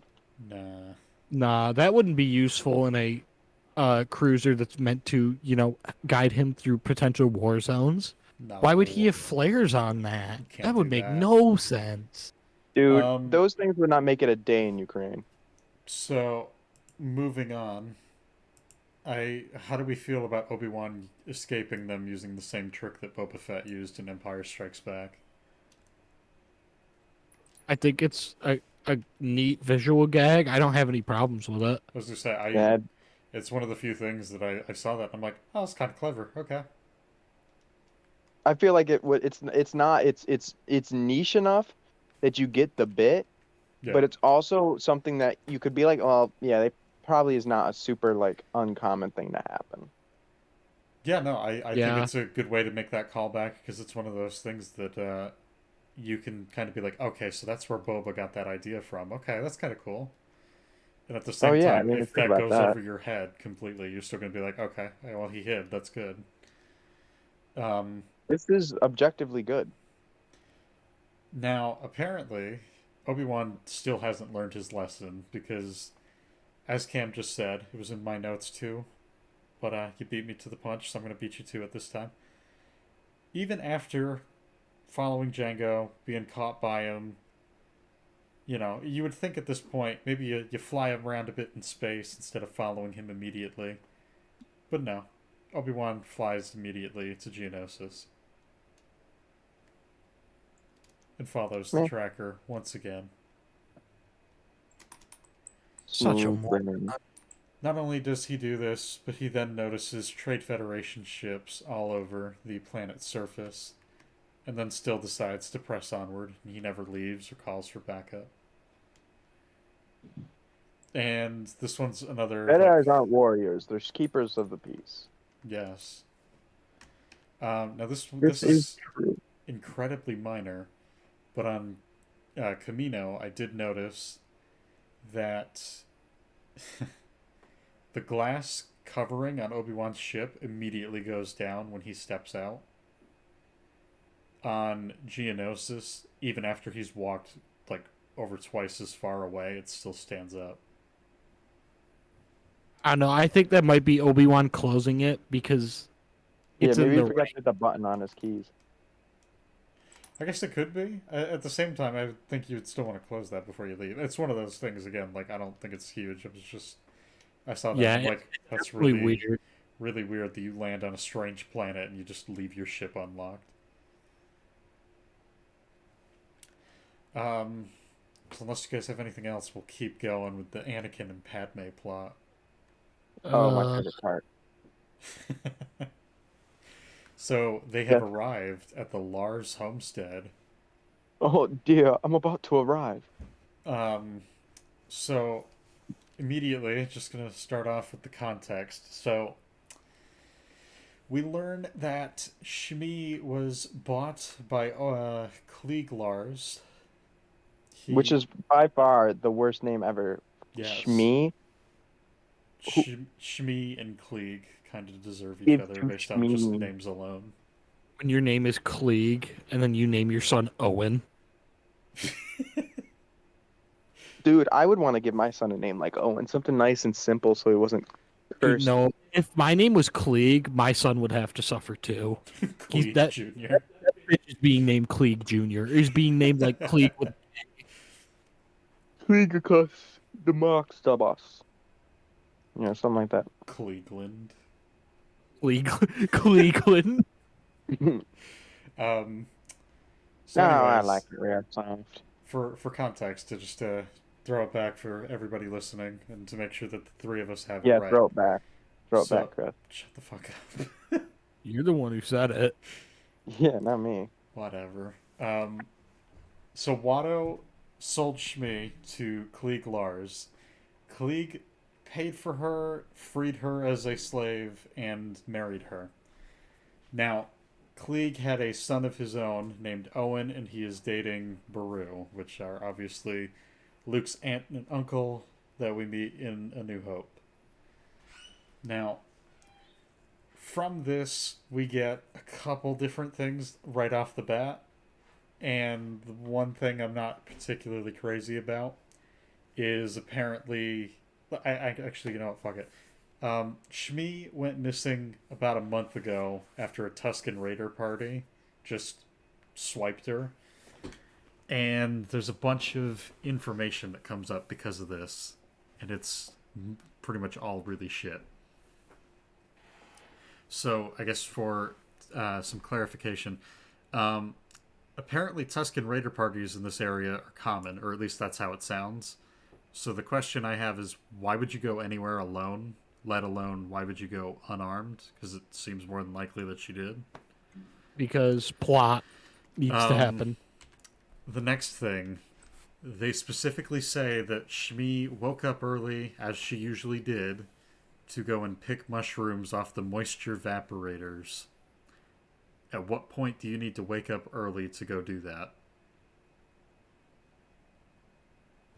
Oh, Chris, how you think too much. Well, Wow. like if she didn't wake up early, she wouldn't have gotten kidnapped. Do you see what I'm saying? Like I don't know. I can believe that she would wake up early to do it. I guess it seems that just weird, seems but it's weird not to me, 'cause unbelievable. I guess. The next note. How did the Lars family afford to buy Shmi if they are simple moisture farmers? Yeah, they're extremely poor. And How did they afford a slave? at the same time, and I guess the best faith interpretation is Watto was losing a shit ton of money, so he sold Shmi for relatively cheap. But then at that point, I'm just like, I do not understand why or how they would have been able to buy her as opposed to someone else buying a slave for fucking dirt cheap. Yeah, I have no clue. I don't like it. Doesn't make a ton of sense, but all right. At the same token, if you could afford to buy Shmi, would you not be able I to hire a bounty hunter in order to find her when she goes missing? That was my thought too. Why did they hire no I'm one? Now it's like, oh, because they're poor, but they can't be poor. Yeah, you've made it where they either cannot be poor or they deliberately bought a slave as a like a one time purchase. This is all the money we have. And at that point, it's just like, why would you put another mouth to feed on your fucking farm?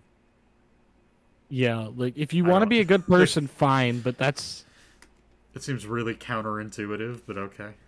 Um, the next note I have is based on what they imply. Does not sound like Owen went after his stepmother at all, which is yeah. really Owen weird. did nothing, which I hate this because this entire section, it's not for sure a reason, but this gives a potential reason why Vader would go back to Tatooine and kill them. At which point he would find out about Luke, which Yep. means the entire OT can't happen. I can believe that he wouldn't go and kill them to an extent. I don't understand why he doesn't blame them given a line that comes up later. And so I guess at this point, for anybody that is potentially doubting what we're saying, I'll just read off what what Klieg says and list off a few more issues I've got. So he says those Tuscans, they walk like men, but they're vicious, mindless monsters. 30 of us went out after her, 4 of us came back. So, what 30 people is the first question I have. How poorly trained are they that they can't defeat fucking Tuscan Raiders? How do you get 30 people to go with you and fucking 26 of them die? And one of the 4 that lives loses a leg. I just, like, what the fuck, man? Well, this gets worse if you think about it, because if I'm supposed to believe that Owen and Beru went with him, 3 of the 4 of them that came back are from the same fucking family. Yeah, that's just a little convenient. It's called plot relevance, guys. So, am I also supposed to assume that it's the Tuscans that attacked them and basically pushed them back? Or was it just they died from the elements? And actually, some world building issues potentially are arisen from this, which is why not have security forces specifically for your moisture farms if this is something that the entire planet needs? That would make too much sense. Yet nobody seems to really take any care. And this also presents this as a common issue, which creates an issue in the OT, which is at that point it's been at least 19 years, because Luke is 19 in A New Hope. At least 19 years of shit like this happening. And Owen and Beru still haven't bothered to do anything about it. No. Even though Owen would know, yeah, my stepmom died because of this stuff. But, when Luke gets kidnapped by them, that's fine. Yep. So the next little thing I've got here... Actually, never mind. That's all I have for that scene. So, do you have anything, Cam, or no? I don't understand how 3PO is able to recognize Anakin, considering he looks and sounds completely different than the last time he saw him. Yeah, that's probably fair. I mean, he didn't make him, though. He did, but, it's been 10 years. Been 10 years, Anakin he doesn't look the same. Or from 9 to 19, he would look and sound nothing. He does look and sound nothing like he used to. It's almost like it's a different actor. Yeah, that's my point, is not a different actor, but Anakin is so different that I don't see how 3PO would recognize him. I don't know. Something kind of tells me, the person who made you might recognize, even if it's a subtle thing. And he's a robot. So it's not like he's a human intelligence. Has higher thought. He runs off just pure data then. So, I don't understand how he would recognize him. It's not a huge issue. I'm really confused about it. I don't know. I always kind of thought, it made sense. Like, how you'd always recognize your mother, even if it was that big of a change. It's one of those things, I'm kind of okay with hand-waving this and putting it aside. Maybe it's an issue, maybe it isn't. Because we've had a couple of those so far. I guess it is. It's something to think about. I don't know what the quote unquote canon answer would be, but Some people just have. I mean, everyone's got certain mannerisms to them, and especially as a robot, you'd probably be able to pick up on that easier than a human. Yeah, probably. I guess that's fair. Yeah. So unless you have anything else, we'll skedaddle to Obi-Wan and the droid factory. The cum factory. Um. Oh So, wait, another thing. Actually, now that we're talking about the droid factory, yeah. like even before we start anything, Yeah. I guess like security in general just isn't a thing in Star Wars. Yeah. That was actually my Like, first point. Is he can just there's- wander through here. Mhm. At this point, he still has not called for backup, even though he found a droid production facility and he fought them 10 years ago. It's like I don't know. Maybe that's the kind of thing you tell someone about. I don't know. No. Yeah, Like, maybe you call for backup, or at least let the council know before you decide to go in there.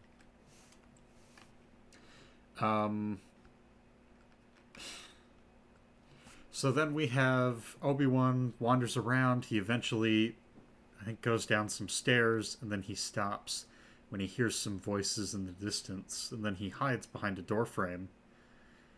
And I have two questions from this. So, technically three, I guess.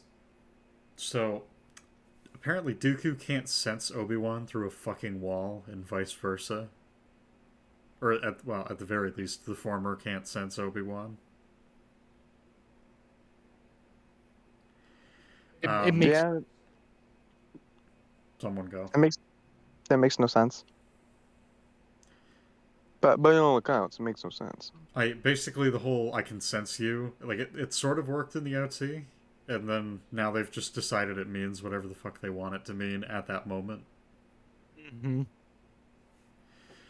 And then based on where the shadows pass Obi-Wan as he's hiding, like he got really lucky that no one spotted him. Yeah, they all walk right past him. Past my balls. And then the last note that I have is after seeing them all gathered here, all of the separatists, as well as the Trade Federation, and overhearing what they're talking about, he never goes to get help. And Yeah, then no, he has no action other than I'm just gonna spy in a very obvious hiding spot and hope they don't see me. Yep. That's a fucking You giant can't hole in the see. ceiling with his face poking out of it. It's like, all right. Yeah, no one's gonna see you, Obi-Wan. Don't worry. Oh. So we're back with Anakin, and I guess I fucked up because I keep doing this. I keep not establishing what happens in the scene other than the issues. So Anakin figured out that pretty much everyone stopped looking for Shmi. Klieg is like, yeah, I feel really bad, but, until my leg's healed, I can't go out. And so... It's like, yeah, man, I feel bad, but 99-cent sloppy down at the hardware store. Yeah, I don't need her. Yeah, she's not that good of a wife, anyways. Yeah, she was like $10. He literally bought his wife Yeah. and was like, You- I guess her warranty's up. She's Not dead. a Let's big- get. God. I wanted a younger one, anyways. Oh. Let me get that blue juice, baby. Yeah, so Anakin stands up, and he's stopped by Klieg, who's like, what the fuck are you doing, son? He goes, I'm going to find my mother. Klieg says, well, your mother's dead, and then Anakin just storms off. Padme follows him. Padme tells... Padme and Anakin talk for a bit. Anakin goes, these are good people, stay here. Which, I don't know as though after everything they've said that I would call them good people, but... They're not. Especially They're not Tusken Raiders. They're not Tusken Raiders. So Basically... bad people, but with Anakin's tendency to blame other people for shit that they didn't do just because they're connected to the scenario, Yep. I don't understand why he doesn't blame the Lars family for anything that's happened. Yep. So, yeah, I don't know.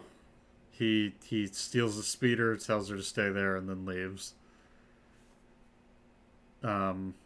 Which I guess that's the thing. Technically, him stealing a speeder, I'm okay with because at least he brings it back. But same can't be said for 3PO. I was gonna say there are other things that he just straight up steals from them that we'll get to. But he made C-3PO. But like, okay, that is still the guy on the assembly line that makes a car can't just come and take your car. Yeah, but the guy on the assembly line didn't pay / steal those parts. But Anakin gave 3PO to his mother, and his mother left it for the Lars family. She didn't leave it. She's been captured and tortured by Tusken Raiders. Yeah, which would make it her husband's I was at gonna that say point. That would make it theirs. Like, they own C-3PO now. Anakin hasn't even seen him in 10 years. Like, Anakin has no ownership over him at this point. He just fucking takes him. Yeah, I think that's totally fair. You can take him if you want. So that does not bother me. It bothers me that the Lars family has no problem with it. They're just like, so I have one leg, and now my most helpful servant droid is just gone because that asshole came and took it. And my slave. Don't forget, his only slave. That's true. This is true. Yeah, so anyways, where we are at the story right now, Anakin has arrived at the Tusken Raider camp. And we get a brief shot of him just looking over at the camp from a little cliffside, and then he jumps down and starts to cut his way into one of the tents. I have multiple questions. Go for it. How the fuck did he find this? How did he find this place? So there is an explanation, because I had that same problem. In the scene that we've glossed over, because it's quite literally just him going through Tatooine on the speeder, he does talk to a Jawa, and that Jawa points him in the direction of the camp. Oh, okay. That makes more sense. So that I'm okay with. I imagine of all people, Jawas would be very keenly aware of the whereabouts of Tusken Raiders. Yep. That makes I was going to say that is perfectly acceptable to me. I'm absolutely okay with that. God, poor Jawas, man. They probably get their asses beat all the time by Tusken Raiders. It's like in Tropic Thunder, fucking the Tusken Raiders are. Oh God, what's his name in the movie? Ben Stiller's character, and then the Jawas are little half squat just getting thrown off a bridge. Yeah, basically. Tug Speedman is the name, by the way. Oh, and actually, that kind of reminds me. This is a bit off topic, but this was like 2 days ago. But one of my friends from school said, "You're a really handsome guy. You're like a Zoolander kind of handsome." And I'm like, "Oh, you should have done Magnum." I did. I can do Magnum, and it's beautiful. Oh my God. Why doesn't OSHA teach us Magnum? Like, if there's a crate falling from a crane onto your head, just do Magnum to repel the crate away from your face. Repel the crate, yes. I mean, it can stop knives, so why not? Maybe Anakin should have used Magnum to stop the Tusken Raiders from killing his mom. Honestly, though. What an idiot. So anyways, I will throw it out there. We were talking about this yesterday. I really do like this exchange between Anakin and his mom. I don't remember it. It's not much. He literally enters the tent and he cuts his mom free. They talk for a minute. He's like, "Yeah, I'm here, Mom." And then, they get to talk for like maybe 30 seconds. His mom's like, "Oh man, it's good to see you. Oh man, you're a lot different than I remember. You're grown up, yada yada yada." She starts to say "I love you," and then she dies, and you can kind of see the moment that it registers with him, and his entire demeanor switches, and then he goes to kill them. And it's one of those things. It's like, I don't think it's exceptional. Like, it's not incredibly well done. I think it would hit a lot more. It would hit a lot better if it was in a better movie. But yeah, no, It's a nice little moment. I just like I wish it was in a better film. I have a few issues with it. What do you got? So first of all, Anakin's idea of stealthily entering the tent is to ignite a lightsaber in the middle of the night, which would draw a ton of attention to him, considering how bright it would be and how loud it is. Yep. And cuts through the tent, which luckily doesn't light it on fire. And then after that, my other issue is if he had showed up to the Tusken Raider camp 30 seconds later, he would never have gotten to talk to his mother. Yeah, I have that in my notes too. Like I said, I really like that exchange, but the execution of it I'm not very fond of. I think I would like it more if he took her out on the speeder and she like got shot on the way out. Maybe, or maybe but a Tusken came in and shot her in the side yeah, or something. something Or so that after her death after he isn't slaughtered all of them. Because as it is, her death is like, oh yeah, and then right after he gets to talk to her, that's when she dies, and it's like, oh, The other thing I almost prefer is he finds her pretty quickly. He brings her back. She seems like, maybe she can recover, and like at that point it's been too long. She passes from either a mixture of the wounds and dehydration and whatnot. And then you have him go back out specifically to murder them all or something like that. It's like, I guess that could work. yep. Because, as it is, like, it is super fucking convenient that he shows up when he does. Mm-hmm. So, yeah, he then massacres all the Tuskens. I love that And scene. it's probably best to just leave it at that, because, like, I don't know what else to really say about that part of this whole ordeal. He wraps Shmi up, he uses the speeder, drives her back, and shows up at the homestead with her body. And then we cut to a small little funeral where they bury her just outside the farm. And after that, they just sort of steal C-3PO. We skipped a major Actually, scene. shit, you're right. My Skipped bad. like the most important scene of the movie. You're right, my bad. I was reading it from my notes, and I had, after they bury Shmi, they sort of just steal 3PO. So that was why. You missing the best scene in the entire movie. Anakin is down in, I don't know, I guess you could call it the basement, quote unquote, the garage, whatever the fuck. And he is working on fixing something, and he makes this comment to Padme when she comes in. He's like, fixing something was always simple. It was always something I was good at. It was something I could do pretty well. And he then takes that and applies it to the situation with his mom, and he's like, yeah, I don't know, I wish I could have done more. I wish I could have been here. I wish I was here for her. And I was too late. Why couldn't I save her? And he then proceeds to admit to her that he killed them all, every single one of them, and not just the men, but the women and the children. Women and the children too. And so Anakin just admits to genociding. Wait. Not just the women. No, wait, no. They act like animals. So I slaughtered them like animals. I hate them. Okay, now you can. Okay. Just gonna throw it out there real quick. Anakin in this scene not only admitted to a massacre, but was like, yeah, you know why I killed them? Because I'm racist. That's why. Wait, what? He said that the reason he killed them is because he hates all Tusken Raiders. Because of what a few of them did.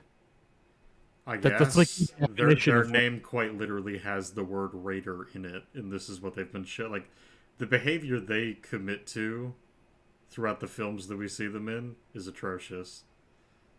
Yes, but you have to think, over the course of these films, we see what, like 10 Tusken Raiders? We don't really see a lot, considering that they're an entire race. I don't know. I guess this is the thing, because like there's a shit ton of lore regarding them that we just don't have. So as per what they show us, like, they are a race of deplorable people, I guess. The ones we see are deplorable people. I don't think that's enough to determine that the entire race is deplorable, necessarily. I see, again, at this point, I don't think either of us have the references we need to make this argument either way. I don't know. People in real life have been genocided for less. True. Some of them got genocided because they were bankers. That was a Holocaust joke. Okay, we're gonna keep moving. So yeah, Anakin admits to genociding the Tuscans, and Padme does nothing but say, "Yeah, anger makes us do things we're not proud of." To be Something like angry, that. to be human. That's She what it literally is. like, yeah, what you did was completely normal. Don't worry, you're fine, bitch. He It's so just messed told up. you that he fucking Um, killed women and children who did Let's nothing. not yep. let us not gloss over the fact that she's just like, yeah, she's totally cool with this. And if anything in the scene, she kind of like likes it almost in a way, and it's a little unsettling. She has children with this man. I'm just gonna throw that out there. Um, so this is where we are. Yeah, they do that. I believe they bury Shmi, and R2 comes up to them, and then they do another episode 4 callback, which is he seems to have a message from an Obi-Wan Kenobi, and they ask, "Oh, do you know who that is?" And at this point, I believe they go back to Padme's ship. This is where they've stolen 3PO, and Um, I do have an issue with Jar Jar, or not Jar Jar, R2 just showing up here, which is their ship is fucking ages away from where they are right now. R2 had to cross the desert alone, and we know that Jawas exist. um, Jawas the are so sweet though.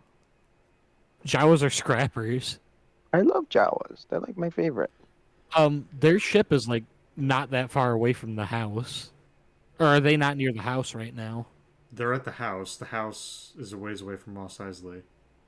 They're not still parked in Mos Eisley. They moved their ship after they left Mos Eisley. When? You can see it when they first arrived at their house. Their ship is like right outside of the Lars house. Really? Yeah. Oh, well, I guess ignore that point then. I guess R2 traveling there is fine. A problem I have with R2 is the scene in which he gets that message from Obi-Wan is like 7 or 8 minutes, I think, before he tells Anakin about it. Yeah. It's like, wow, you waited a long time to tell Anakin. Not even Anakin, just tell anybody about it. Tell Padme. Somebody. Somebody, anybody. So anyways, it's at this point that they go back to the ship and they get Obi-Wan's message. He sends it to them and to the council. And it basically amounts to, there's a droid factory here on Geonosis. I have no backup. I need help. But before we do that, I kind of glossed over this, but I hinted at it earlier. So remember how Obi-Wan could transmit perfectly fine through heavy rain? Mm-hmm. Yeah, he has problems on Geonosis because it's, quote, too far. I don't see how those things conflict. I would think heavy rain would be the one thing that would fuck with communication, since that's, how that works in the real world, too. Yes, I mean, but we don't know how their communication systems work necessarily. Sure. It Where's- seems that their why communications are based a lot on range more than weather conditions. Okay, well then I have Where's a different Geonosis? point, which doesn't... Well, hang on, before we even get to that, the point that I have is whether or not you can transmit and you are having issues transmitting.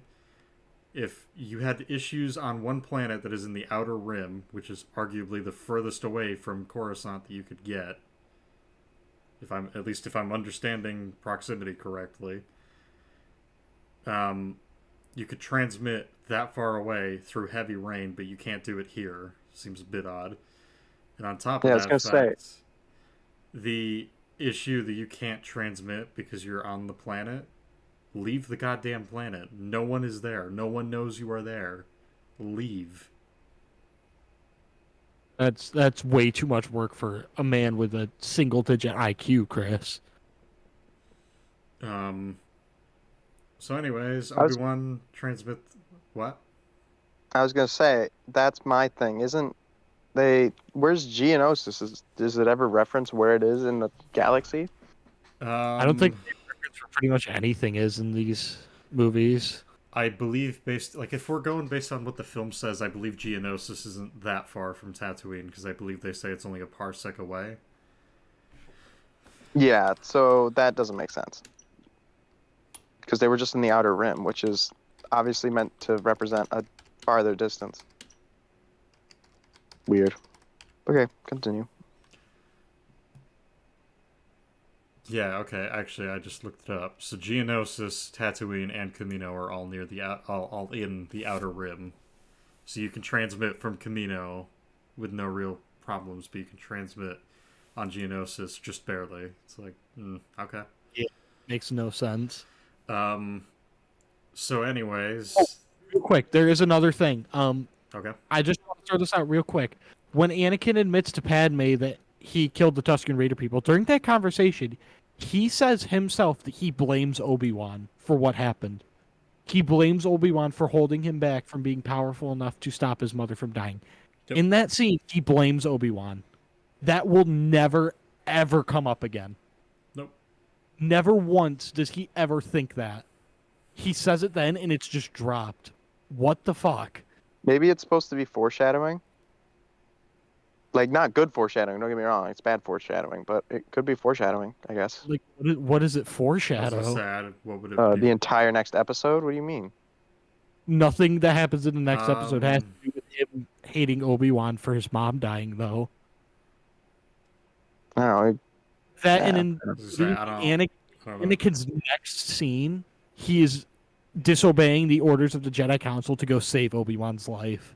Yeah, Hating Obi-Wan to loving Obi-Wan in one scene, and there's never any explanation. Wait, no explanation in the prequel movies? No. That is unheard of. So continuing on, we have we have Obi-Wan explain there's a droid factory on Geonosis. I have no backup. I need you guys to come get me. Oh shit, there's droids here. And then the message cuts off. And I think there's a couple things in there as well, but it's mostly irrelevant. I think it's like Anakin stay with Padme, protect her, yada yada yada. Anakin has a small exchange with Padme in which he's just like, yeah, whatever. It is what it is. Obi-Wan's kind of stuck. There's not much I can do. And then Padme's like, maybe we should go help him. Bitch, you can't even wield, like, a normal sword. The hell are you gonna do? You barely shoot a gun throughout the entire series. So yeah, I don't know. I'm not thrilled by the characterization that Anakin is just okay with letting his master and the person that he referred to as his father figure, I guess. He's okay with letting him die immediately after he just lost his mother. But Padme, the girl who's had absolutely no contact with Obi-Wan or Anakin for a decade, jumps at the chance to save him. I don't like his reasoning for it. He says, well, the Jedi Council ordered me to stay here, so that's what I'm going to do. And it's like, yeah, bitch, the Jedi Council ordered you to stay on Naboo. What did you do then? They also ordered you not to form attachments, and yet you get fucking married. Jedi Council orders you to do a lot, and I have it in my notes. I think this could work great, him not wanting to go save Obi-Wan, if they, acknowledge the fact that he blames Obi-Wan for his mother's death. But no, they've completely dropped that. Yep. In this scene, they even go as far as Anakin once again calls Obi-Wan his, he says to Padme that he's basically his father. And it's like, oh, so you just don't really care. Or you're just doing what the Jedi Council wants you to do out of nowhere. And Padme convinces you not to. When in reality, both of them, with how they're characterized, should be wanting to go and save Obi-Wan. Yep. I will say we're, I guess, in the quote-unquote home stretch of my notes. I have 5 pages left. Woo! So, as long as you guys are good, we'll continue.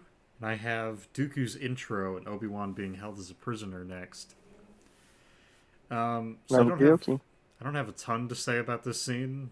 I do have a small points of praise, which is the two of them talking about Qui-Gon for a little bit. It's like 3 lines, I think, but I don't know. It's It's one nice. of those things. It's like, oh, that's kind of neat. I wish we got a lot more of it, and I wish it was in a better film, but Yeah.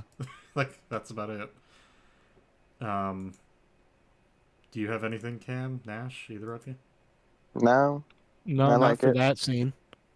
Okay, so we are now moving into the "I love democracy" scene. Fucking I hate. love I love this democracy scene, but I also hate this scene. because nobody So loves democracy.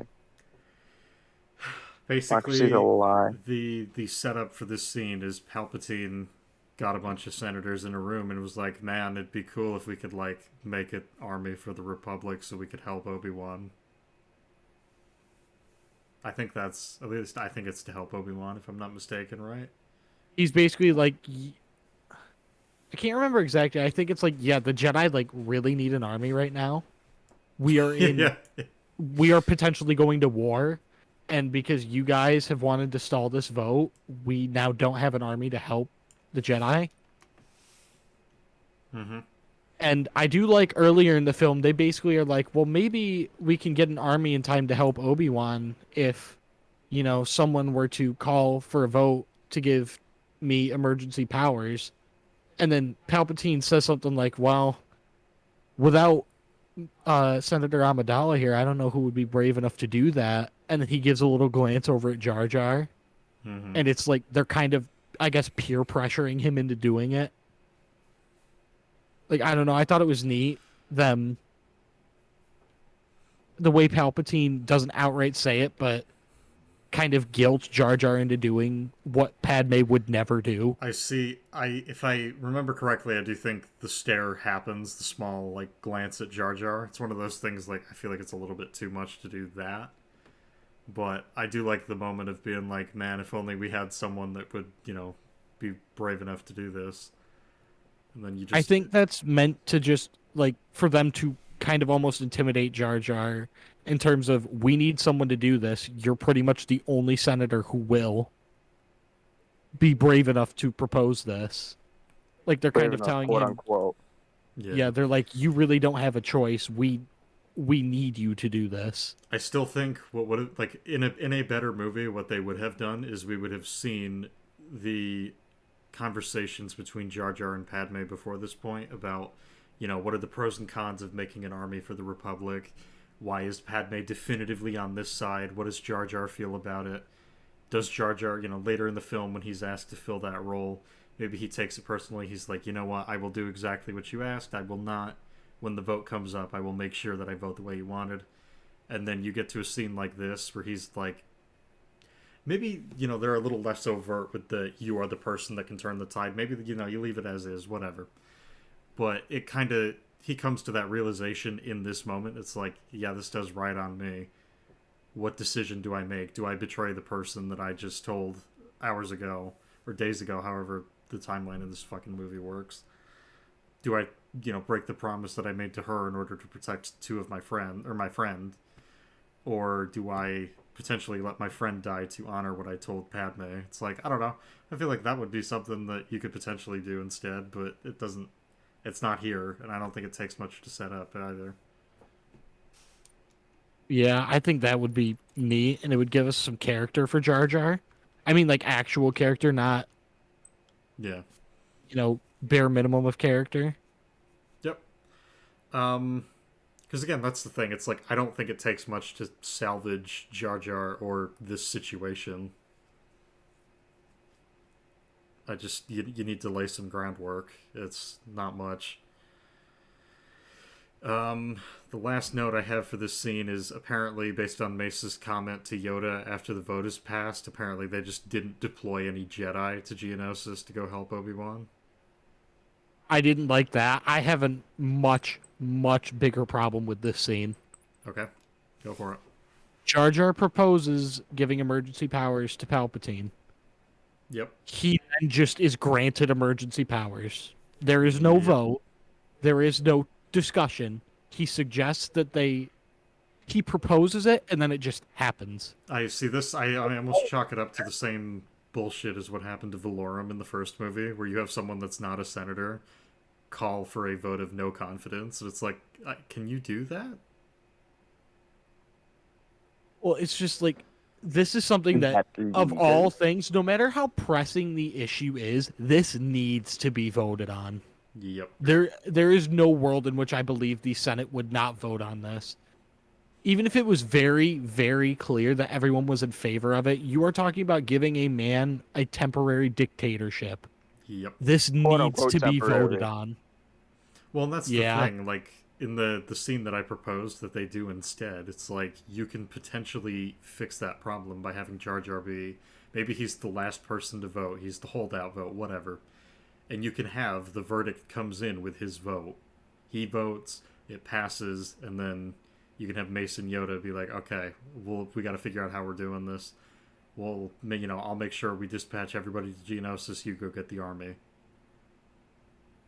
Yeah, I don't like that they don't dispatch anybody to go help Obi-Wan, but at the same time, would they be willing to dispatch all of their Jedi to go help Obi-Wan if they're like, oh, we're not going to have any backup, it's just going to be us?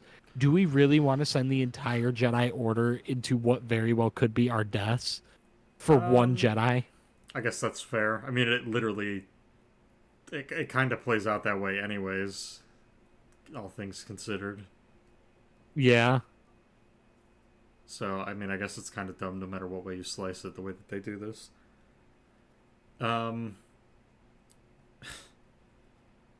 So we're at Padme and Anakin in the droid factory on Geonosis.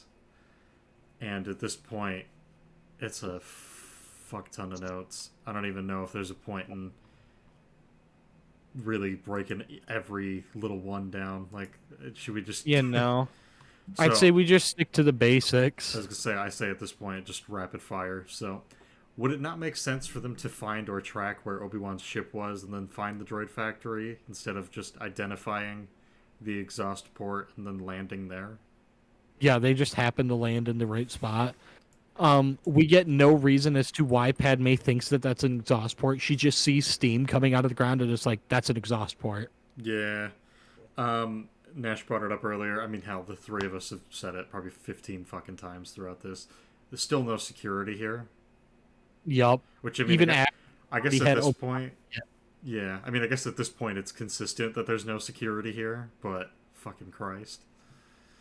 The door at the end of the hallway only closes after Padme and Anakin are both on the same platform, and only then does that platform that they're standing on, like, retract so that they fall. Yup. I don't know. It's one of those things, like, probably the easier way to do this is instead of the droid factory, you just lure them into a trap. Assuming anyone shows up, but... Whatever. I mean, hell, you could even... armed guards.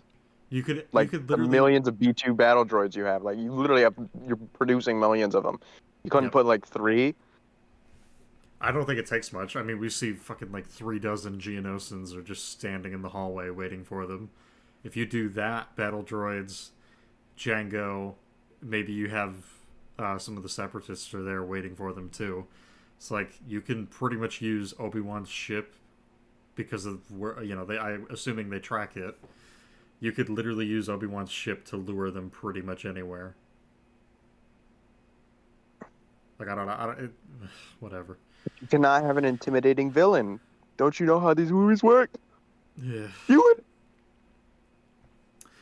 So Padme falls on the conveyor belt, and it's moving forward, and she's moving forward towards what I'm just going to call them death machines.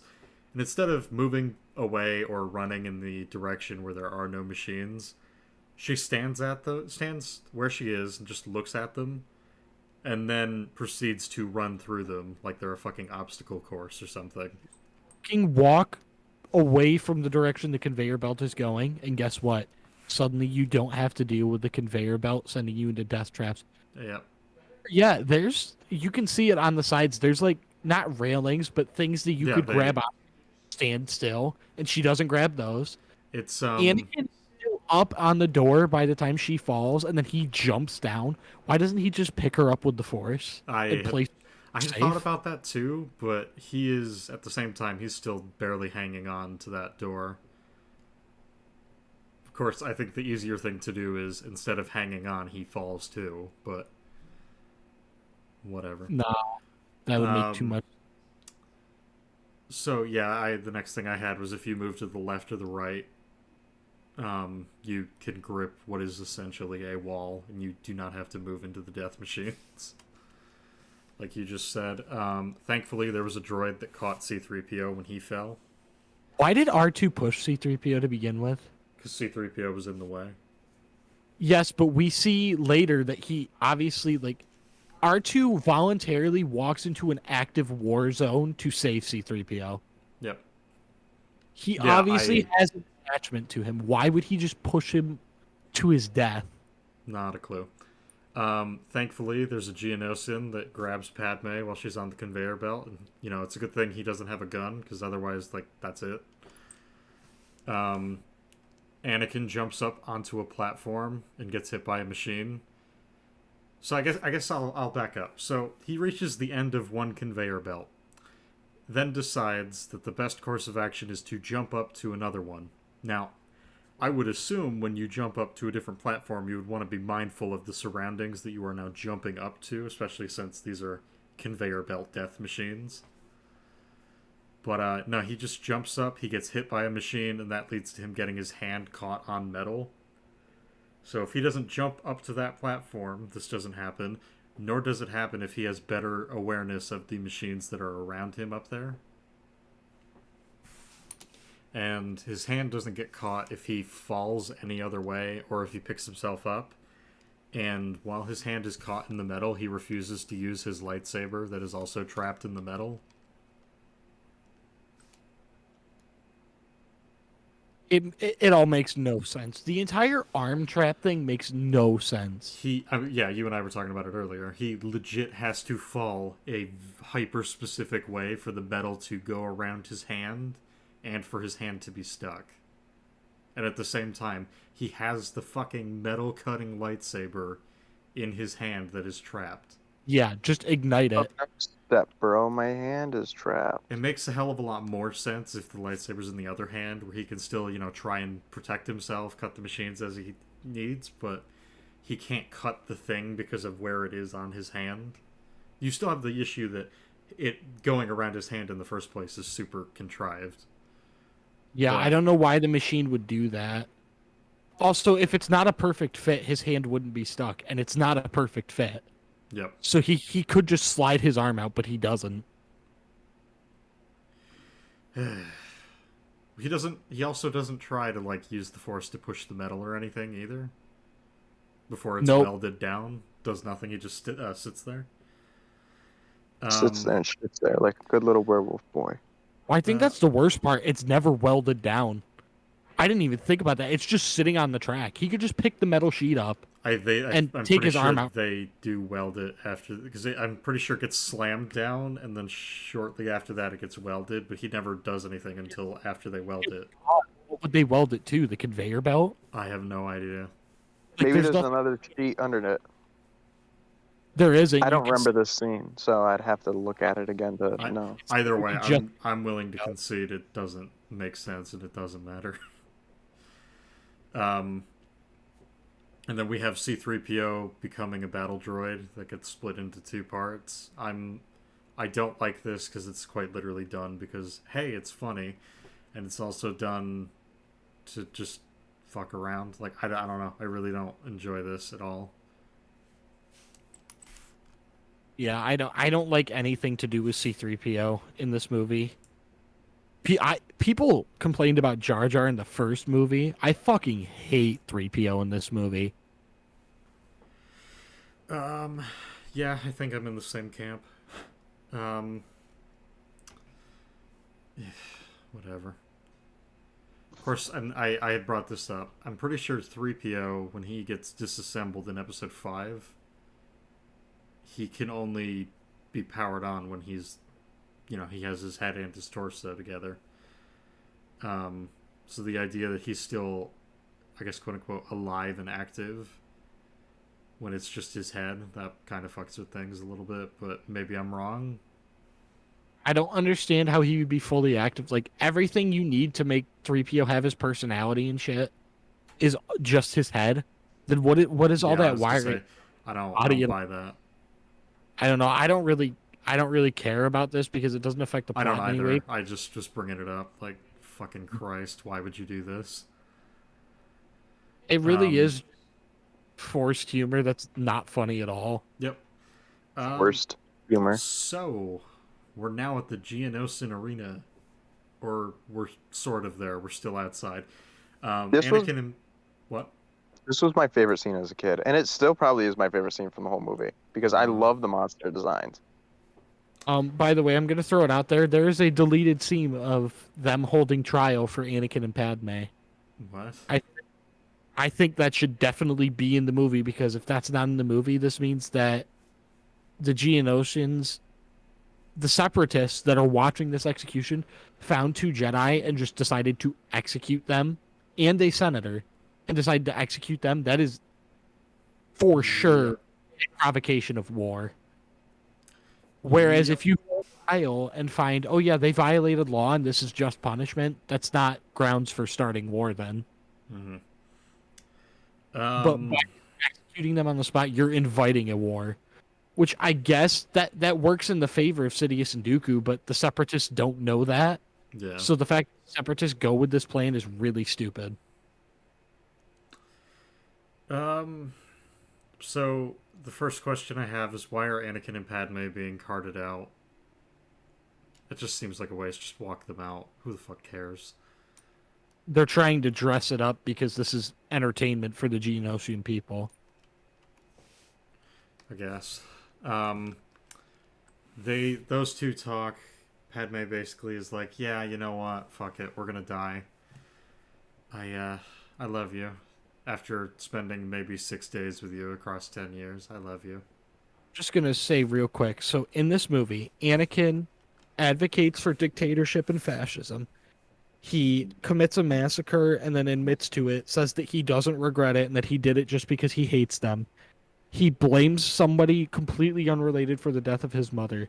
He says that he wishes he was all powerful and could basically just do whatever he wants. He says all of this to Padme, and Padme's like, yeah, I love you. Yeah. Not to mention that she tells him like 6 separate times, stop. I don't want this. Stop.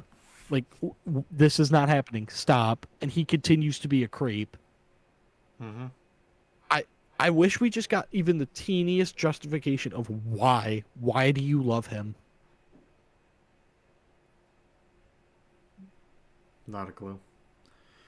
Oh. Yeah, so they get carted out and then they get walked to these giant fucking poles in the middle of the arena. And in clear view of the crowd and to an extent the Geonosian that is walking her out, Padme grabs a pin from her fucking torso and puts it in her mouth, and no one gives a shit. So they obviously took their gear because Obi-Wan doesn't have his lightsaber. And Padme had her coat taken. Yep. Why did they allow her to keep her belt? Not a clue.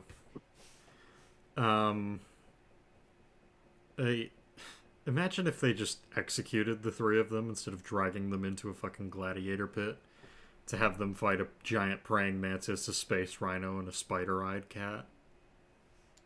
Yeah, but then we wouldn't get to see those cool animals, which is like literally the best part of this entire movie. My only other thought is Dooku probably wouldn't let them do that. What's no fun?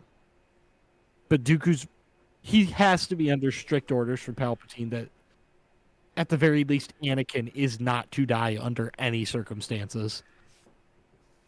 Would Dooku not ask why at that point? He could, but like, I don't know. You could just assume that Palpatine's like, yeah, we'll recruit a 3rd one. Fuck the rule of 2. Yo, fuck them That, kids. or Palpatine could just be like, he comes into the plan later. He's essential for us taking over the galaxy. I guess. Because it doesn't seem like Dooku is in on a lot of what Palpatine's doing, and he's just kind of fine with that. Well, it's not really his place to know, I guess. You know what I'm saying, Bird? Yeah, I just feel like if Palpatine isn't explicit in the fact that Anakin is not allowed to die, he's taking a massive risk.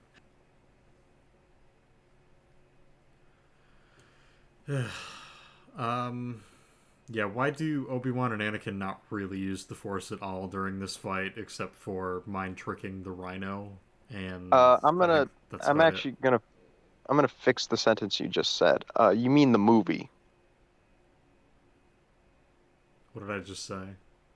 You said Anakin and Obi-Wan don't really use the Force in this scene. Oh, yeah, you're basically right. Yeah, You mean the movie? yeah. Other than for like Um, flirting, Well, they. no, because Obi-Wan uses it to open a door during his fight with Jango. true. Oh yeah, we completely glossed over that. Like the riding the cable thing. God, is so fucking dumb. Yeah, I literally have the powers of God, right? Like these are like godly being powers almost. Like you move just shit, whatever you want, and we only use it to flirt with girls.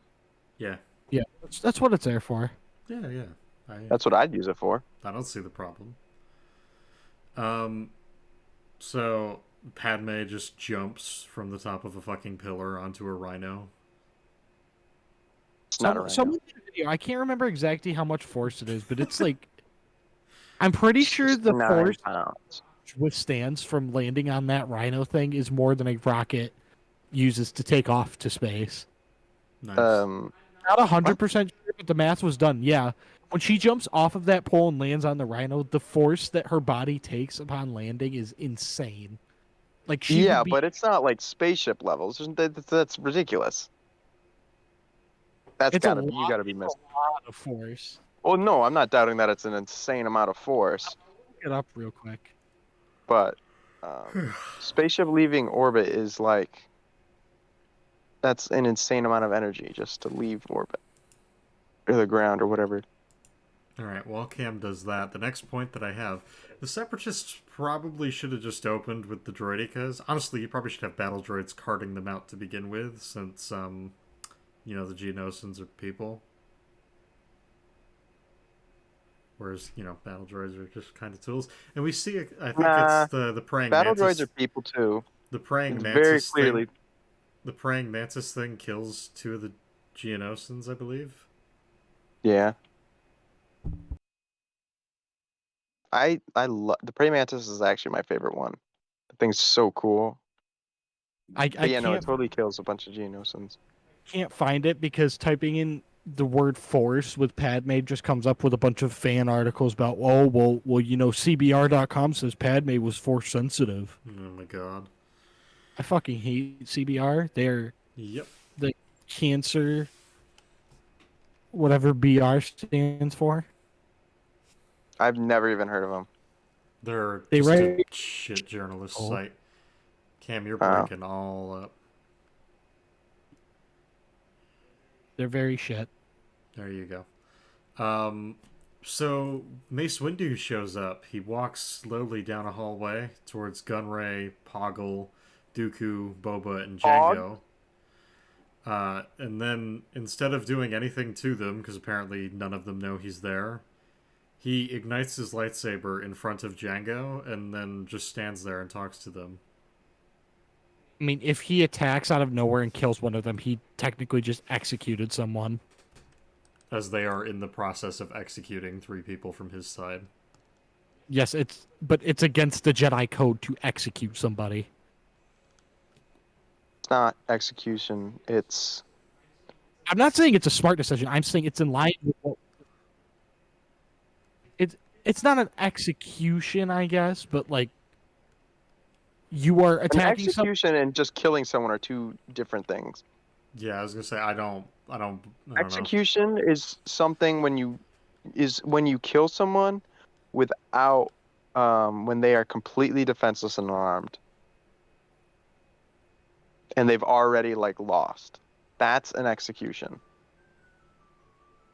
But wouldn't they? He's just getting a surprise attack on them. There's a difference there. And I feel like it's a lot more in the Jedi. It's the Jedi way to at least give them a chance to surrender, rather than just be like, "Yeah, I'm just gonna kill you unprovoked." If a Sith Lord, they're not going to surrender. I was gonna say I don't know. I don't buy this. I absolutely think he should be in there and killing them. He literally does this to Palpatine. Yes, that's after they've gone through the mess that is the Clone Wars, though. He had years to change his mindset to be that. But it's shown through the series of animated stuff that they've been fighting Dooku for a while now. And they know that he turned. I was like say, 10 years ago. So the Clone Wars would be after this, but I'm not even gonna appeal to that. If we're to believe that Mace came here with the sole intention of securing Obi-Wan, Anakin, and Padme, or well, I guess Obi-Wan, because I guess he wouldn't technically know the other two have been captured. That I guess is fine. I don't buy the fact that they are going to publicly execute the three of them in an arena, and you're just okay with not killing the people responsible for that if you get the chance. I don't think it's a smart decision. I think it is a decision that is within Mace Windu's character, at this point in time, at least. I guess. Honestly, it doesn't. It doesn't. It doesn't matter. This movie's shit, anyways. I guess at this point I would just say for the viewer, you decide if you think Windu did that. I guess it would be a question of whether or not it's within character or not. At this point, I guess I can see it going either way.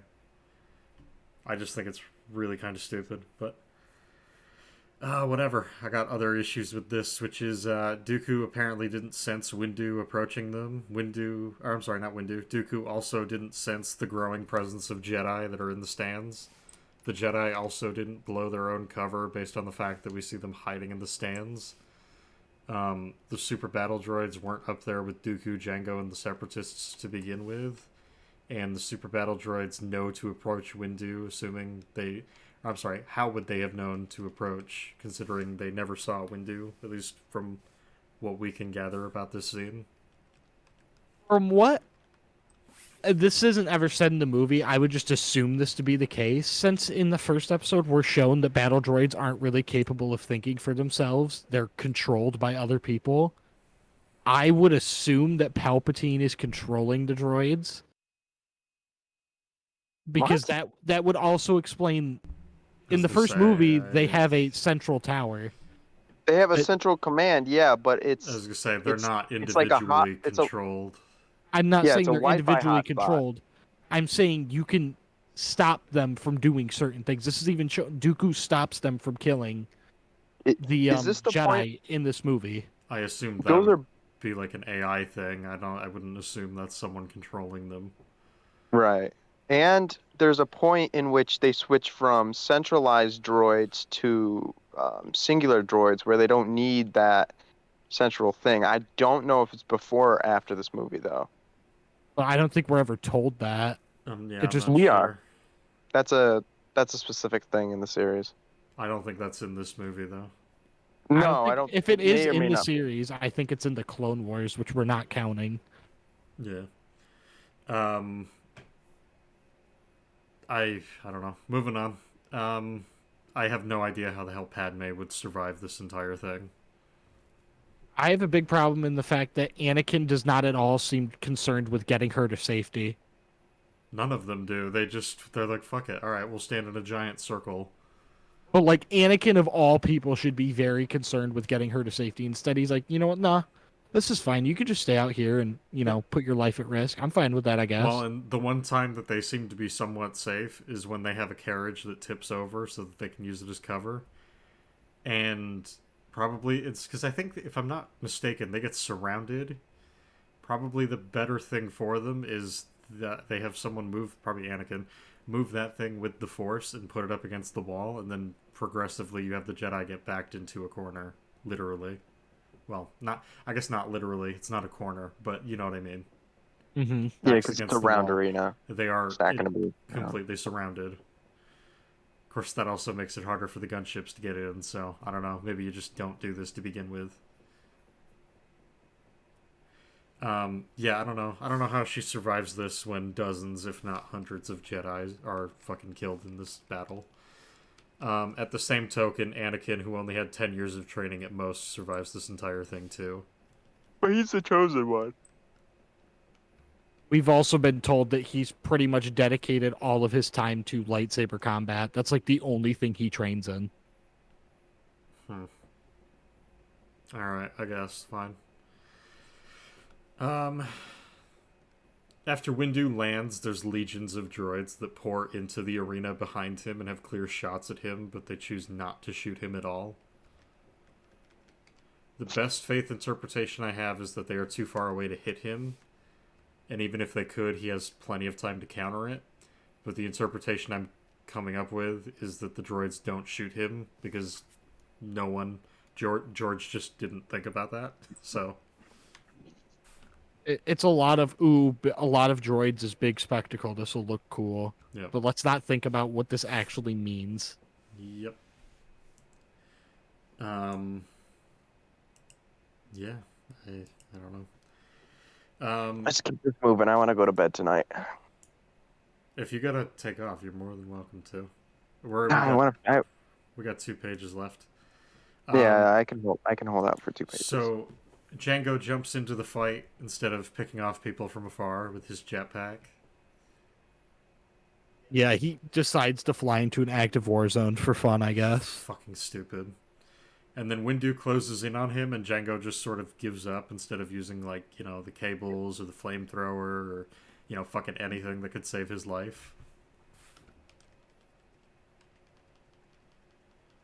That would make too much sense. There is one scene that I do think is kind of funny. I think it's when Padme kicks the spider cat thing off the pole that she's on. You have Palpatine be like, she can't do that, I shoot her or something. And then, I think it's not that long after that, Viceroy starts yelling at Django to, like, intervene in what's happening. It's pretty funny, though. You can't do that. I shoot her or something. It's a good thing that neither C-3PO's head or body are damaged substantially during this fight. If the fighting keeps going, odds are pretty much everyone dies, so it's a good thing that Dooku tried to get them to surrender and then theoretically spared them this way. Yeah, him getting them to surrender allowed the clones just enough time to get there. Yep. The only thing with that, though, is we don't know if that's intentional. Because Dooku's in on the war being played by Palpatine on both sides. At that point, there's a lot of things that Palpatine would need to know to then inform Dooku of what's happening. You know, it's actually against the Geneva Convention to fake surrender. I know this is like, you know, space, but, you know, it's a war crime. But nobody fakes surrender. I was going to say, no one fakes their surrender. They're basically given the option. They're like, you can surrender or we'll kill you. And Windu goes, okay. yeah, I thought we're not. Fake surrendered. No, Windu. It's been a while. Windu says, yeah, no, we're not going to be hostages to be bartered with. Which I find funny because the definition of hostage is that you're being held for ransom, which means if you're a hostage, you have to be there to be bartered with. Like, that's in the definition of the word. Yeah, whatever. The ships land. Yoda has arrived with the clones. I chalk this up to pretty convenient timing, unless we're supposed to headcanon that Dooku sensed Yoda came into Geonosis and was like, oh man, now might be a good time to stop the actual, like, slaughter of everyone. Otherwise, he's got some fucking earpiece in, he's just listening, and Palpatine's like, I think he's showing up soon, so you might want to stop them. Yeah. I don't know, because that's the thing. A lot of this comes up to, well, what if Palpatine did this? And I'm just like, how? The other big thing is, apparently, they just,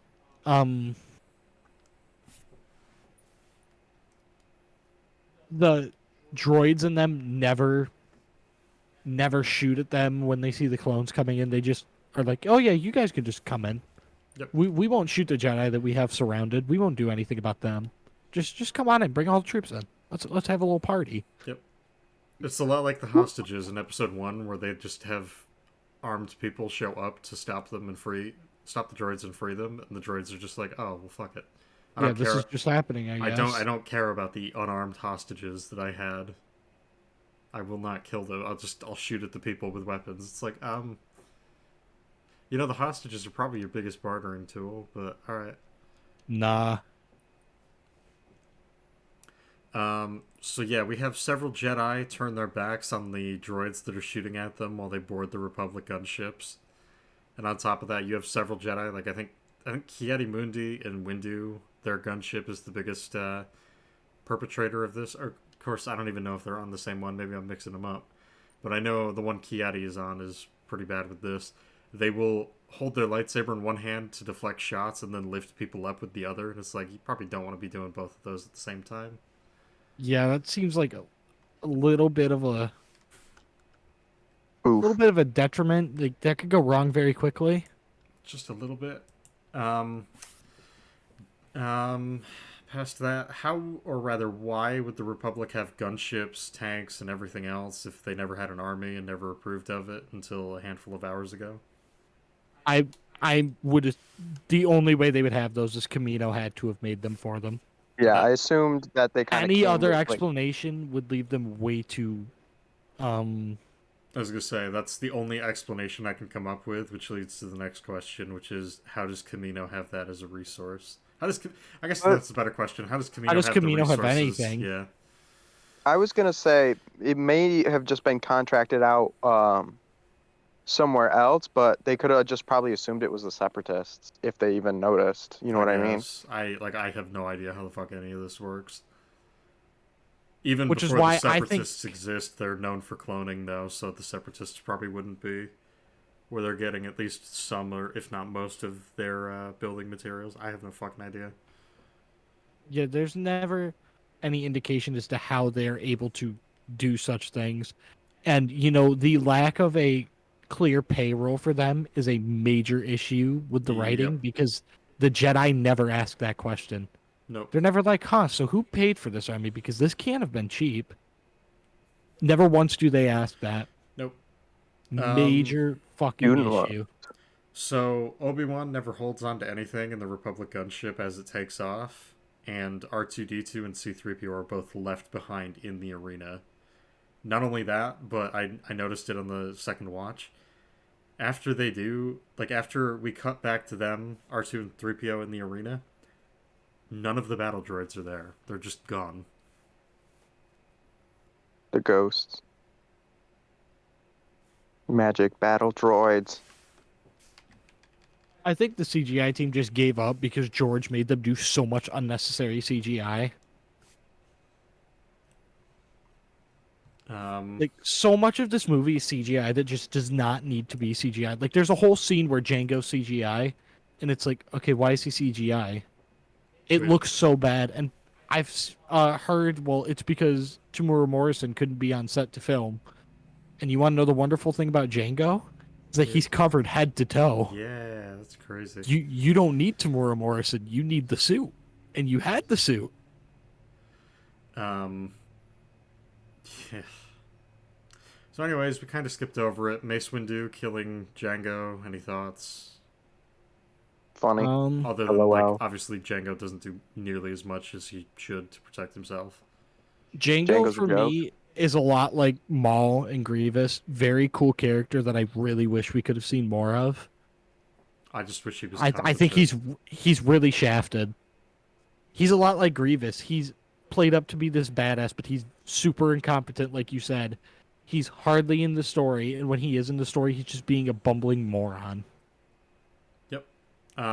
George is so good at creating characters. Like, he's so good at it. He just doesn't know how to write them. Like, he's a great idea. Yeah, he's got great ideas, man. Like, I know we've been shitting on him a lot this movie, but like, when it just comes to character design in general, like, of concepts and stuff, he's great. Oh, like, he's amazing. so many of these characters are so interesting on a basic level, but they just aren't written well enough to complement that. I would like to point out at this point every Republic gunship that is sent to Geonosis to pick up the survivors of the Geonosis Arena fight, they are all the same. And what I mean by that is they have laser cannons on their sides and these little orb balls on I think the front and the back. Which are Yep. actually very similar to like B-17, B-29, real world bomber um, gunning points, except they're extended outside the what's the word I'm looking for? The It's the word for the main part of a aircraft. The hull. Nope.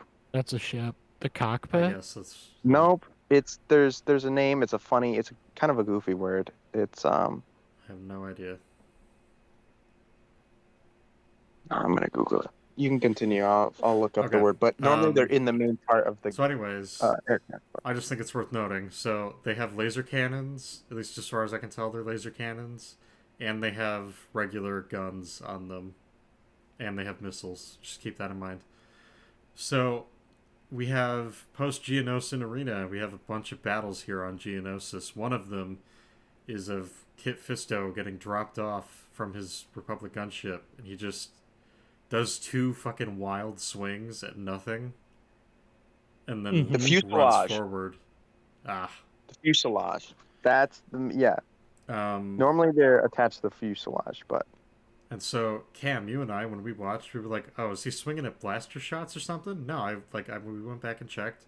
He swings at nothing. No, there are blaster shots. Like he Are they? swings very hard for it to be a blaster shot, but there are blaster shots. Hmm. It's like it's really weird because he takes these big wind up swings to hit I a was gonna say blaster bolt, he and it's looks like like why? he's swinging a baseball bat. It makes no sense. Past that, we have Yoda using his backwards speak in the middle of a fucking battle, which is a terrible idea. I have a whole section about this. So Go the for it. quote that really gets me is around the survivors a perimeter create. If I take the time to like process that and think about it, I can understand what you mean. We are in a fucking war zone. I don't I should not have to take the time to process what you mean. This is life or death, and Yoda choosing to talk the way he talks is actively getting people killed. There's no way I it's didn't think not. he chose to talk like that. It's very easy to just switch the way you talk, though. Like, talking like Yoda is not very hard. So him changing to talk like us can't be very hard either. Then why wouldn't he just do that all the time? Because it happened a few times in the OT, and then George was like, hey, this is his thing. So he really overdid it in the prequels, and I think it's Okay, that makes more sense. fine, but when you're in a battle scenario, like you need to be clear. Your troops need to understand everything you're saying, and they need to understand what you mean. And saying around the survivors a perimeter create while somebody's in a firefight, they do not care what that means because it's just nonsense to them. So to continue, we have. I'm just gonna skip the point I have about Dooku for right now. There's some shots where they. I'm sorry. Let me back up a little bit further. There is a Trade Federation ship taking off. Yoda tells them to concentrate all of their fire on it. They take it down, and it lands. It smacks back down on the planet's surface and explodes. At the same time, it creates a little shock wave that kicks up all sorts of dust. And now the question I have with that is you have clones that are human beings with a small little plastic shield in front of their face, and they are actively being shot at by droids. How would either side really be able to see?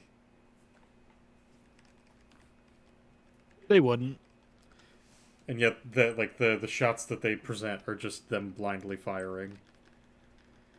Well, yeah. Alright. Okay then.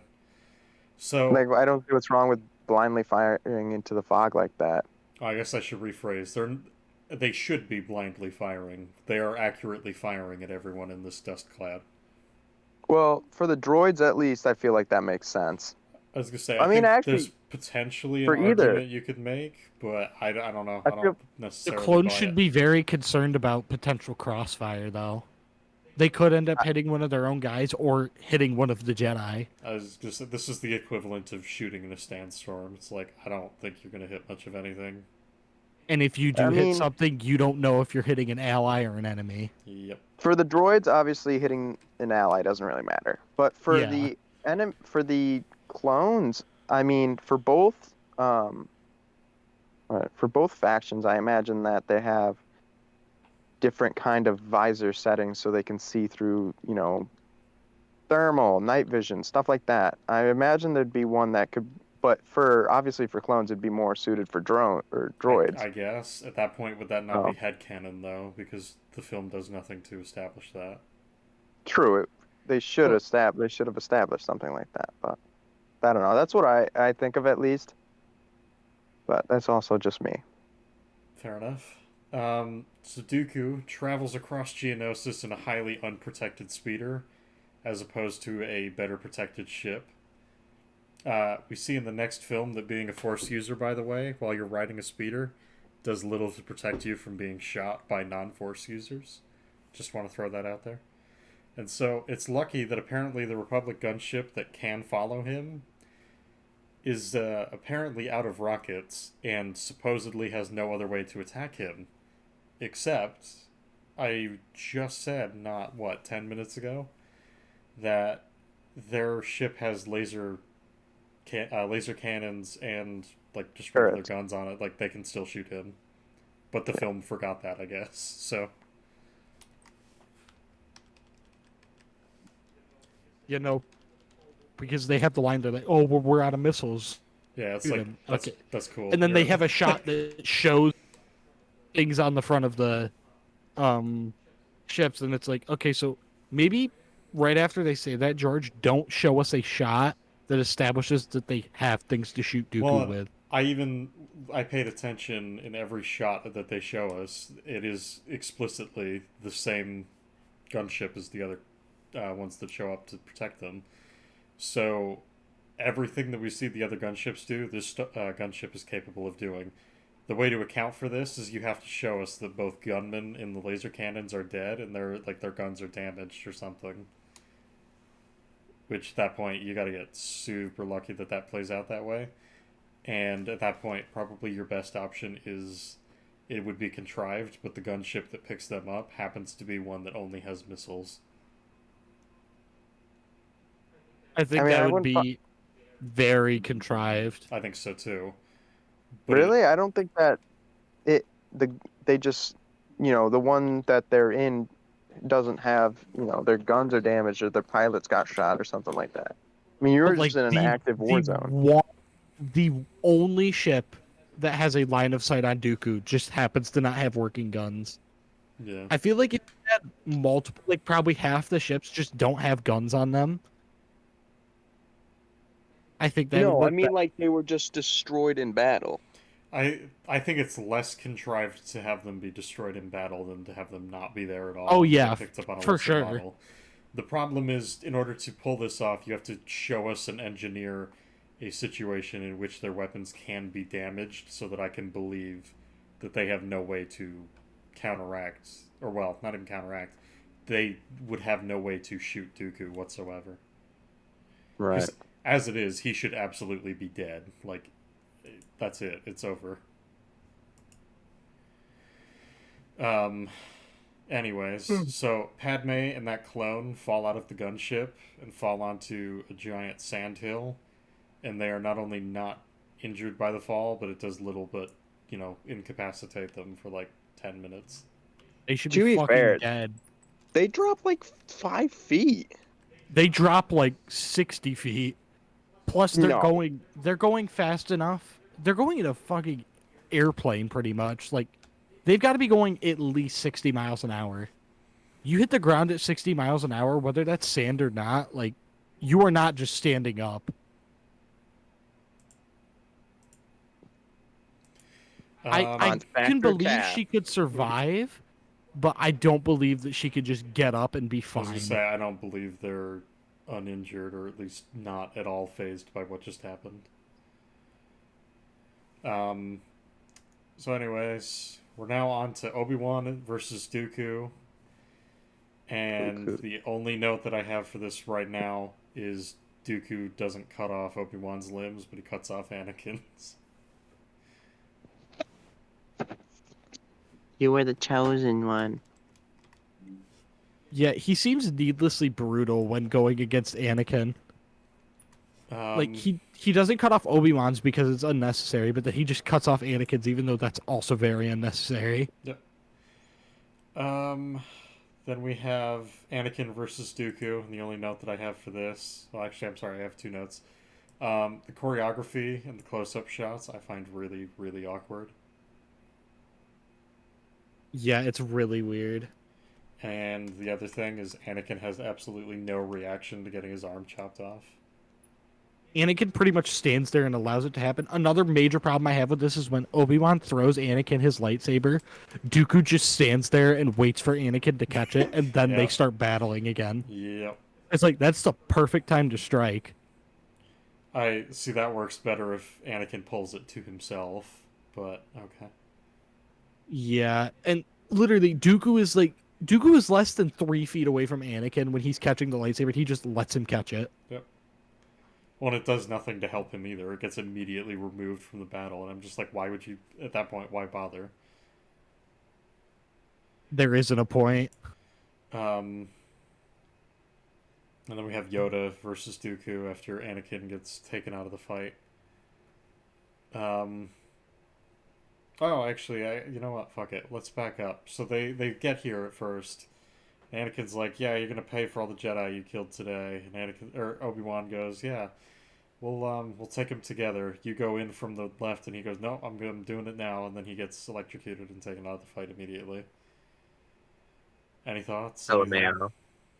LMAO. Cam? I don't understand his super angry response. No, I'm doing it now.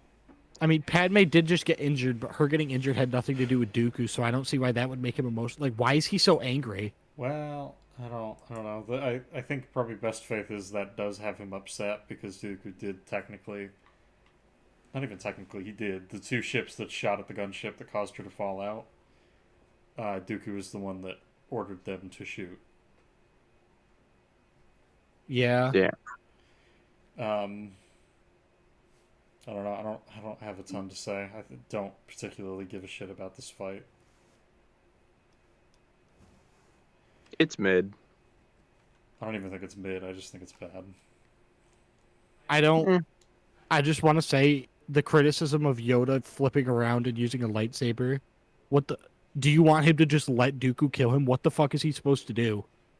Dooku straight up tells him, "Yeah, I'm done with this force fight. We're lightsaber battling." Like, what else was Yoda supposed to do? I was gonna say the argument would have to be, well, him doing that's distracting, and it's like, I'm sorry, this dude is like 2 feet tall. He needs to do something to leverage the fact that he's incredibly short. I like that Yoda has a different fighting style based on his size. I think it makes sense. I'm perfectly fine with that. I don't know why people are opposed to that, but okay. But no, because this isn't what Yoda would do. Yoda wouldn't use a lightsaber. He would use the Force to fight, or he would try not to fight because he's a pacifist. And that was definitely established in the OT when he was telling Luke to kill somebody. That's when they established that he's a pacifist. I've unironically seen that argument be made way too many times. That Yoda is a pacifist and wouldn't fight Dooku or Sidious. What? What? Okay. I'm not joking. Okay. I wish I was, but no, people that stupid do exist. All right, we're in the home stretch. I got half a page left. Do we have anything else to say about Yoda versus Dooku? No, I don't want to talk about it. It's well, this fight is the origin of the Lego Yoda death sound. This movie is the origin of like half the fucking Lego death sounds. Oh. Ugh. I can't even do the fucking child Anakin Child one. Anakin one. Your mic cut out, so that actually didn't sound half bad. It's so I don't know Um, where half those sounds came from. oh, we get Django's too. The yaw. Yeah. Um. Anyways, yeah, I don't have a ton to say. I think the character moment at the end with Yoda saving Anakin and Obi-Wan is like it's okay, whatever. Because I like it. Dooku basically, for context, though, if you're this far into a breakdown of the movie and you have no idea what I'm talking about, maybe just go watch the movie.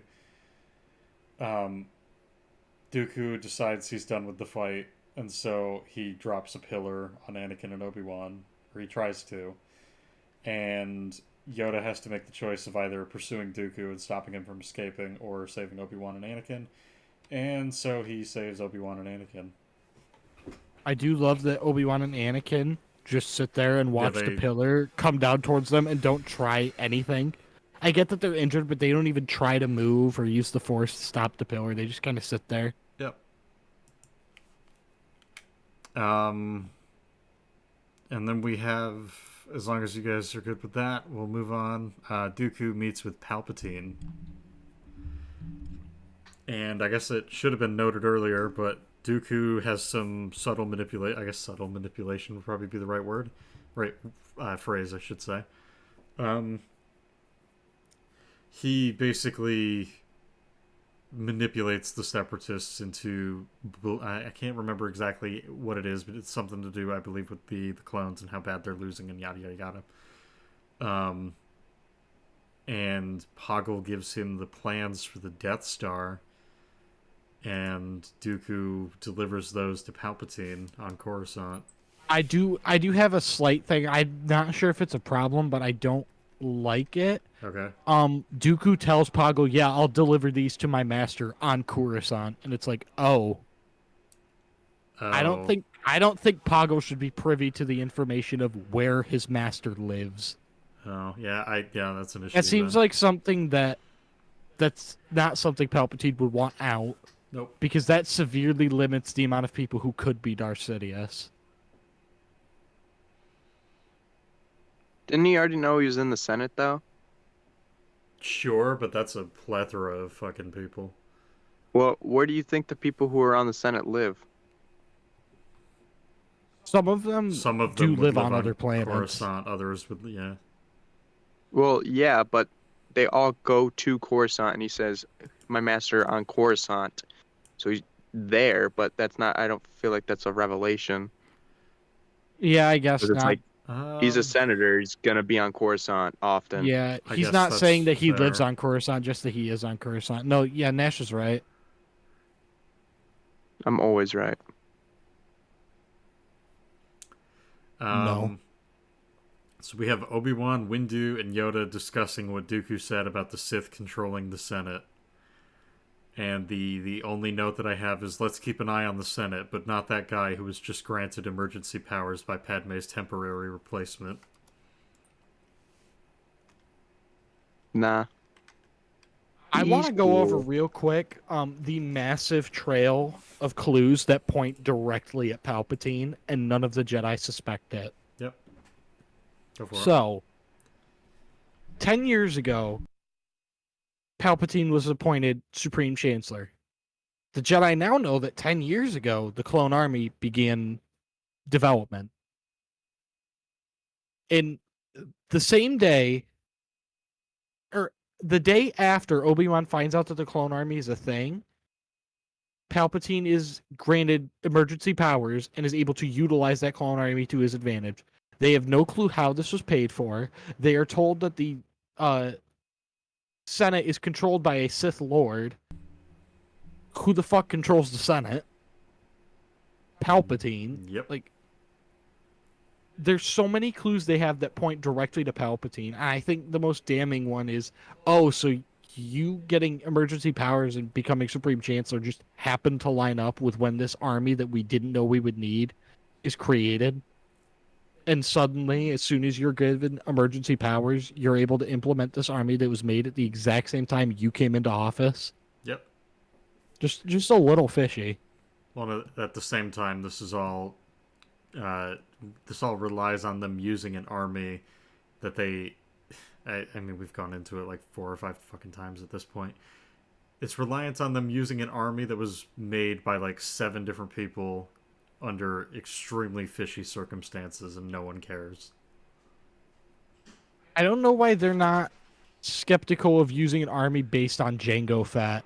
That alone should be enough. It's like, oh, so the guy who tried to kill Padme and, is working for the Separatists, he's the one who was the basis for this army? This army Is should that be just used. a big coincidence? This army should only be used for this episode, and then they should be like, yeah, we need a new fucking army. We're not doing this anymore. They needed it in this episode because they really had no other choice. Yep. But in the following episode, it's like, oh, there are major issues. This also creates issues because the Separatists never ask questions as to why the army they're fighting looks exactly like the bounty hunter they had hired at the Battle of Geonosis. That's actually a pretty good point, yeah. Somewhere during the Clone Wars, at least one Separatist would have seen at least one clone's face, and they would have been like, oh, is that not the bounty hunter we hired? And they'd be asking a lot of questions to Dooku about, hey, so that guy you hired and we're like always hanging out with, why is he, the person we're fighting now? And Dooku would have no answer. And I'm pretty sure the Separatists would, if not turn against them at that point, be very skeptical about working with them and doing exactly as they say. Yeah, it's a fucking mess.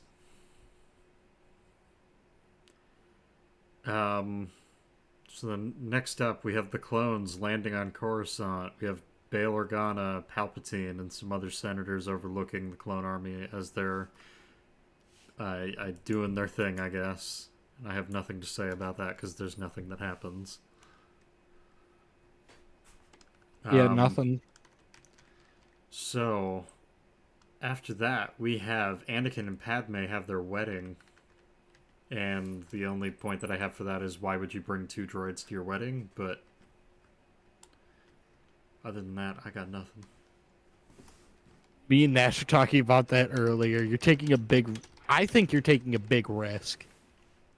And you're just kind of trusting 3PO and R2 to stay silent. Yeah, I think it's kind of risky. R2 I can understand because that's Padme's droid and later becomes Anakin's droid. So I think he would stay silent, but 3PO? I mean, he's not exactly known. He's not known to keep his mouth shut. No.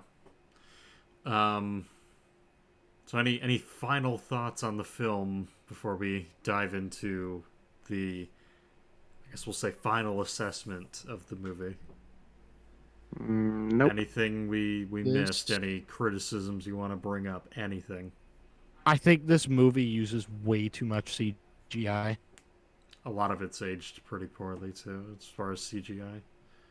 I think the fact that there is not a single actual clone trooper in this movie, I think, was a big mistake, because on close-up shots, it genuinely looks like we have this high-res Yoda, hyper-realistic Yoda, talking to a clone trooper that looks like it was animated by the team at the Clone Wars.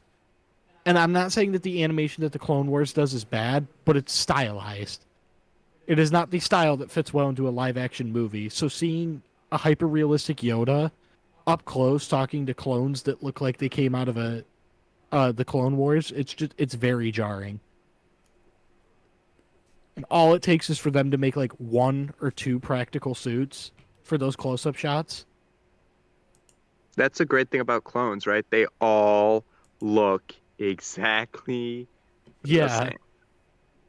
Or you could do, well, no, because for the zoom out shots it doesn't matter. Never mind. I don't like this movie's overuse of CGI. I'm not like Chris Stuckman, where it's like, oh, well, this entire scene was composed entirely of CGI, therefore it's bad. I'm fine with mostly CGI scenes. It's just this movie has not aged well. And there's a lot of instances, like before I mentioned with the Django thing, when he goes down to meet, or to, like, quote-unquote, arrest Anakin. There's no reason he had to be CGI there. And it looks horrible. Yeah, I don't have a ton else. for not really getting too, like, I guess, deep into what every single scene was doing, start to finish, we still took 5 hours. Just gonna throw that out there. Yep. Anyways, so we were gonna do left to right, objectively, subjectively, but Anthony didn't. Anthony wasn't here, so I do not want to go first. So Cam, take it away. So this movie sucks ass. This is a horrible, horrible, horrible movie. Objectively, I am confident in saying this. I think this movie is a 2. There is not a lot that works in this movie. The very basis of everything that happens is flawed. We don't have motivations for half the characters in the movie. Dooku's kind of just brought up and he's thrown into the story. There's no explanations given. He's just a new character that's major and we're told nothing about him. The entirety of the clone creation is convoluted and makes 0 sense. Oh, God, what else is there? Character writing is atrocious. They make nonsensical decisions just to further the plot. Plotting is atrocious. It seems like George just had a bunch of bullet points and connected them randomly without thinking about the context that leads from one place to another. This has disastrous implications on Obi-Wan and Anakin's intelligence and just their overall characters. The Jedi Order is fucked over in terms of characterization as a whole because they're, again, made out to be lazy morons. Overall, this film is an absolute 2. There's not a lot good in this, except I think the politics are done reasonably well. I like them, aside from the lack of voting to give Palpatine emergency powers. I think this film did politics really well. Unplug your mic quick.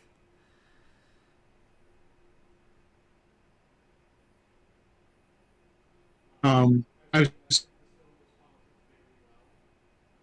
No. Yeah, we can't hear you.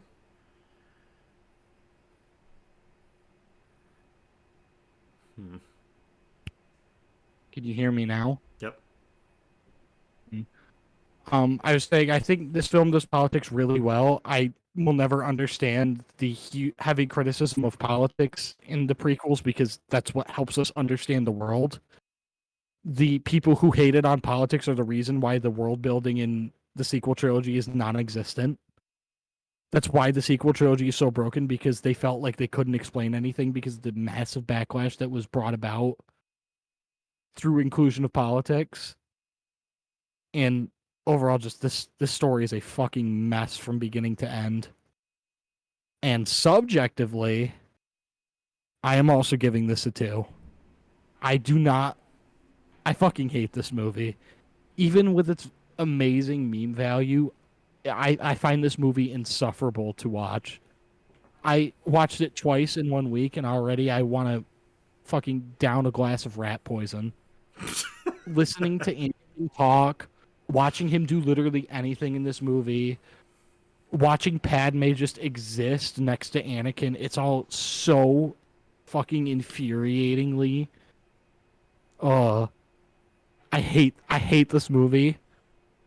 I can watch it. I don't think I will ever enjoy watching it. So I'm saying a firm 2 out of 10 for both objective and subjective. Okay.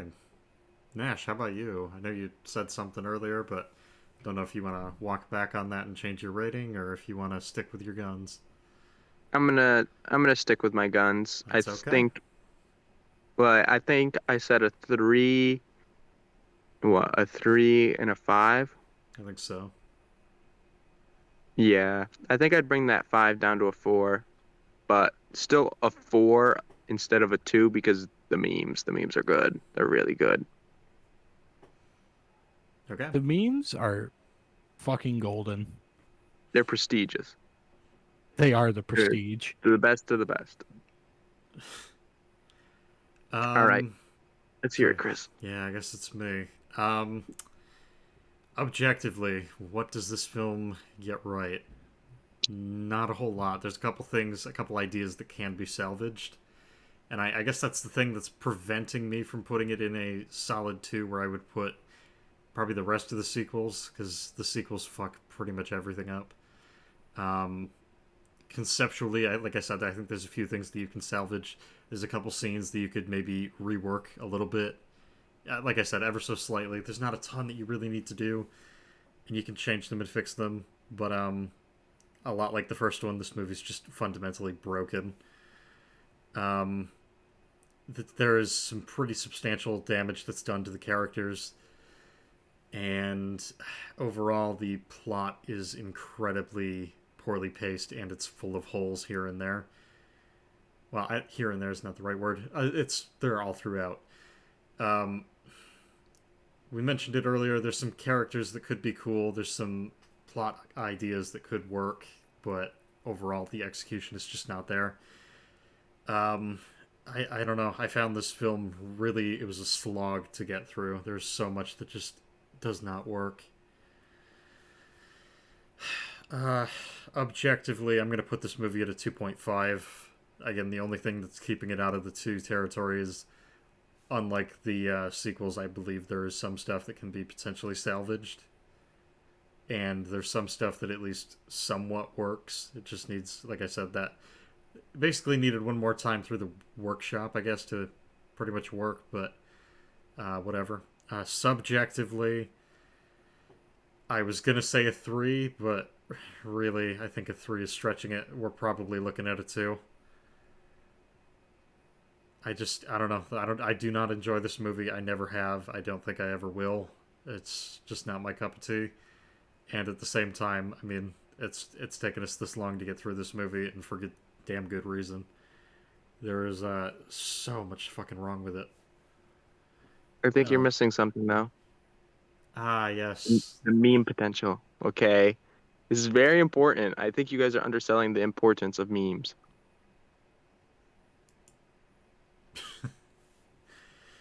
All right. And with that, I think that will complete our Attack of the Clone coverage. So if you made it all the way here, thank you for watching. Nash, I'd like to thank you for coming on and talking with us. And we'll see you next time. Goodbye for now.